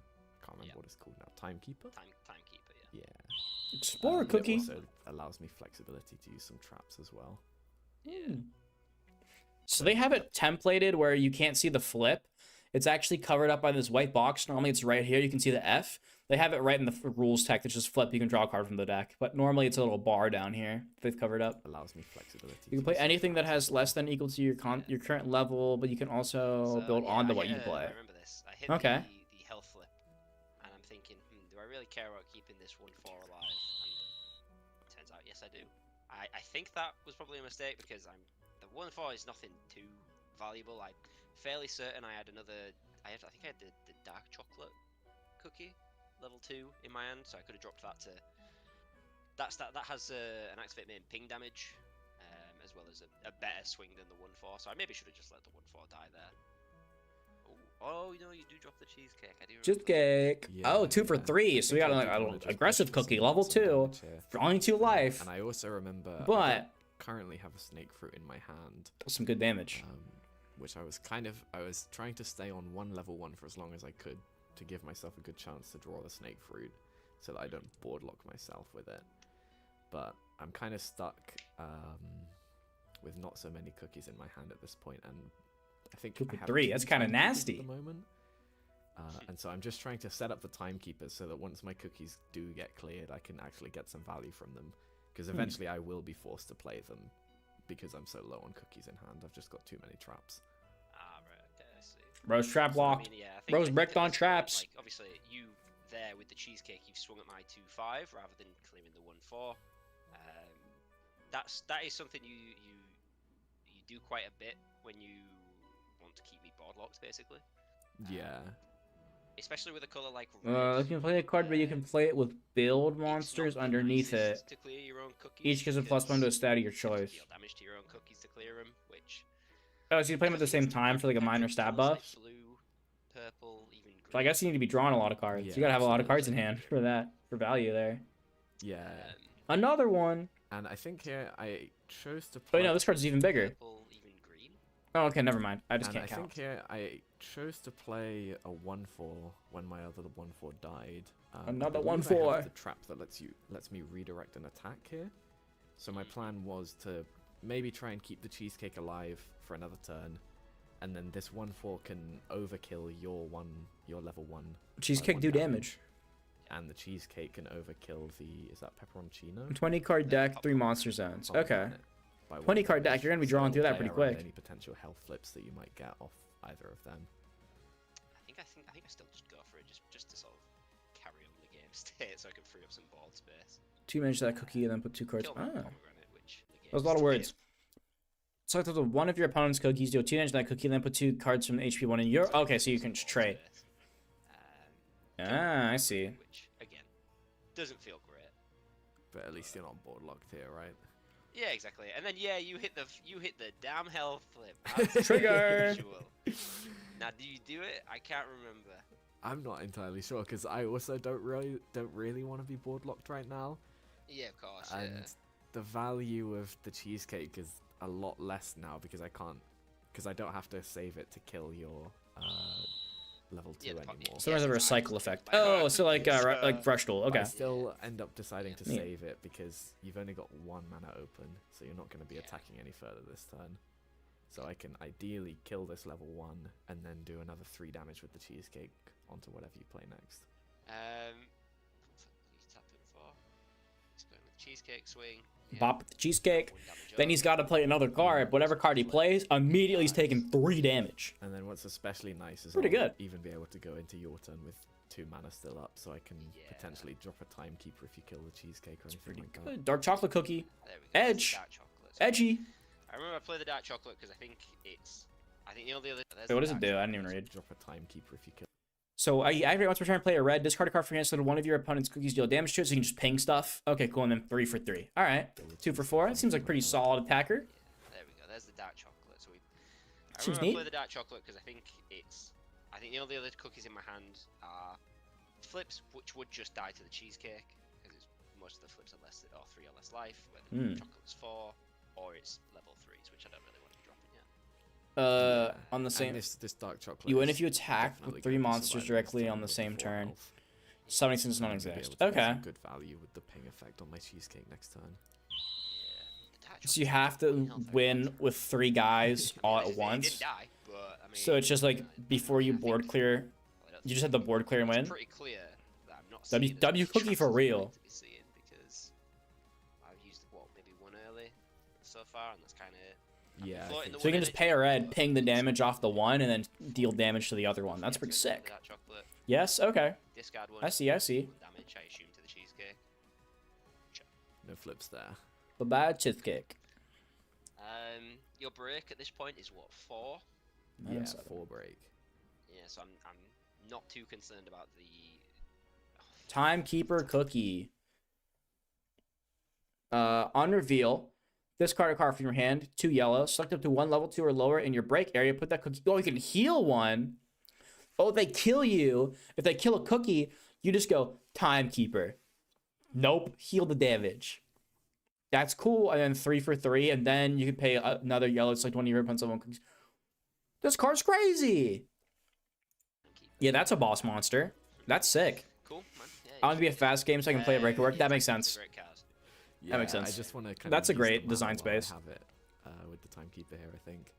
Yeah. Because how much have I got up in what, 6? but Okay. not too much I can really do to deal with. Card, heal a damage. Ooh. Yeah. The value. It does board lock me, but getting board locked with a level 3 is not the worst. I'm still going to be pumping out a lot of damage with it. Yeah, that's pretty fine. To attack. We go for the timekeeper. See how much it does. Okay, yeah, 3 for 3. Yeah, yeah. Dark chocolate's a good cookie. So yeah, I'm just thinking, you know, you've got a level 3 down. I won't mind having that in your break already.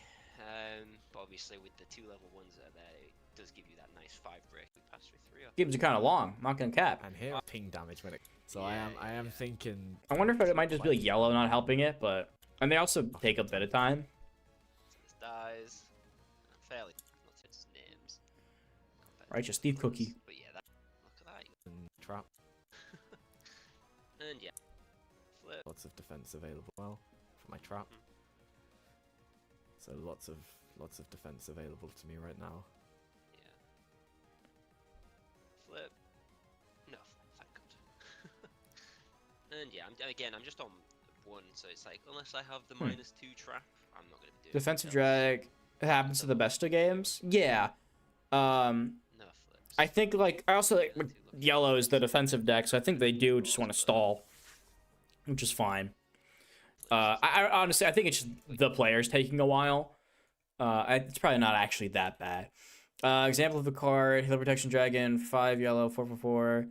After your opponent attacks, if your mana level is 5 yellow, play this card, negate the attack. Oh! Interrupt. This banana cookie. 5 yellow sounds like a lot of yellow. Fine to drop the snake, which I think Actually, that's a fourth of your deck. Against yellow, from what we've played so far, that's to be expected. I don't necessarily think there's much I can do about it because I do have to get rid of the banana at some point, really. But I think with red being a little bit more of an aggressive color. Yeah. Classic aggro into defense. Steel Spring Shield, yellow. If your break area is 5 or higher, step to one of your opponent's cookies during turn 3. So you just play yellow. You're just super freaking tanky. You have all the minusing traps, and then you play the timekeeper to heal yourself. You just can't die. So red's just gonna try to chuck a bunch of damage in your face and not be able to kill you, and you're just gonna kind of grind them out. Ideally for you would be a level 1, so that you're for you to mill out. Yeah. So you swing into the last cookie. Anything higher than a level 1, I can just try and frontline. Your whole board I don't think so. I'll look it up. Popcorn cookie, just a small little 1. It's only a 1/1 though. So I think at this point I kind of know I'm cooked. It's looking pretty Jover. So yeah, like Angel Caster, 1 yellow, 1/1. Continuous when this card is in the mana level zone. Shoot it as yellow. If you want to kill this oh, so you just chuck it in and play big guys for free? Pretty good. 9 break, and then depending on the state of my hand, I can try pop off on the next turn, but y'all know when you're dead, so I'm want to open 1. I think, dude, pushing me through. They're just kind of yapping. Level. Swings with a little 1 drop. I think breaks this cookie. Flip, you can draw. It's just a draw. I might resource up anything. So, is there a world where plays an apple bomb? When you play, could deal 3 damage. Big bomb. If we will be met with a snake cookie, we gets the draw. Nice. Another draw trigger. Another draw trigger. I think I do end up dropping a snake cookie here.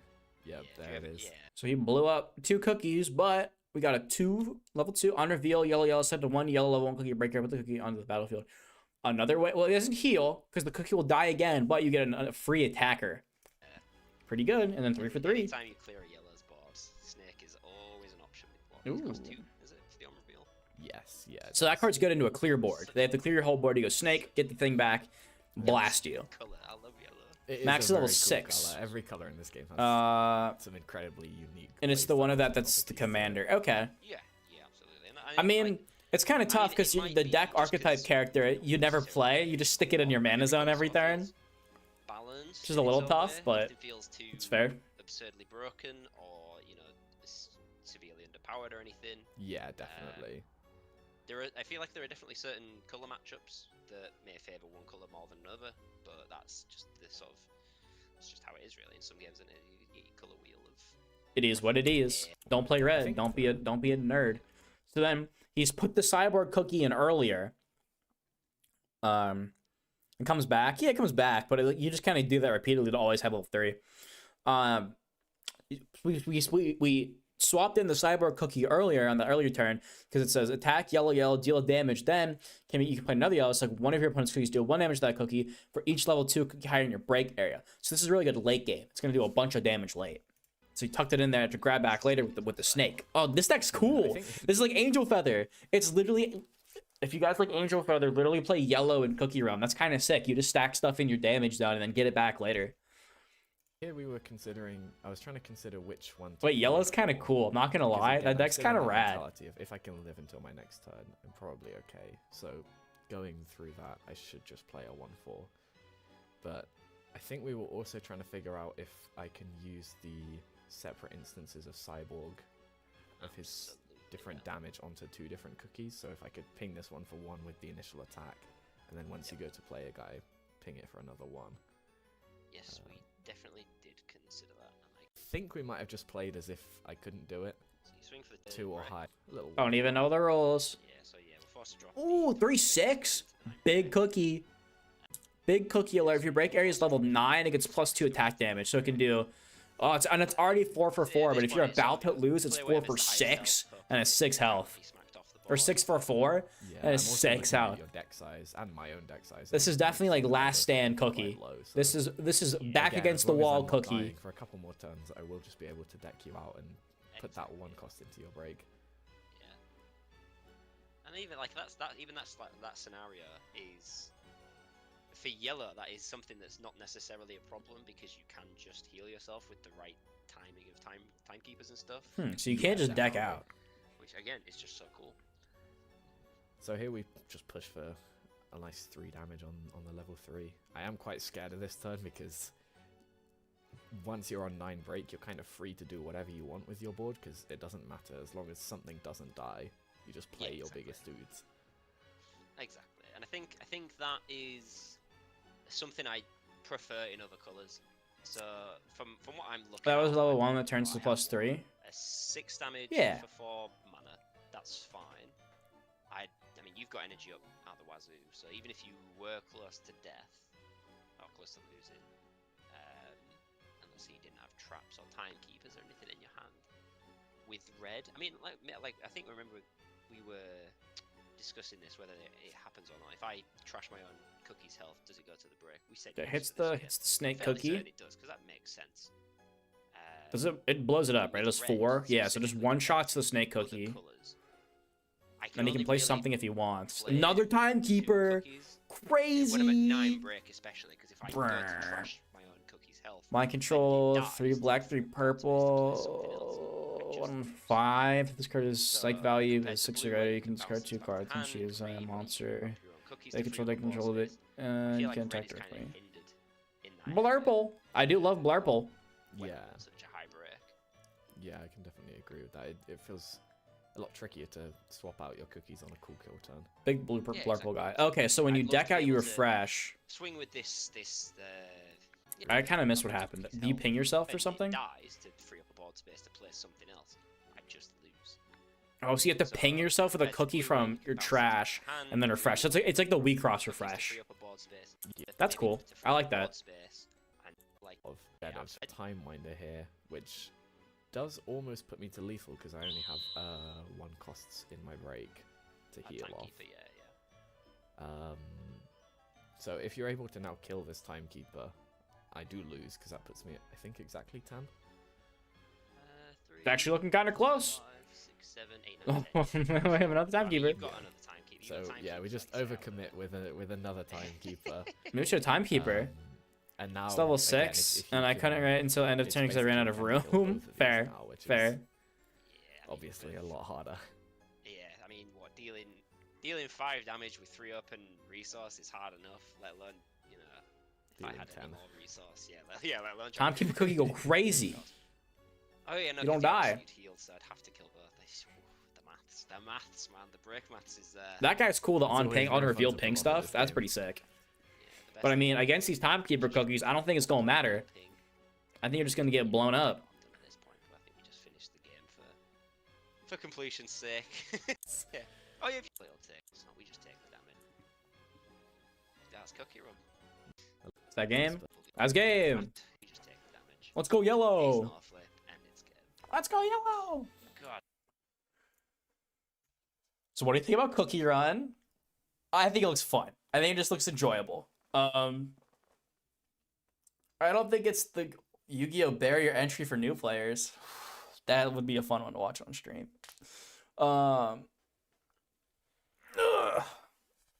That's Cookie Run, baby. I think it looks fun. I think it looks really fun. I'm very excited to start running the Grand Archive mat. I'm very excited to start running the cookies. For the lulz, for funsies. Do not expect this to be like the next big thing. It actually just ends up looking pretty fine. But yeah. Design 1 level 12 so far, but it's green. I feel like green shouldn't be as huge as its double amount of Cookie Run seems cool. Yeah, green should be green being big makes a lot of sense. Yeah, right. Cookie Run seems kind of cool. It seems cool. It's fun. It's just kind of silly and goofy with cookies. What am I looking up? Frontline.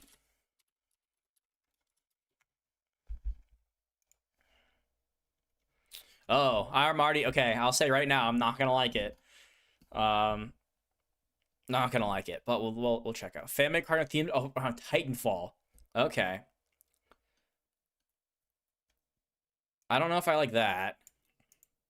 This looks like a red flag.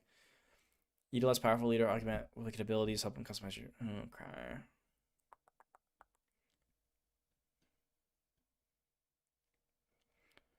Years worth of content. That's kind of cute. That's kind of cute.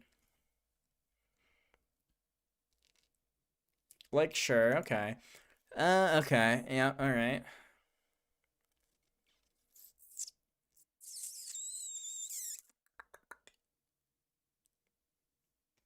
Kind. I don't like Titanfall or Apex, so this is not for me. Definitely not for me. But I'm sure there are people out there that would love this, and that would be super into it. But IP games are tough. IP based games are tough. Those are a tough sell. All right. I think I'm gonna wrap stream there. That's a good right at 4:20. Let's go. It's a good 4 hours because our magic got derailed. So we talked about Green Cookie Run. Follow you on Twitter a couple weeks ago. Posted some of the beta cards. I barely check my Twitter. Twitter's a cesspool. I get some memes every now and again. Let me open this. There was a login on my account. Oh no. Oh, there it is. Oh, I think I followed you back. I did, if I did follow you back. Okay, yeah, there we go, there we go. Very nice. You gotta make that square transparent cutout so you don't have to squish your art. Or at least, like, crop the art. So you don't have to go and, like, Danimals Crush Cup it. But, very nice. Bueno. All right. Thank you guys for watching the stream. I'm not going to stream tomorrow because I have to actually, make a YouTube video. Oh, I hate doing it so much. But I have to. So I'm just going to edit a video day tomorrow. I don't know when I'm going to stream again. I'll think of something. Maybe like Thursday? No, I can't do Thursday. The weekend. Maybe I'll do something fun over the weekend. I don't know. I have a bunch of stuff I have to work. I have a bunch of content things I have to work on. I have a fun little surprise coming, but it's gonna take me a while to get fully set up. But yeah. So thanks for coming to the stream. And I will see y'all whenever I decide to go live again. Bye everybody.